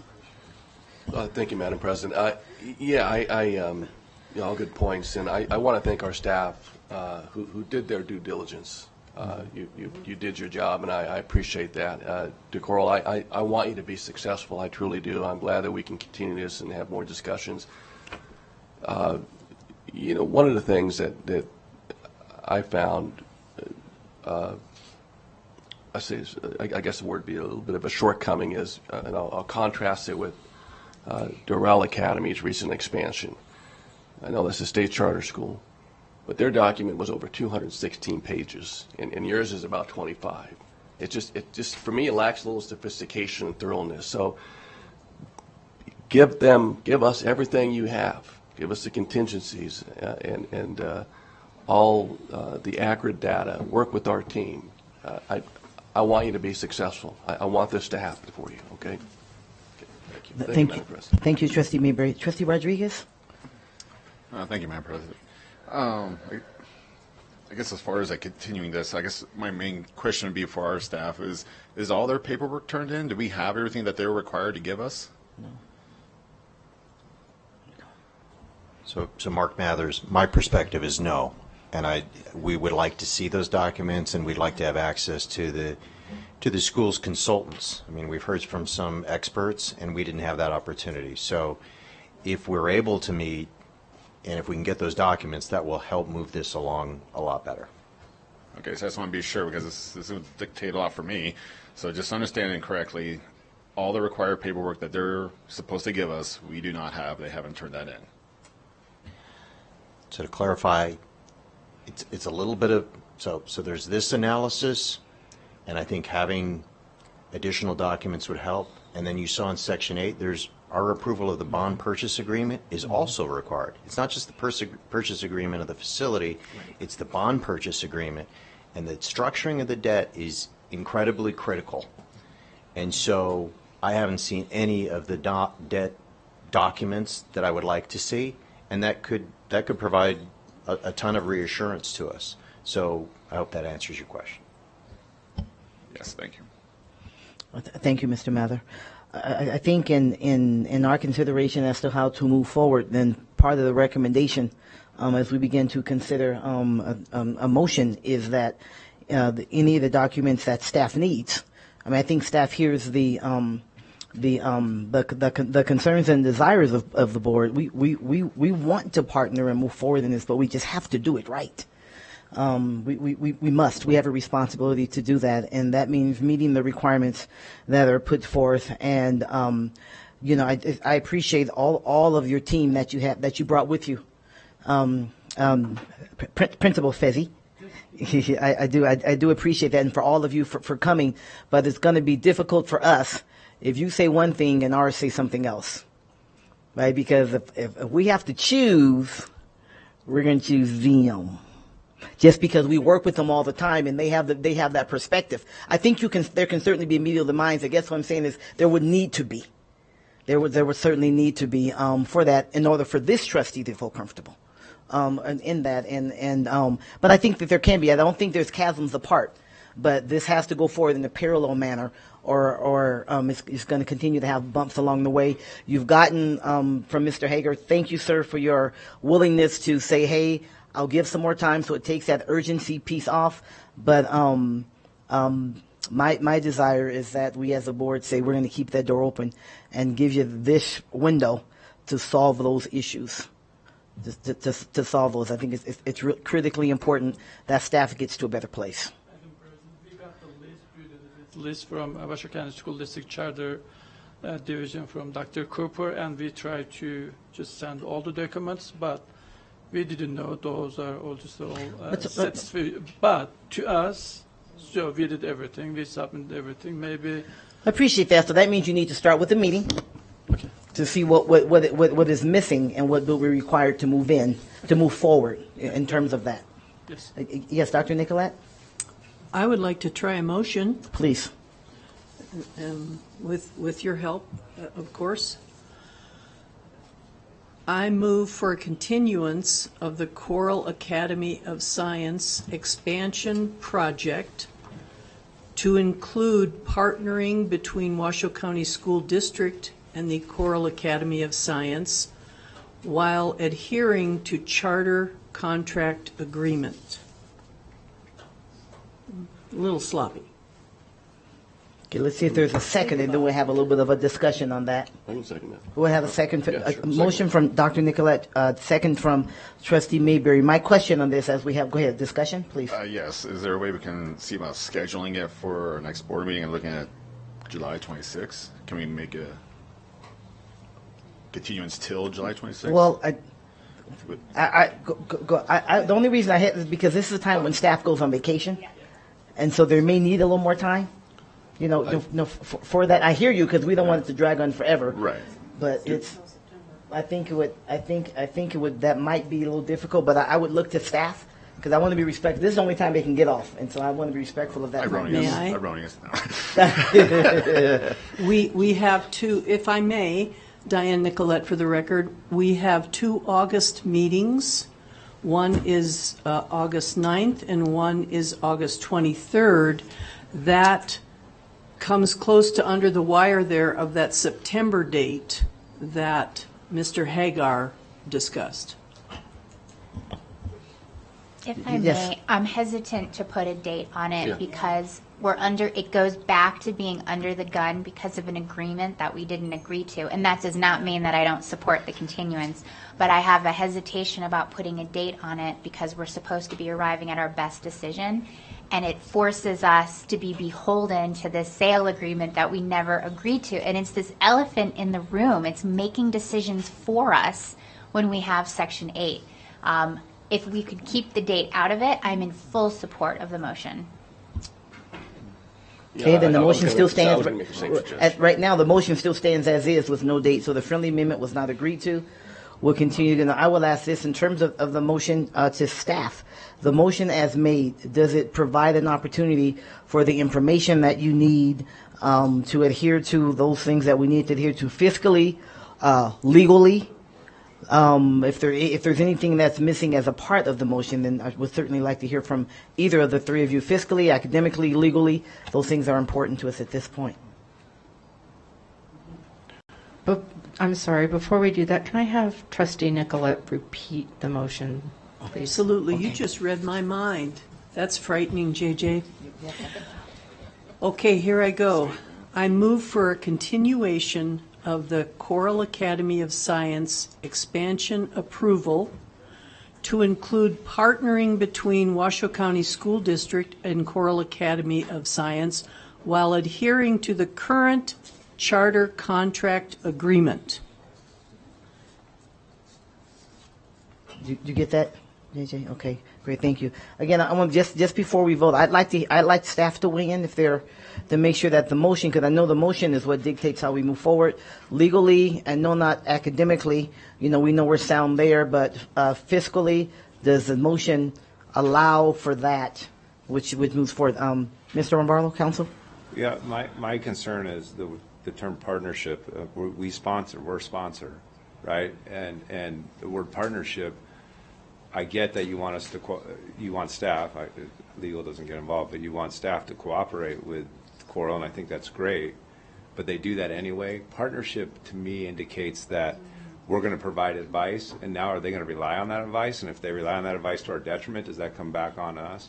So I don't really understand what the word, I think I understand what you mean. You want us to like cooperate, but the word partnership has, in my mind, some type of legal meaning, like we're walking hand in hand, and right? So Work together? And we have an oversight response. You're saying that might change it. Maybe it's work collaboratively or? Cooperate, you're both used cooperate. yeah, I think I'm very comfortable with cooperate. Does that fit into a friendly amendment? Absolutely. Does that work for you, JJ? I'm going to ask you to read that again in a moment. The seconder, Trustee Mayberry, are you okay with the friendly? I am absolutely okay with that, yeah. Okay, please, Council Hall. I'm not sure what you mean in the motion by in compliance with or following the contract. They're required to do that anyway, and what that motion is going to be requiring them to do with that additional I'm sorry, you get the mic, your voice. Sorry, with that additional language at the end. Fair enough. And the reason I threw that in there, if you will, is because the conversation today has shown to me that for some reason that was not a thought in the organizing of this contract, investment, property, and it just was not a thought, because on page 4, section 8, it's very, very clear to include purchase agreement, loan agreement, or bond purchase / loan agreement, and none of that was considered in the presentation. So you want it to be specified, even specific? Unless you think it's not necessary.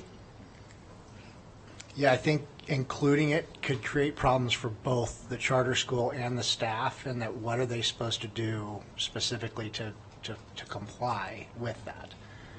So I think adding that without some sort of specific instruction or specification may create a problem that neither of them can comply with the motion. I understand. And I do believe that a motion simpler is better. What do you think, seconder? Would you like to try again? What you like to? We can. I'm sorry. It's not an amendment, is it? It's an amendment to their contract.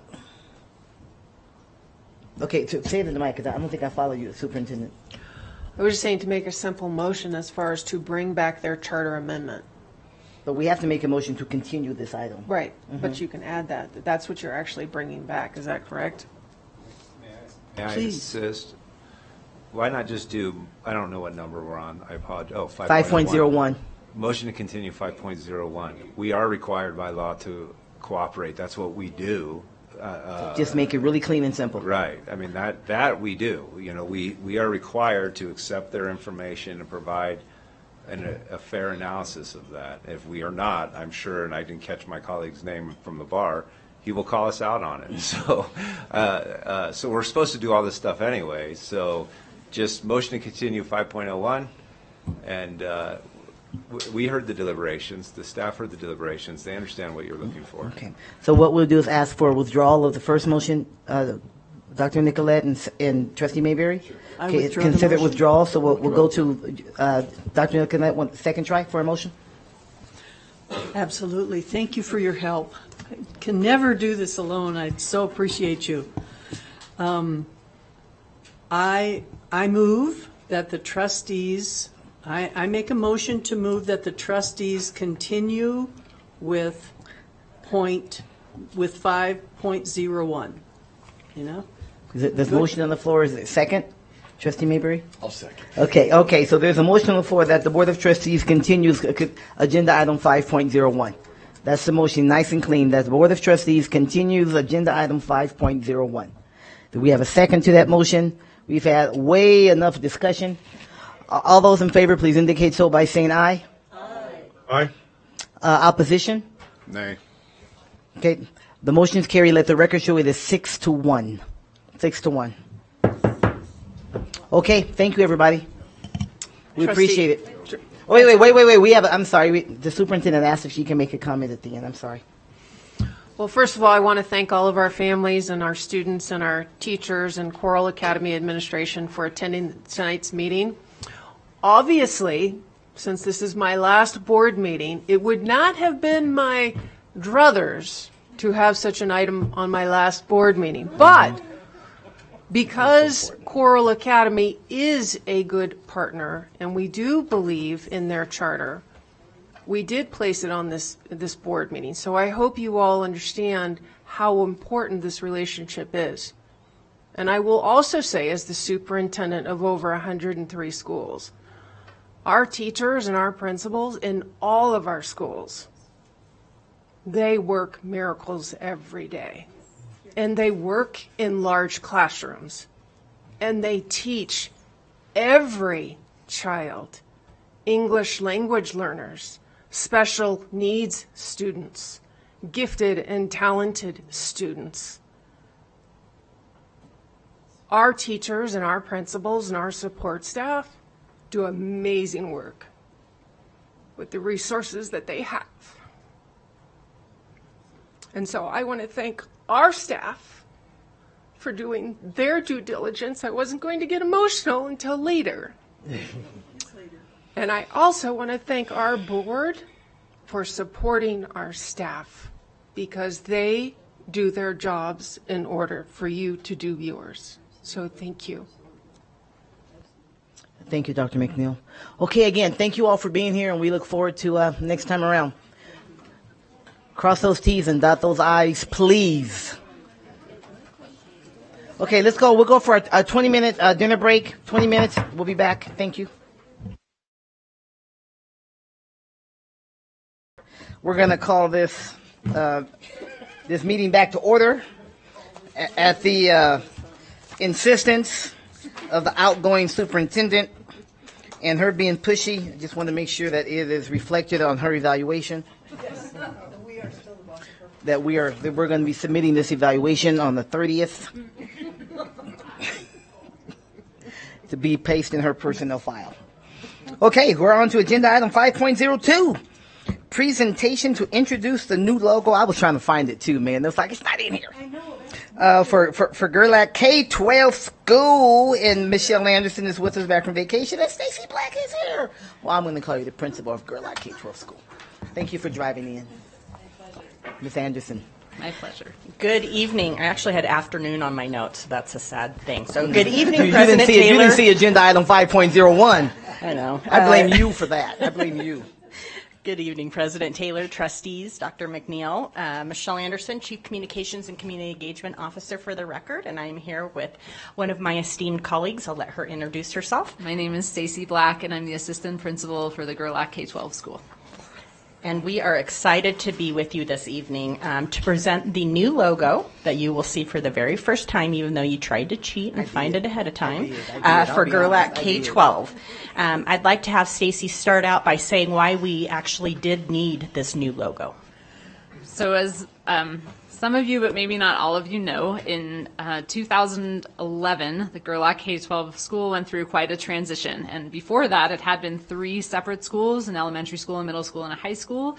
And then the main employer in the area closed down, and the school became incredibly tiny. So when we restarted school that fall, we had only 8 students in our K through 12 little building.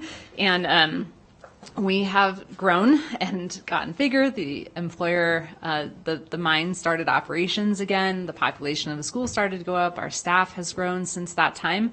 And the meaning of the Gerlach K-12 school became something different than what it used to be, right? We kind of grew into ourselves and realized that we really needed to shape and form our identity. So after many years without a logo, we thought it's time for us to have a way to represent ourselves that really reflects the new definition and understanding of the school. So we reached out to our esteemed colleagues here at the Communications Department. Yay. So for the process, our communications team initially met with Stacy this spring to discuss the project. And as we all know, input from our stakeholders is essential, and that is both internal, our staff members, and also external, our community members. And our schools, as we all would agree, are truly part of our neighborhoods and part of our community, so it was essential that we had that stakeholder group. In April, members of our communications team went out to Gerlach and visited the school and met with the stakeholder group to discuss and cultivate a shared vision for the logo project. And I do want to say the stakeholder group that was formed included staff, students, and community members. That's right. After the visit, our team then went to work on a design process that yielded 7 initial logo concepts. Following that, a virtual meeting was held with our team and the group of stakeholders to review that initial design. So I want to start by saying that we've always been the Gerlach Lions. When it was Gerlach High School, it was the Gerlach Lions. It's been the Lions for a very long time. So we wanted to stick with that as a way to respect our history and tradition. And then what has really changed for us since this new school was formed is the idea of having such a wide range in age of students and abilities all in one place. So a K-12 school really speaks to the idea of a family, of mentorship, of relationships among students and staff and community members that stretch across many groups. So we talked about in our process, we looked at the pros and cons of a lot of different logo ideas. We really wanted to find something that took this idea of family, and we landed on this concept of the lion pride, right? Like a pride of lions is like a family, and we certainly feel a lot more like a big family than just a small school. It's kind of the energy of the place itself. So that really spoke to that idea of a family representing the community and the school.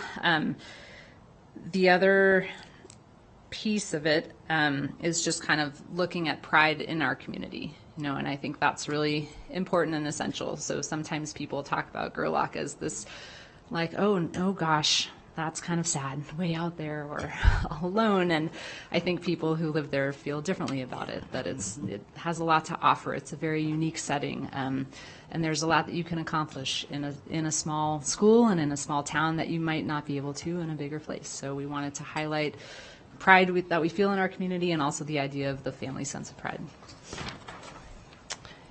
And our communications team used the feedback from the stakeholder group to refine those logos down to our 3 final versions for the voting process. And we employed 2 different methods of asking for the community and the stakeholders for their preferred logo. So we had the final 3 versions of the logo at our end of the year program, which was on June 1st. And again, celebrated kindergarten graduations and senior graduations and everything in between. And then we asked, it's a very well attended event in our town. Lots and lots of people come because they have kids or they're parents of kids or their staff or their community or they're all of those things at once. So we opened up an in-person voting with those final 3 logo submissions. And then also for folks who couldn't be there, we had an online poll, and we put that out in our community newsletter, which is called The Happenings. So it had both a QR code and an internet website where people could go to vote. Right. And you can see on the screen how many votes we received and what the winning logo received. And before I flip over the logo to show all of you guys. I was going to say, yeah. Well, this one's important because I do really want to thank Stacy and her team out. I was lucky enough to go out for the kindergarten graduations, and just what a warm school, and they were so great to work with. It is very evident not only in the conversations, but when you walk through that classroom, how much they are tied to the community and how much they love and appreciate their families, and like I said, and are part of the community. So I just really want to give a shout out to Stacy and her team.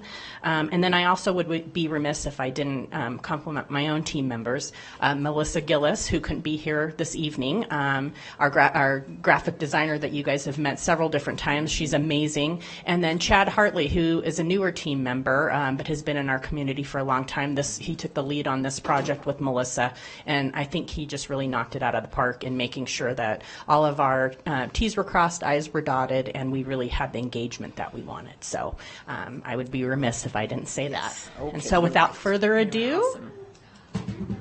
Right. All right. I am right. Oh, that's beautiful. That's beautiful. And we have, as we normally do, we have some nice, which I will pass out to all of you. And then I know Trustee Church was not able to be with us this evening. I do have one of these that is set aside for him. I think he's still online. It's next to his mailbox in the office, so he would be able to pick that up when he returns. And then I know Stacy has something else for you guys. We had a real quick order of stickers made as well. Oh, So yay! folks can enjoy the All very right. first part of our official logo. Awesome. Yeah, just pass them out, yeah. Yeah, Trustee Church, don't forget to pick up your logo because it's awesome. I will. I'm here. Thank you very much. Mm-hmm.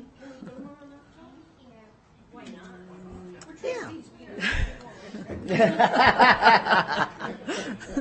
Do we need a motion? Is that an action? Okay, sorry.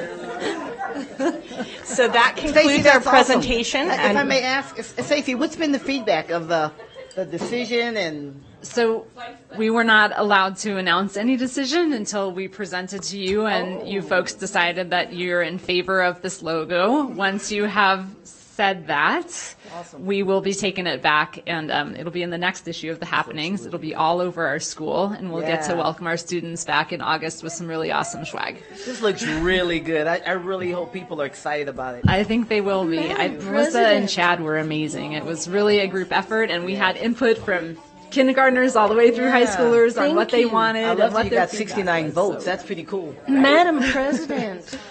Yes, Trustee Minetto. He looks so paternal. He does. Look at his face. He just looks paternal to me. Or maternal. No, it's Whatever. awesome. You can see the pride in his face too, so you can see the piece of that pride. It's kind of the lion that's going to take care of you if you happen to be out there. Look at this. Look at this. NC and District C and District C. Oh, District C. That's you, huh? Yep. Awesome. Very good.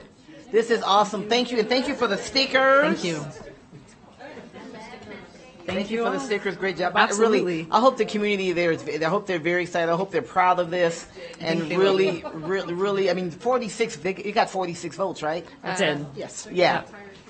Yeah. So it really impacts the entire community. We had 69 people voting. Yeah. This is very. So yeah, a lot of people participated, which always feels good. It's definitely a team effort. Very cool. And thank you for driving in for this. This is a big deal. My pleasure. Thanks for having me here. Big deal. All right. Thank you. Thank you so much, Stacy. And Michelle, your team did a great job. Please tell them. They did a great job. I'm going to lean mine over here. Go Lion Pride. That's cool. I mean, their uniforms, and I mean, think of all the cool stuff they get to do now, man. You know what? The Lion Game. It could be chess. Oh, sure. And it's going to be chess, yes. I'm sorry. I'm sorry, it's not my fault. She came like that. I'm sitting right here. Yeah, she came like that, Anthony. I'm sorry. She came like that. That's how she shows up all the time. All right, in the new hug. All right, moving on to Kristen has ribs waiting for us, so let's go. All right, agenda item 5.03. We have good stuff ahead too. All right. All right, 5.03, presentation to update the Board of Trustees on the critical labor shortages in the areas of transportation, custodial, nutrition services, special education aids and assistance, and other possible areas. A presentation will include an update on employee recruitment and the operational planning efforts for the start of the 2022-23 school year. Information and discussion only. And before us is Mr. Etchart, our COO. I called you CFO earlier. Sorry, COO. And then Emily Ellison, Chief Human Resources Officer. Who's starting? Looks like Ms. Ellison. All right. I'm up first. I was just saying to Pete that I don't have any stickers to hand out, but I have $2,000 referral bonuses. So. Does the board? Okay, sorry, never mind. I should put that on a sticker. Is what I should do. Note to self. All right. So Emily Ellison, Chief Human Resources Officer for the record.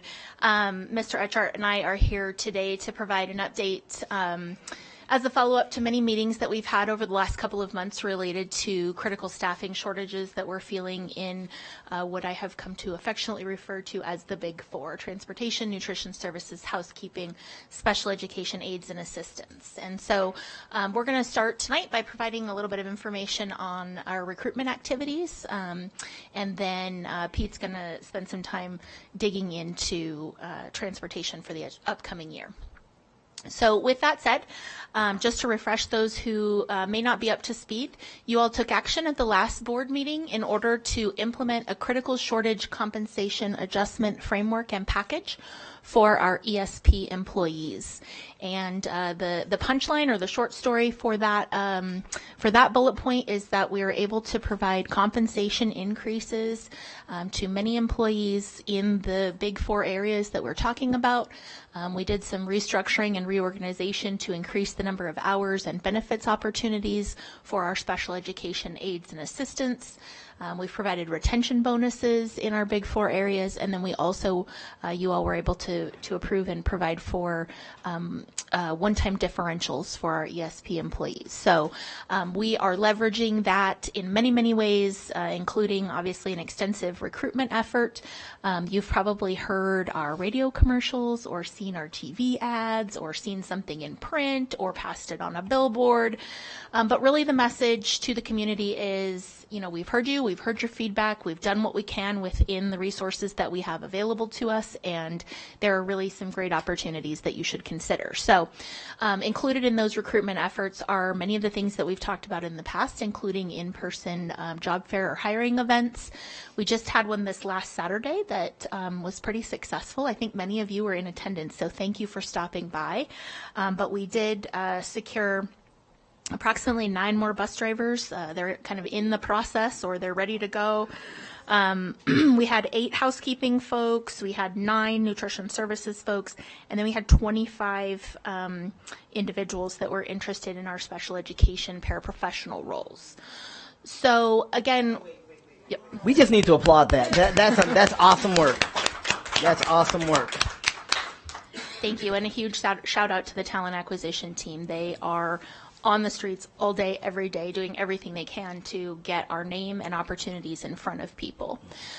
You'll see that the third bullet point on this slide is the nutrition services recruiter, and I think part of the success that we have experienced during this year, and I shared with you before, some results were up 26% in most areas, if not more, in terms of new hires for the Big Four departments.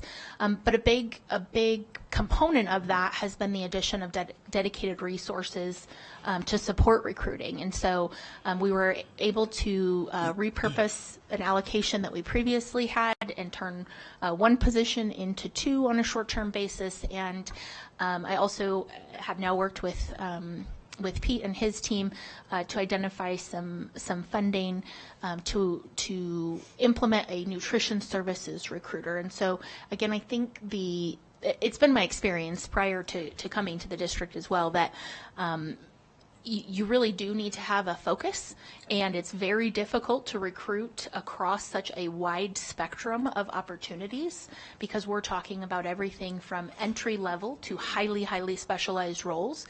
And so I think the way that we're going about our work is different and has produced positive results, and the addition of this nutrition services recruiter as a dedicated resource will help to further that effort. We've talked a little bit in the past about supplemental pay opportunities, and so I wanted to just give you an update on the variety of supplemental pay opportunities that have emerged and where we are in the process with each of those. We had to adopt a little bit of a naming convention internally so that we could all be clear on what we were talking about, because there are so many different types of employees and contracts and all of that. But secondary positions describes those situations where an employee basically picks up a second job with the district. So they work a primary position with us, maybe they are clerical support in a particular department, and then they pick up a second job as a custodian in the evenings. That's an example of that. We have, I would say, probably a dozen or so folks who have been interested in those types of opportunities, and those continue to be available to employees that are interested. Combo positions is the idea idea of not posting, for example, for a bus driver and a nutrition services worker separately, but posting a combination bus driver, nutrition service worker, and then essentially you would need to hire for 2 positions because you'd have a morning run and a midday nutrition services, or a nutrition services and an afternoon run. So we're not to the point where we can implement that just yet because we need to fill all of our existing positions before we start doubling the number of people that we need. But a big portion of that, or a big component of that, is the bidding that the drivers do prior to their return to school. So we're not able to implement that until we know for sure what routes folks are going to be on for next year. Year-round work, we had a tremendous response in terms of bus drivers who are interested in picking up custodial assignments during the summer so that they can fill in those months. I want to say 30-ish or so people. Wow. And then the route bidding also dictates the midday gap work. So this is bus drivers who run a morning and an afternoon route already, but who are interested in picking up some additional hours in the middle of the day would be assigned to a nutrition services location. So lots of those things are in progress, happening, and then pending route bidding for the coming year. So you can also see the numbers in terms of new hires in the 3 departments that are outlined there since the beginning of the last school year, and this is when we implemented all of the new incentives and referral incentives and that sort of thing. Hiring is up 26% plus in each of these areas. And so we are excited about the changes that were recently approved and, again, our ability to maximize those in terms of delivering results for the next year. I just got to add, I went to the recruiting fair on Saturday at Reed High School, and that is so well run by Emily's team and the operations team that is there. I mean, it was really awesome to see that, somebody new would come in who's interested in being a bus driver, and they're on the spot filling out an application, on the spot being interviewed, and leaving there with already a job. And I know that there was some videos taken of some of these, people that were so excited, and I'm hoping to see those on YouTube or Facebook or wherever, but it was really great to see. So I'm going to jump in. Trustee Minetto, before we get too far. Thank you, Madam President. Ms. Ellison, I would like you to repeat to us again, what percentage is the hiring up? At least 26%. Awesome. Great job. Great job. Please go ahead. All right, so Pete Etchart, Chief Operating Officer, and I'm going to jump in with transportation. So at this time, as I think I've said many times, we need 260 drivers to provide mandated special ed and non-mandated general ed transportation utilizing the hub system for middle school and high school students, which is the level of service that you approved back on April 14th. Now, this is kind of embarrassing, but on the slide it says that we currently have 199 drivers, and therefore we need 61 drivers. But this is a mistake that I will take any day of the week. I was told right before I started driving down here that there was a conversion error based on the number of drivers that we now have in the complement. And so actually we have 215 drivers right now, and we need 45 drivers. Yes. So I'll live with that error any day of the week. Yeah, no kidding. We're getting close. Yeah, getting close. Yeah, keep it going. Keep it coming. Yeah, 5 more mistakes. Exactly. So we are hopeful that also that this number will be reduced as we go into the optimization study, which you also approved in the routing, and I'll talk a little bit more about that here in just a minute. But by setting the hub system as our new level of service, 43 vacant driver allocations were eliminated from the complement so that we could fund this driver salary pay increase. The new starting salary, as you see, $19.93 an hour with a range of $19.93 to $32.13 an hour. And as Emily said, we have those federal ESSER funds being used for the new hire retention and referral incentives. I also want to mention that besides drivers, we're also recruiting for an additional 10 pupil transportation aides right now, and we have openings for 2 behind-the-wheel instructors and a logistics manager. So always needing to fill positions. So just a quick reminder, you've heard this before, so I won't spend any time on it, but these were the actions that we took last school year due to the shortage of drivers and increased throughout the school year. So the scheduled double runs implemented in September, the middle school and high school hub system, which was implemented in January, and lastly, the area rotation plan that was implemented in February. Just as if I can just jump in on this, I am really, really praying that we don't have to have that area rotation, so that every child gets a ride to school every day. I mean, and I know we have 45 vacancies and maybe few less right after that. But so I appreciate all the work, all the efforts that on the previous slide that you've taken to help close that gap. I mean, we just got to start the school year with everybody getting a chance to get to school. Yes. So I just wanted to, you know how I feel about that already. So. Well, that's an excellent segue to the next slide, because that is absolutely our goal. Our goal for this coming school year is what it says, to provide daily transportation service for general education eligible students utilizing the hub system for middle school and high school students. This goal aligns with that Washoe County School District Now transportation level service, again, that you approved in April. So that is our goal. That is absolutely want to be. I share your prayers, and that's what we want to get to as quickly as possible. So for this summer, we're doing dual track planning, as I've mentioned to you before. And track one is exactly what you said, as quickly as possible to be able to meet this goal. So to achieve this, we obviously need to retain our current drivers and hire and train new drivers. So exit interviews have always told us with our separated drivers, overwhelmingly, it is the number one reason was low compensation. So we're hopeful this compensation increase will help with that. And I can tell you that any drivers who left the district for that specific reason are being individually contacted now. They say, here's our new salaries, please come back. And I know there's already been a couple that have already come back. So I think that'll be helpful. Great. And Scott Lee and his team have done a great job also since I talked to you last in preparing the behind the wheel training bottleneck that we previously discussed in May. So previous trainers have become recertified to be prepared for a hopeful surge in new hires and to get new hires on the road as soon as possible. So I think that's been taken care of. And we're proceeding with that optimization analysis with our consultant Alpha Route. They are in the final process of preparing the data that we have sent them, and we expect to have our first draft of routing solutions early next week. So it'll be a lot of going back and forth, I'm sure, with that data, but we are getting really close on that also. So track two of transportation's efforts is be prepared in case we don't have enough drivers to meet our goal on August 15th for the start of school.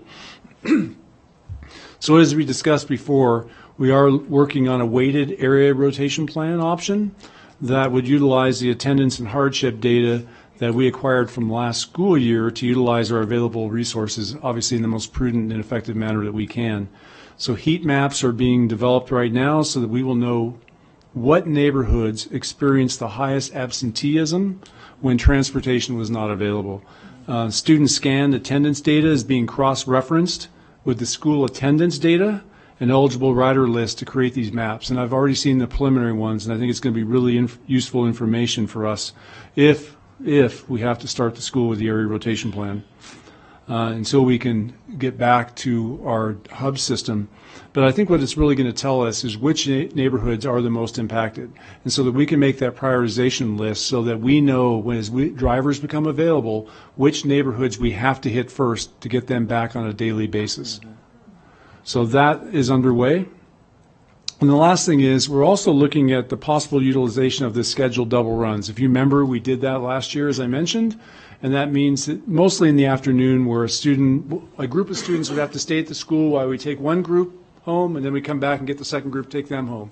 Now, we know that's not optimal, but we do believe that that's a better option than doing the daily, the rotation plan. So if we can go to double runs and get off the rotation plan, we want to do that too. So we're looking at all of these factors to, again, meet that goal that you described of getting back to the hub system. Very good. Very good. So I want to mention to the other departments, because it's not just transportation, but in facilities management, we have a total of 355 custodians, lead custodians, site facility coordinators. These are the people that keep our schools clean, deal with all the viral outbreaks, all of that work. They do an amazing job. And so this number also reflects the 34 vacant allocations that were eliminated with that level of service change that you approved again on April 12th, and I'll get into more detail on that in just a second. But you can see the new starting salary. It's gone from $12.83 to $14.75, with the range up to $23.74, again with all the incentives we talked about. So I always want to make sure the public and everybody knows, I mean, as we previously discussed, our priority is this Washoe County School District daily process cleaning for health, and that's what we worked on in coordination with the health district. But unfortunately, due to staffing levels last year, we had to reduce vacuuming, which is, you can see, not really on that list. And we talked to the health district about this. At many of our schools, down to once per week, or vacuuming basically 1/5 of the school every day. So when you accepted that new level of service, we basically said that we were going to have to start this school year with vacuuming once per week for all of our schools, effective, this school year. However, based on the concerns that I know you've heard, and we heard them too, about that level of reduction, especially at the elementary school level, we went back to see what it would take to achieve the level of service of keeping daily vacuuming at our elementary schools. So the good news is the reduction of 34 vacant allocations, and if you remember, you probably don't remember, but a long time ago I told you it was going to be around 50. But by going to 34, we were able to keep that daily vacuuming at our elementary schools, with prioritization being at the lowest grade levels. And what I mean by that is, if a school can't fully vacuum because they don't have the staffing that day, they are going to prioritize like the pre-K through second grade classrooms to make sure that we try to do those daily. And that level of staffing was thankfully provided the funding we needed for the MOA with WESP and the salary increases that you just saw. I'm going to jump in just a minute. I have a question, and so let's go ahead, Trustee Smith. I just want to pause on that because I'm going to say I know you did this, but I, of course, want you to confirm that. I know you did this based on feedback. This is listening to the concerns, finding a way to build a plan in recognition of the fairness of that feedback, and then now executing it this way. So I just want to stop and pause on that and say that I know you made this adjustment based on feedback that we heard, and you cared about it and you prioritized it, and I'm really, really grateful. Thank you. Thank you. Thank you, Trustee Smith. I think that's a really important point. One of the signs really of being open and really good leadership is, okay, made a decision, there's some impacts we didn't really quite see fully, and then we see them, so then we adjust instead of digging in and doubling down, right? So I just really applaud you for that, and just part of one of the things I just wanted to make sure that we certainly put on the record, prioritizing the lowest grades is because those students are more likely to sit on the floor. And so that's why vacuuming in those, it makes it just to give them the best possible environment. So thank you for that. Absolutely. And I just want to recognize the incredibly difficult work and the amazing work that the housekeeping team, Michelle Spiropoulos, working with Adam and Tammy Zimmerman, and they've done miracles here. And I mean, this is really difficult because what you end up having is a lot of split shifts. So when you're trying to balance this out between our schools, that every custodian is doing roughly the same amount of square footage, well, our schools, just like our kids don't fit in nice little packages in classrooms, neither do our custodians in nice little packages at schools. So you end up with a lot of 0.75s and 0.5s and all this. And so it makes it more difficult. And especially in this current environment, it makes it really difficult because people don't want to commute. At $6 a gallon, there's not a lot of people that want to go from one school to another school to do this. So I applaud them. We're not through all of it yet. I know there's going to be some pushback, on the staffing levels. It's not easy work. So Michelle and her team, my hat goes off to them. The other thing I just want to mention is that these staffing levels I'm talking about, it's difficult to achieve this level of service because it's all based on us being fully staffed. So if we're not fully staffed, that's where I get into, can we vacuum the elementary schools daily? Well, if we're fully staffed and we're not, super far off, but at the same time, we will prioritize, we'll get those lowest grade levels done. That is what we're telling our custodians has to be done. So they're amazing, and I feel that, we will accomplish that. All right, so I'm going to move on lastly to nutrition services. We have 390 allocations, and unlike the first two departments, we've actually seen a decrease in number of vacancies since the start of last school year, but 72 vacancies is still a really, really, really big number. So we need to deal with that. So you see the new starting salary for nutrition services worker ones went from $11.80 to $14.16. And we again have incentives. And I think we really need to stress, obviously, when we're recruiting, and Emily knows this a million times better than me, of our great benefits we have here, insurance and PERS, and, opportunities to advance in the organization. So, it's a great place to work for many, many reasons. So as Emily mentioned also, we're really excited about having the potential of a full-time recruiter position, for that specific part-time work. I mean, honestly, in the past, it has been a very specific group who want to be in school, sometimes with their children, who are willing to give that as time. So having somebody who can go to all those PTA-type meetings and really recruit them personally, I think is going to be fantastic. So we hope to have this additional staff person agenda item to you on the next board meeting at July 26th, because any addition to the complement has to come through you. So that'll hopefully be here next board meeting. And all right, so to say the least, there has been a lot of things going on politically in the last month when it comes to feeding our kids. So as we discussed, the National Universal Free Program is scheduled to end Thursday. And because of this, Governor Sisolak proposed making sure all Nevada students would continue to be fed for next school year, utilizing federal funds that were available to the state. Now, the state's interim finance committee approved the funding for that program last week, so that's going to happen. But right after they approved that, we received notice that bipartisan leaders at Congress had agreed to forward a bill and then passed a reconciled version of that bill on Friday called the Keep Kids Fed Act.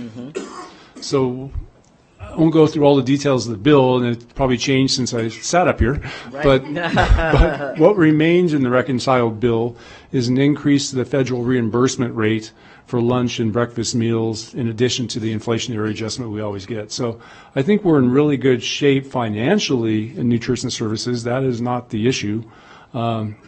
And we are really excited that all kids are going to continue to eat for free next year. That has been something I have been passionate about forever, and I think that hopefully every year we do this, my personal hope is it gets harder and harder to ever take it away. And I hope that sooner or later we just make it permanent. But the hard part of it is, just to let you know, is it looks like for sure out of all this legislation going on, we are going to have to go back to doing the free and reduced lunch applications, so the FRL applications that are going to be coming for this school year. Starting on Friday, families can start filling those applications out. And Nutrition Services has been working with communications to come up with a communications plan. And it really, we hit this hard at the beginning of school. That's where it really, you start really pounding this issue. And I'm confident that, we'll have a great team and a great plan and everything going forward. But it's been a few years. It's been a while since they filled these out. So it's going to probably take more effort than what we've had to do in the past even. And I also wanted to mention that with doing these applications, it does mean more work for our school staff, which is kind of a tough thing when we're short, adding more things on, because with applications, FRL, that means the student has to go through the line, enter their ID number instead of just clicking numbers at our non-community eligibility schools. So it does slow things down. It unfortunately slows down the lunch lines, which unfortunately we have had to adjust as we've had less staff.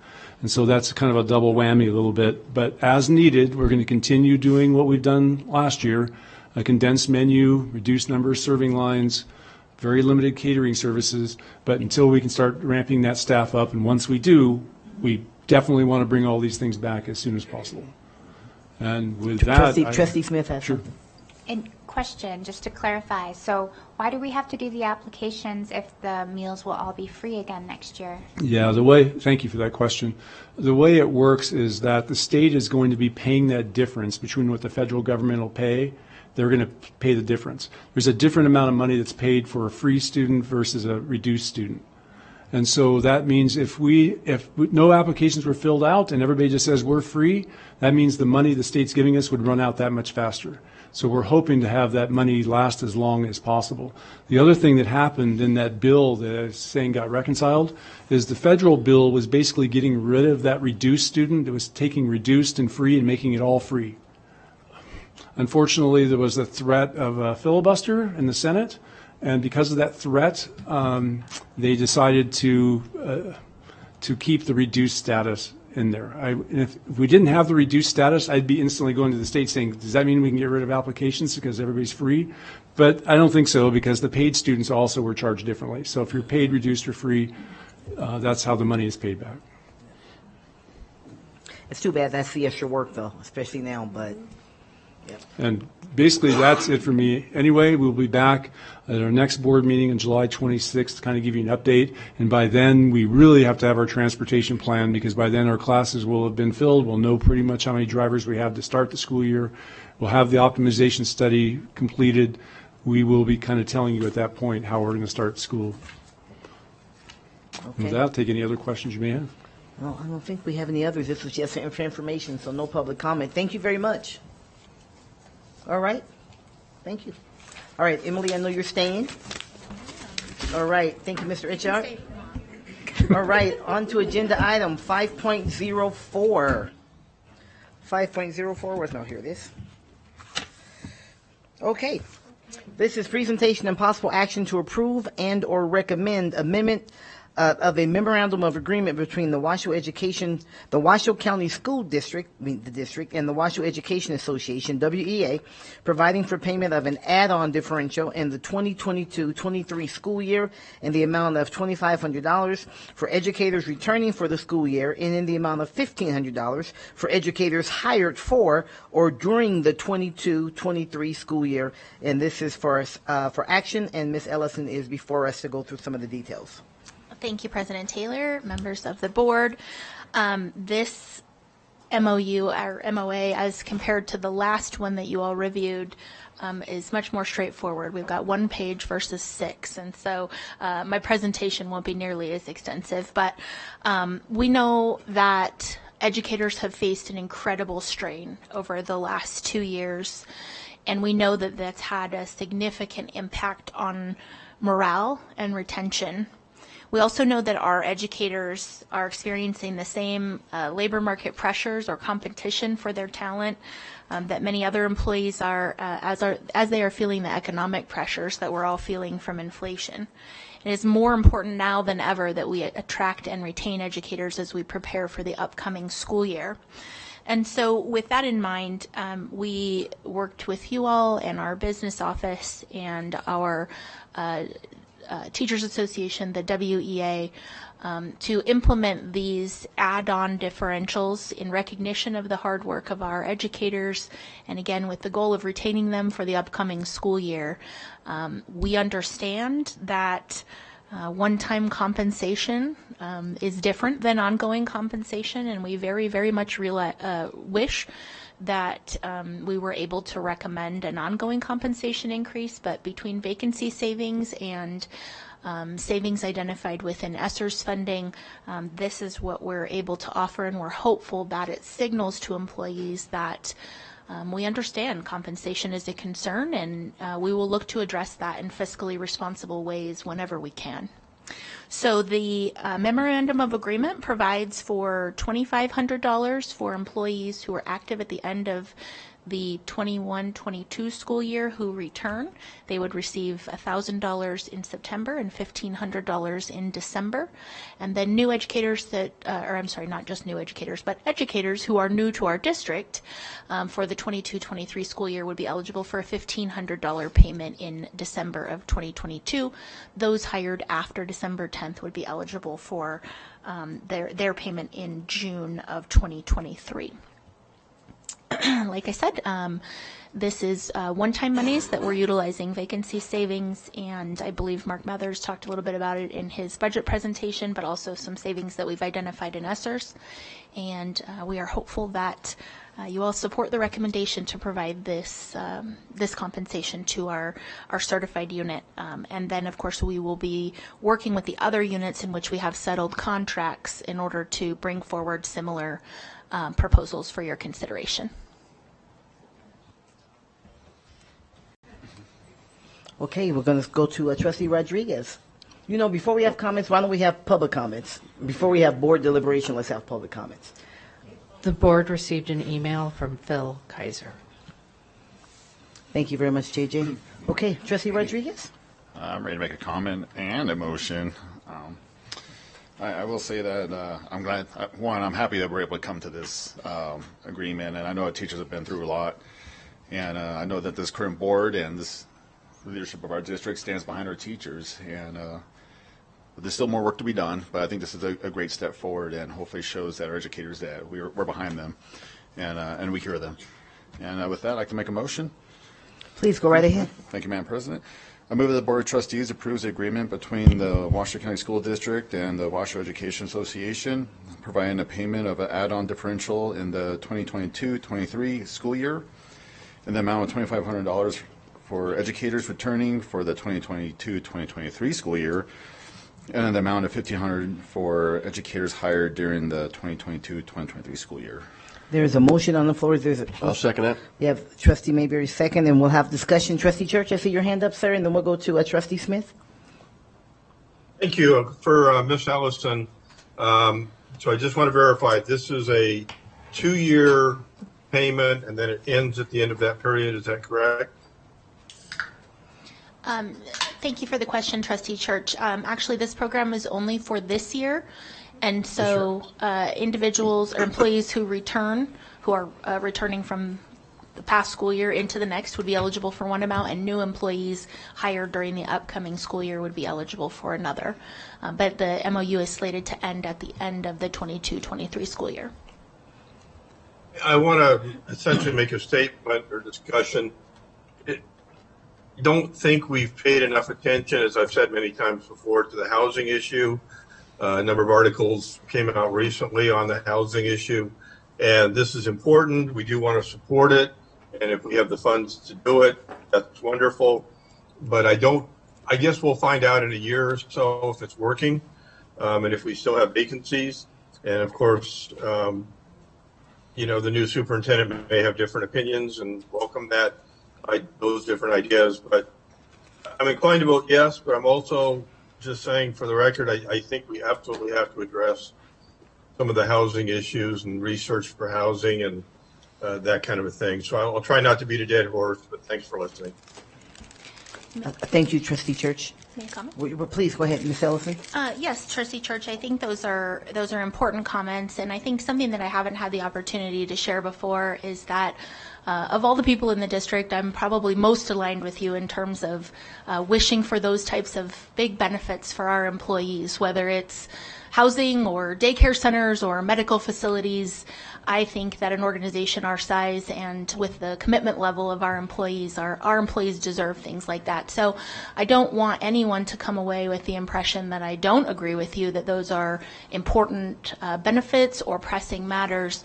I think the challenge is really working within the resources that we have available, and I hope what I have said before or conveyed before resonates in that in terms of sustainable resources, whether it's funding or even people, that's where our challenge is. And I think, consistent with some of the things that you've shared and a belief that I hold true to as well, is that we have to make sure that we are solid in our core mission before we necessarily expand to infrastructure planning and development and that sort of thing. And I just don't know that we're there. And so thank you for your comments and your feedback. I think it's going to take a lot of different solutions to address what is a really complicated problem that's been many decades in the making.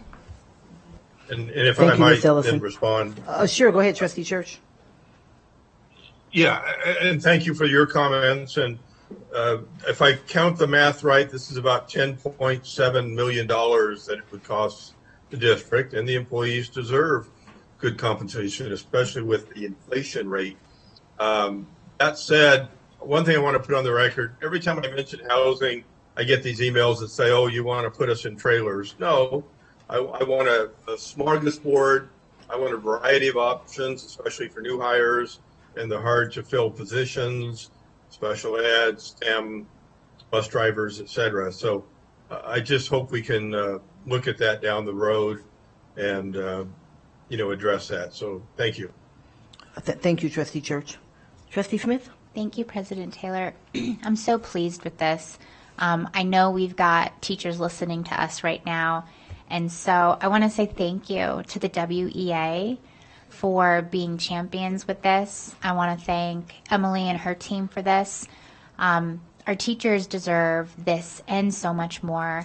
I've seen a lot of teachers message me about momentum and progress, and I am so grateful that they view it this way. The topic of funding for education in general is a much larger conversation, so I always encourage everyone to take that macro view of really solving this in the long term. But actions like this definitely demonstrate that we value our teachers. I very much hope that this is just the beginning, but I'm incredibly grateful to the leadership of the WEA and all of our teachers for the work that they do, and I'm just so, so grateful to the team that we were able to come to this agreement. So thank you. Thank you, Trustee Smith. I will just add that, first of all, thank you. Thank you to you, Emily, and your team. Thank you to the superintendent and your team from the financial standpoint to find this. I also would be remiss. We were having some negotiation conversations about dollars, and Trustee Smith pushed even further. And I think it's important to note that. I think all of us, I think certainly the vast majority of the board have been consistent, and we want to do more for our teachers. And so sometimes they'll push. Made a difference, so it made everyone push a little bit further. And so I thank you for that. And then certainly I thank WEA for continuing to keep the message out there. It's sometimes it takes some outside, whether it's a colleague saying, hey, I want to do this.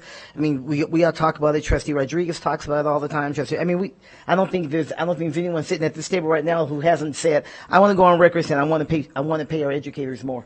Which extends even beyond our teachers. But what I'm hoping, God bless you, what I'm hoping is that in such a difficult environment, whether it's inflation, right, which is we know it's a thing, and whether it's because they've had such a challenging past 2 years and all that they've had to deal with, what I hope our educators, and this is the beginning, and we're continuing to work with others, right, get the message that we really do hear you. This really is important to us because you're important to us. Yeah, it's like, well, can we have finagled some things a little bit differently, a little bit earlier, perhaps? But sometimes things have to line up as they do to say, you know what, we got to step up more. And so having that push, so I want to commend the work that's been done to make this happen, and really my colleagues for nodding in approval as the conversation was going on, that this is something that we know it's important. And mostly I hope that our staff are very, very hard-working, miracle-working staff from the top to the bottom know that they matter. So that being said, who wants to be the one to make this motion?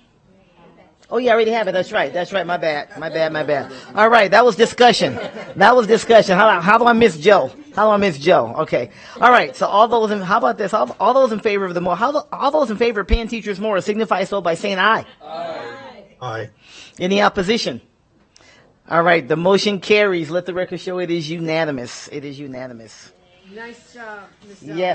Yes. Thank you very much. Yes, Mr. Mather. Everybody. The coins in the couch cushion. Yes, he was shaking some people down. There's no question about that. I know he was shaking some people down. In a respectful way, Mark. Yes, I'm sure he's watching at home. Okay. All right, let's go on to agenda item 6. 6.01. Huh? 6.01. Right. Board reports. This will be reflected in your evaluation. Did you note that in the minutes? I did stop. Yeah, well, whatever. Evaluation. All right. So let's go to agenda item 6.01. Outgoing superintendent. And we'll go with board reports. And let's start with Trustee Smith. I will only accept that if Joe does not have to go after me. Yes. Joe's a big boy. We'll make him go. No, please go ahead. Okay, so I'm going to start out. This first one's for you, Trustee Church, so key into this. The Washoe County School District is asking for applicants for several of our committees. We are looking for new people, and Trustee Church very rightfully calls out that we need new voices. We need people to join these committees. If you want to be a part of foundational decisions by the district, join a committee. You might even be a trustee someday. And so those committees that we're looking for are school naming, student attendance advisory, group insurance, and other post-employment benefits, also known as OPEB. So apply on the district website. I'm also very proud that I completed 20 training courses by the deadline for June 30th. So I did that as part of my official trustee work. And I had a visit today with one of our summer school locations. I went to Jessie Beck Elementary School. I was joined by Area 3 Zone Supervisor Beth Martin, and then also the site leader, maybe I'm not naming that correct, but the leader of the site, Christy Fernandez. I loved it. These are small class sizes. We're talking on average 15 to 17 kids. I'm watching laughter. I'm watching learning. I had one student say, I really love this. I get to meet new kids from other schools, and I thought it was wonderful. I loved the whole vibe of it. It was just fantastic, and if anyone's wondering, we've got just over 9,000 students attending summer school. They're being supported by almost 900 staff members across a wide variety of roles, and it's just absolutely fantastic. This is one-on-one learning support. Things like this directly affect the bottom line for our students' education, and I'm so proud that the district is doing that this summer, and I loved my visit, and I encourage anyone to go and visit one of those sites. Thank you. Okay, thank you, Trustee Smith. We're going to jump over. And I finished 53 seconds early, in case anyone's wondering. Let the record show. Let the record show. Trustee Church, we're going to go to you, sir. Thank you. I don't actually have a lot to say. I'm not sure if Trustee Smith mentioned it. I think we have an opening for the Student Attendance Advisory Committee as well. So I encourage people for that. Sorry I couldn't attend. I'm in San Diego. If the IRS or California Tax Board is listening, it's official business. Although I did have an ocean view. It changed me. I have a view of the gas station now. But I look forward to attending the next meeting in person. Thank you. Thank you, Trustee Church. Trustee Mayberry. Thank you, Madam President. I'll be brief. I had the pleasure of attending with you and the superintendent the car giveaway at Bill Pierce Currency Honda on Saturday, and they had a live radio broadcast. We already know where this is going. And you know, live is live. Yeah. And so the DJ, as he introduced the superintendent, he was struggling with her name. And so he identified her as Dr. McDougal.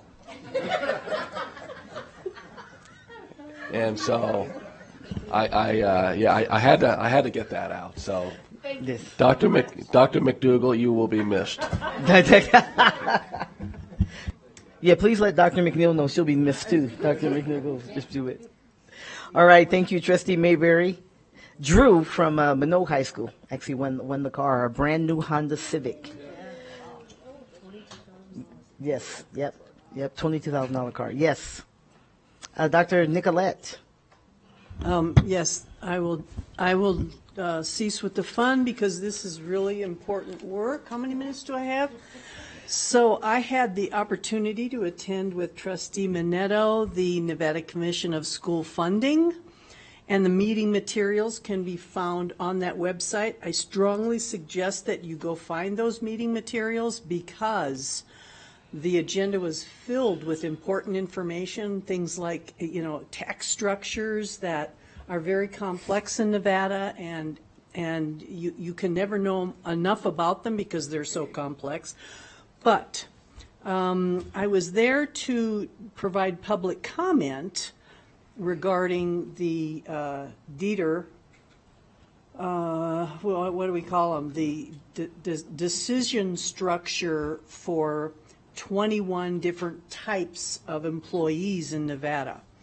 And I was there to to ask that they seriously consider using DETR rather than for the Nevada Cost of Education Index, rather as opposed to what they currently use now, which is called the APA.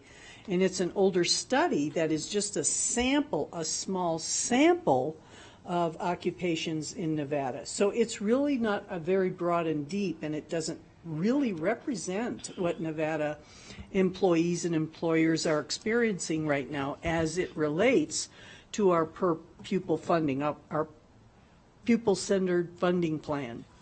And the crux of the situation is that if we use DETR, Department of Training and Rehabilitation, it's on a 4-quarter revolving basis, and it's really much easier. I can attest, it's much easier to understand how you would use this information for the Cost of Education Index rather than this APA, which is really a independent company.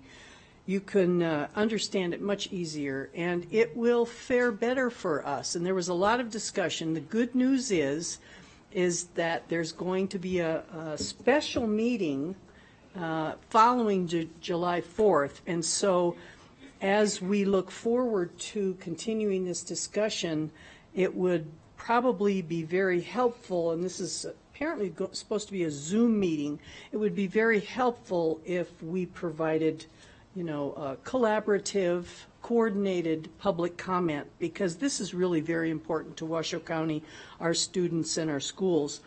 The other very interesting presentation was from the Gwynn Center, and I implore you to go on to the Gwynn Center because it has to do with rankings, school rankings, and it's very complex. Long and short of it is the ranking information that you might get online is very complex and deep, and it does not represent the information that we really want to use. The time is going up, right? It's going up. You're like, ooh, I've got 12 seconds. The Gwynn Center, the rankings. Gwynn Center. Thank you, Dr. Nicolette. Thank you so much. Trustee Minetto. Yes, the ranking system for Kenny Gwynn, and I didn't memorize it the way she does. It just shows so many different things. That if you talk to these people, it says this, and if you talk to these people, it says this.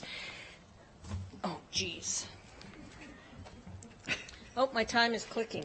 I went to the Incline graduation, which was wonderful, with Dr. Nicolette and Trustee Church, and it was lovely. It's such a nice community thing.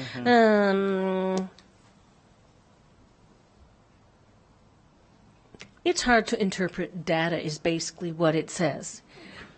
How's that for the short version? Okay, that's the short of it. Okay, go to the Gwynn Center and get the report. There we have it. Okay. Trustee Rodriguez. Thank you, Madam President. It's been an interesting couple of weeks. Not too many school visits. A lot of schools are closed. However, there are summer schools. I was thinking about that. So that is on my to-do list. I've been talking with some of our local legislators, local or state legislators. I continue to take opportunities whenever I see the bus drivers. I know where they hang out now in the mornings where I won't tell. So I enjoy speaking with them. It's always a fun to see them. They're generally happy. Continue with me constituents. Just getting the pulse out there, and I know it's kind of dying down a little bit. A lot of people taking vacations and whatnot. Did have a great one-on-one with our incoming superintendent. That was awesome. Just get to speak with her some more. So looking forward to working with Susan and tackling this district together as a team. So. And I do want to say goodbye to Superintendent McGoogle. Just want to say it's been a pleasure working with you, and I wish we had more time. I know I've said that over and over again. And I will say, just as a representative of Washoe County, I know you were dealt a very hard deck, and you pulled us through. So I say it as a parent and as a trustee as well. So it's been a pleasure, and I just want to say goodbye. Or I'll see you later. Okay, thank you, Trustee Rodriguez. Okay, just a couple of things. Actually, 3 things. One is I was at an event, celebration of Juneteenth. right? Celebration of Juneteenth. And I mentioned that because as I was leaving, I ran into someone who was just very excited. Oh, I can't believe, I get a chance to meet you. What are you talking about? She was a bus driver. And she took the time to thank us for the increase in pay. She took the time, and then we took pictures and posted, and so on. She introduced me to her sister and the whole thing. So it's really cool. Just as we think maybe people aren't paying attention to those things that we do, it really just means a lot to her. Really, so I wanted to make sure and share that with our colleagues.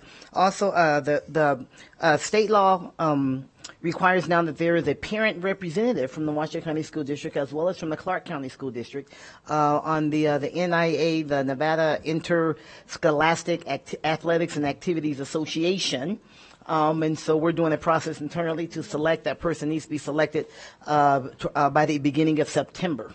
And so we're working on that now. So there'll be someone that will be a representative on that board. So again, from Washoe, from Clark, and then also from the rural. So we're in the middle of that process as well. And then I'm going to ask my last thing for me is one more thing. Women of Achievement. That luncheon for those who can attend. It is on Thursday. And every year the district does this, and the superintendent is up there with someone who's done a great job, a woman in our organization who's done a great job in terms of working and committing to the students and to the staff and to the mission. And this year, our representative is Superintendent McNeil. She is our Woman of Achievement. She has really distinguished herself as such, and it's actually on her last day on the job. So, take the day off after lunch. So for those who can attend, that will be great. And then also look, you even have the newspaper. Yeah, you even have mom's in town, so don't get rib barbecue sauce on it as you have that. And then also, I would be remiss if as a board, this is your last board meeting. And at risk of violating the Nevada Open Meeting Law, we didn't really decide. We just kind of made, I decided as the president that we want to do something special for you. You have given so much. You have done so much. You have sacrificed so much, and you sacrifice you. I can't tell you how many times when, I know I was supposed to get my nails done. I was supposed to get my hair done. I was supposed to go home so I can get some rest. And Mike is telling me all of this. So we thought it would be really, really important, really, really appropriate. Beth is delivering. There should be some music. Look at this. Look at this. Look at this. Show the music bees. I think that's different music. I think that's a different presentation. That's after we go off. That's after the meeting adjourns presentation. There's something we really just want. We want you to have some you time, to go have a spa day, and just take care of you. Don't give it to anybody. Don't share it with anybody. Don't just do that. Just take care of yourself. And what we thought we'd do is, and Trustee Rodriguez already done his, is just give each of us an opportunity just to share a story, an anecdote, or something about our time with you, because there's no way in the world we can ever get it back. So thank you so much, and we'll just, Trustee Manella, we'll just go and start with, yes. Thank you. I couldn't think of a specific story, but I think of every time, and I love visiting schools with you, Kristen, because every time I do, you glow. These kids are just such kids, and you just smile with this love. And that's what I remember. That's not a bad thing to leave behind. Well, Trustee Rodriguez wants more. Go ahead, sir. I look forward to seeing you getting your Jeep dirty. Looks so pretty and clean and white. And Troy looks forward to me parking my Jeep appropriately. It's easy to miss those cones out there. No, I just, you're a very special woman, and actually, this whole board it's been such a new experience for me, and just seeing this, for me is seeing a different level of strength. I mean, coming from law enforcement, military, you see strength in different ways, and you've shown me And this board, those board ladies here, they're showing me another version of strength, and you guys are pretty fucking cool. So. That was kind of low, so we didn't really. It was kind of. It was cool. That was kind of low. It's cool. She's just cool. Yes. Trustee Smith. I'm just going to cry. I'm sitting here today because of the admiration that I have for you and for the way that I've seen you serve for many years. And when I think of you and I think of my one story, I think of the fact, I'm going back to my zoning advisory days, I have never seen someone work a cell phone and send texts harder and faster than you. And I would wonder how this information was coming in so fast in real time. And I see Kristen on her phone. And I didn't know who you were at first, but I did get to know you. And I admire you so much. I really do. You are wildly competent. You are so intelligent. You are so caring. And what you've done for this district and what you've invested over these decades is completely invaluable. I am honored to know you. I am honored to have been guided by you and to also have had the extreme opportunity to work with you in this capacity. And so thank you so much for taking the time to educate just a mom who wanted to get involved. And thank you for lighting a path for me to where I am today. Thank you. Thank you, Trustee Smith. Trustee Church. Thank you very much. Yes, I don't have one particular story, but as Trustee Rodriguez said, dealt such a hard hand with COVID and guided the district through it. Very few individuals could have done that. Very few individuals would have had that strength to guide the district through. And on a personal level, every time, no matter 24/7, when I email a question, it's like she doesn't sleep. Within minutes, I get a response. Weekends, nights, just incredibly responsive. So I wish you the best, and I thank you. Thank you. Trustee Church. Thank you. Trustee Mayberry. Well, I don't know how I can outdo any of that other than the McDougal story. I sort of echo a lot of what Trustee Smith said on our 1-to-1, so I don't want to lose it. But yeah, being when you're in the public and you're as responsive and as accommodating and accessible as somebody in the capacity that Superintendent McNeil is, that's nearly unheard of. And I'm grateful for your service to this community and to the state. I mean, you are just an incredible woman. You really are. So I'm going to miss you. I truly wish I had a lot more time with you. When I applied for this seat, it was before you announced your retirement. So I had no idea that I would be joining the board with you on your way out. And so thank you for teaching me so much and taking me under your wing and taking care of me and all of us here. So God bless you. I'll miss you. Thank you. Dr. Dye? Well, we've known each other for a while, and we have some secrets, and we'll keep it that way, right?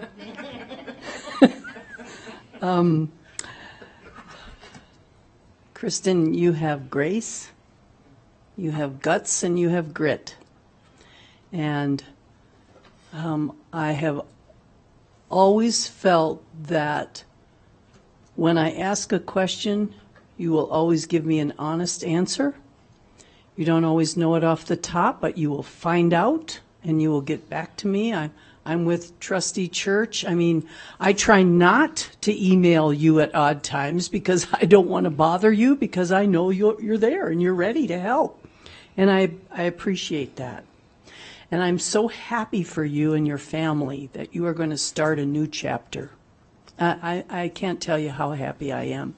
I do have a sense that periodically you might walk around the house or down in Mexico at Puerto Penasco or wherever you are and walk around and go, what am I doing now? Where should I be? And I think you're going to slowly appreciate losing all the meaning of those acronyms. There's like 2,050. So have fun with that. And I just want to also end with, I'll never forget the first time that I said a swear word. And you kind of looked puzzled, and then it was like, oh yeah, she's real. So anytime you need that reality, I'm there for you. And knock, knock. Who's there? Olive. Olive who? All of you. That is so Dr. Dye. That is so. I do have a story. When Kristen, when I first joined the board, Kristen was the chief of staff, and part of your job as the chief of staff is the mothering, right? Is to really take care of us, right? I mean, we would go out of town to the national school boards meetings and so on, and she would really take care of us. Although she wanted us to think we were making decisions, but it was really her. Right, but that's what she is, right? Then we were like, no, no, really, it's her taking care of us, and so she was always on top of that, and just everything, Kristen, very straight laced. It's the way it is. So we went to a fundraiser at the governor's mansion for our arts. What is it? Remember the arts? Oh, Art of the Child? Yeah, Art of the Child. Yeah, for the children's cabinet. We went there and we had a school board table because we were partnered with the children's cabinet and so on. And this is when her husband Mike still worked for the district. And so we were at the school board, we were at the table, and there was an auction that was going on. And these are big donors. This is at the governor. This is in the governor's backyard, right? And by the way, the one who ran the event happened to be the governor's wife at that time, right? So people are just bidding like crazy. Just bidding like crazy. And so I pulled out my district credit card because I'm sitting across from the chief of staff, right? And I kind of looked at Mike, and Mike kind of looked at me. Kristen bent down to pick something up, and we pretended like we did the winning bid for a trip to something. You should have seen the look on her. And it was like, we were like, oh yeah, that wasn't bad, right? I said, the budget guy said it was okay. You should have seen the look on her face. Yeah, the discretionary fund. I had money in my budget. I said, the budget guy said. And it was a classic because Mike and I didn't even say anything to each other, but we both jumped in and piled it on. And you can tell in her mind, she's like, how am I going to make this okay? If I say no, it's going to make this issue look bad. So I can't go up and say we aren't going to buy it, but we can't do that on a credit card. I mean, you can hear all this going on in her head. So then finally we let her off the hook and told her we did not buy the trip to wherever it is that we thought we were going. Oh, it's a party at some event somewhere. She remembers the event probably, right? Yes, it was a party. It was a big party. But that just so, I mean, even in this environment, she was so gone, so just so committed to the district and in all the things that we've been through. And we've been through a lot of stuff. I mean, I have seen you laugh. I've seen you cry. I've seen you stand up, right? And I've seen you just bow out, right? I've seen you lead. I've seen you serve. I've seen you defend. Right? And I've seen you defend your staff. I mean, just in so many different things. I've seen you fight and fight and fight. I've seen you on the absolute edge. And I pulled you back in and vice versa. But the thing I want you to know, Kristen, is that you have left your fingerprints here. I talked about this, and I was talking about a friend of mine who left, and I was thinking about what do I say to give you an idea, right, of the impact on this district. Think about what fingerprints are, you guys, right? Fingerprints, you touch something, you move your hand away, but your fingerprint is still there. And no matter what, your fingerprint stays there unless somebody comes and wipes it off, which really doesn't really happen. So the mark that you've left in this district you will be gone, but your fingerprints will always be here. And look at all the things that have your prints on them. You can look at schools, you can look at careers, you can look at people that you hired for the first time and now they're in administration. You can look at students who walk across the stage. I mean, think about it. Look at all the things, your fingerprints. They're everywhere. And that's the mark of a great leader, is when you're gone, your fingerprints are still there. They're still there. No matter what. No matter what. When you walk away from this place, your fingerprints will always be at the Washoe County School District. Thank you for your leadership. Thank you for your love. And thank you for the legacy that you leave behind. I will absolutely miss you. And it's still not too late to go buy that.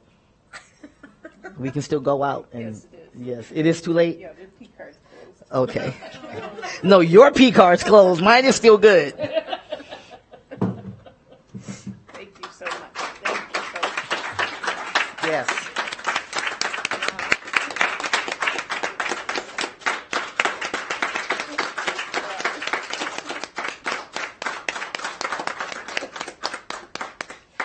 Thank you very, very much.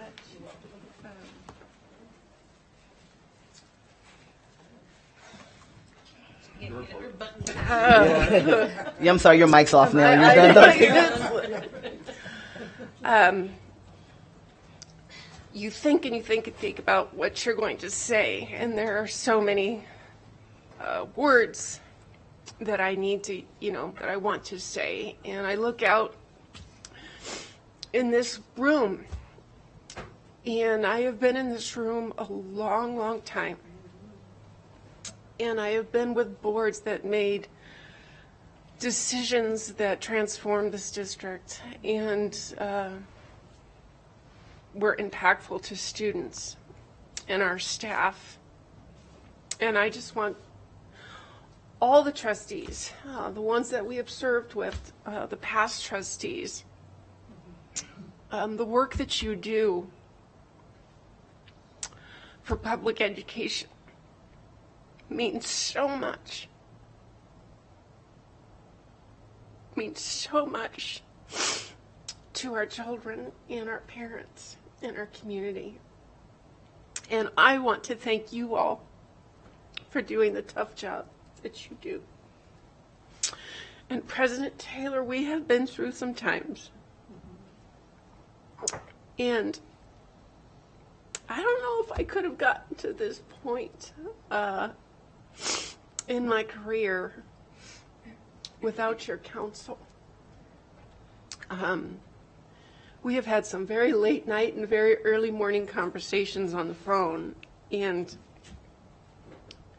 you not only are a woman of honor and integrity and love and kindness, I truly think of you as a sibling, because siblings help one another, and they're there during the dark times and the light times. And you have absolutely been there during those times. And so I want to thank you for everything that you have done for our district. And each and every one of you, I just truly, truly honor and respect. And to my staff, many of who are in this room, Debbie and Jonna and Michelle and Troy and Pete and our school police officers and JJ and Pablo, who's going to be a substitute. And Anthony. And Anthony. We could not do what we do without our staff. And I push you hard. I know I do. I'm a taskmaster. But one thing that I've always done is if I'm not in the trenches, it's important to be that kind of leader. And so I just thank you all for everything that you have done for our students and our families and our staff. And I love you all. And I will become a community member. I will become a community member, which is something that is really important to me, to be involved in the community and to continue to give back in any way that I possibly can. And I know my mom and dad are watching, and my husband, and my kids, and they have watched these board meetings, and they have seen a lot of things. And I always go home to them, and they're always there. And they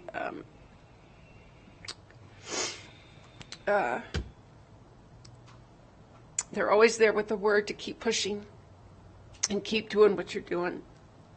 And so I want to thank them out there. I love you very, very much. So that is my board report. And we look forward to celebrating tomorrow. And then, yes, the Women of Achievement Luncheon. It's going to be awesome. It's going to be awesome. So, thank you very much, President Taylor. Ooh, thank you. Public comments. We have any closing public comments, JJ? Mike Burns. The board received an email from Joe Morabito. Welcome, Mr. Burns. Okay, so this is a little awkward, but I'm going to read it anyways. So I am here to speak about Administration Regulation 5106. As you know, it was decided on November 16th, 2021, that Board Policy 5105 would determine the process of how school uniforms will be sold based on Administration Regulation 5106. Currently, Administration Regulation 5106 mandates that an increase in the cost for student uniforms for the purpose of school fundraising must comply with the district's student activity funds procedures, among other things. However, on page 50 of the Student Activity Funds Procedures Manual, it says student uniforms or other required merchandise cannot be sold for profit. Also, on page 64, it says fees may not be used to generate profit, and specific examples include school and PE uniforms. Administration Regulation 5106 itself violates its own rule, and Board Policy 5105 is dependent on this regulation. I am definitely Team Student Activities Funds Procedures Manual. Administration Regulation 5106 discriminates against Title I schools. For example, approximately 80% of the schools which are required to wear uniforms are Title I schools, and most schools which don't wear required uniforms are non-Title I schools. Non-required uniform schools don't have the option of added expenses to any of their required supplies like uniform schools. This is not equity at all. Instead, it is discriminating against the most vulnerable of families. I have a feeling the McKinney-Vento Act, which supports homeless families and is federal law, would not approve of this practice. Mixing fees for required school supplies with state grant funding along with fundraisers is a recipe for disaster. A better fundraising activity would be a recipe for a bake sale. Board policy is a reflection of the Board of Trustees. Addressing a problem with policy reflects on the board. However, ignoring a problem with policy also reflects on the board. Finally, congratulations to Superintendent McNeil. Maybe your passion after retirement is somewhere out there. You just have to find it. Thank you so much. Pablo Nava Duran.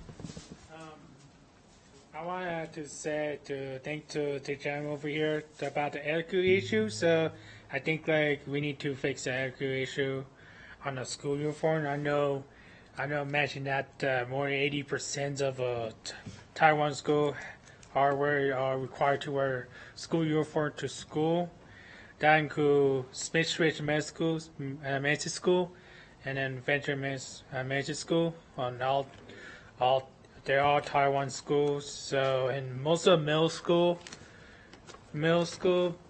or maybe some middle school are not Taiwan or wear uniform. But I do know that every single one of middle school, not Taiwan's, almost every single who not wear a uniform, not Taiwan school, except for that Sky Middle School, which is not wear a uniform, and they are Taiwan schools. So that's good. So, in high school, only high school who had to wear school uniform. And I think maybe high school should not wear uniform, but you have to follow a dress code policy back to 2000 when there's a federal law, so dress code policy. So So, yeah, so I think to make a good point about this element, but thank you very much. So, here we go. So, back to, so what I did last week is I missed my eye doctor appointment because my doctor had COVID. So, I had to get a appointment. So on Friday, I went to a commission meeting to certify the vote. That was very ugly, true, made people believe. Mr. Duran, you have to stay on things that are related to what we have jurisdiction over here in the school board. Oh, okay. Okay. Yeah, I want to say thank you, Mr. McNeil, for helping me out because I remember you since I was a student at Darn Spring Middle School when I see you at an IEP meeting every years. So I want you to say you are a credible, wonderful person, you all, and then I hopefully you have a great adventure of your career as a retirement for beginning of Friday this evening, and I have a surprise for you. All right. All right. All right. That's very sweet. You're welcome. We're gonna miss you and happy retirement.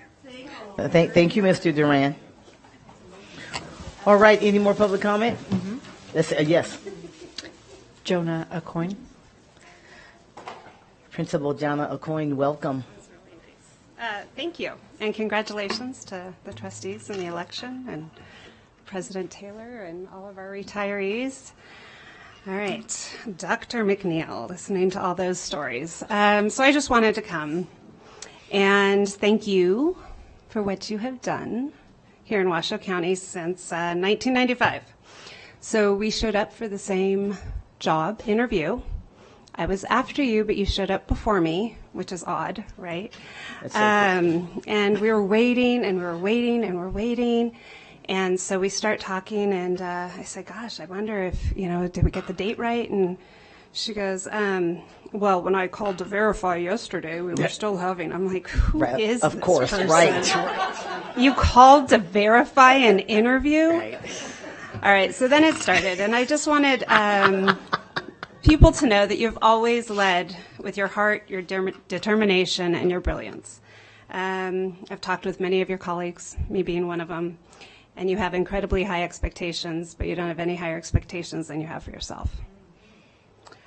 I don't know if people know that in 1995 that you looked into fostering and then adopting one of your students because he was having hard times. I don't know if people know that you were such an incredible teacher that to this day, I still know how to teach kids how to write a really good essay because I observed you. When you were principal at Lois Allen and Moss, it was people's goal to get to school before you, to no avail.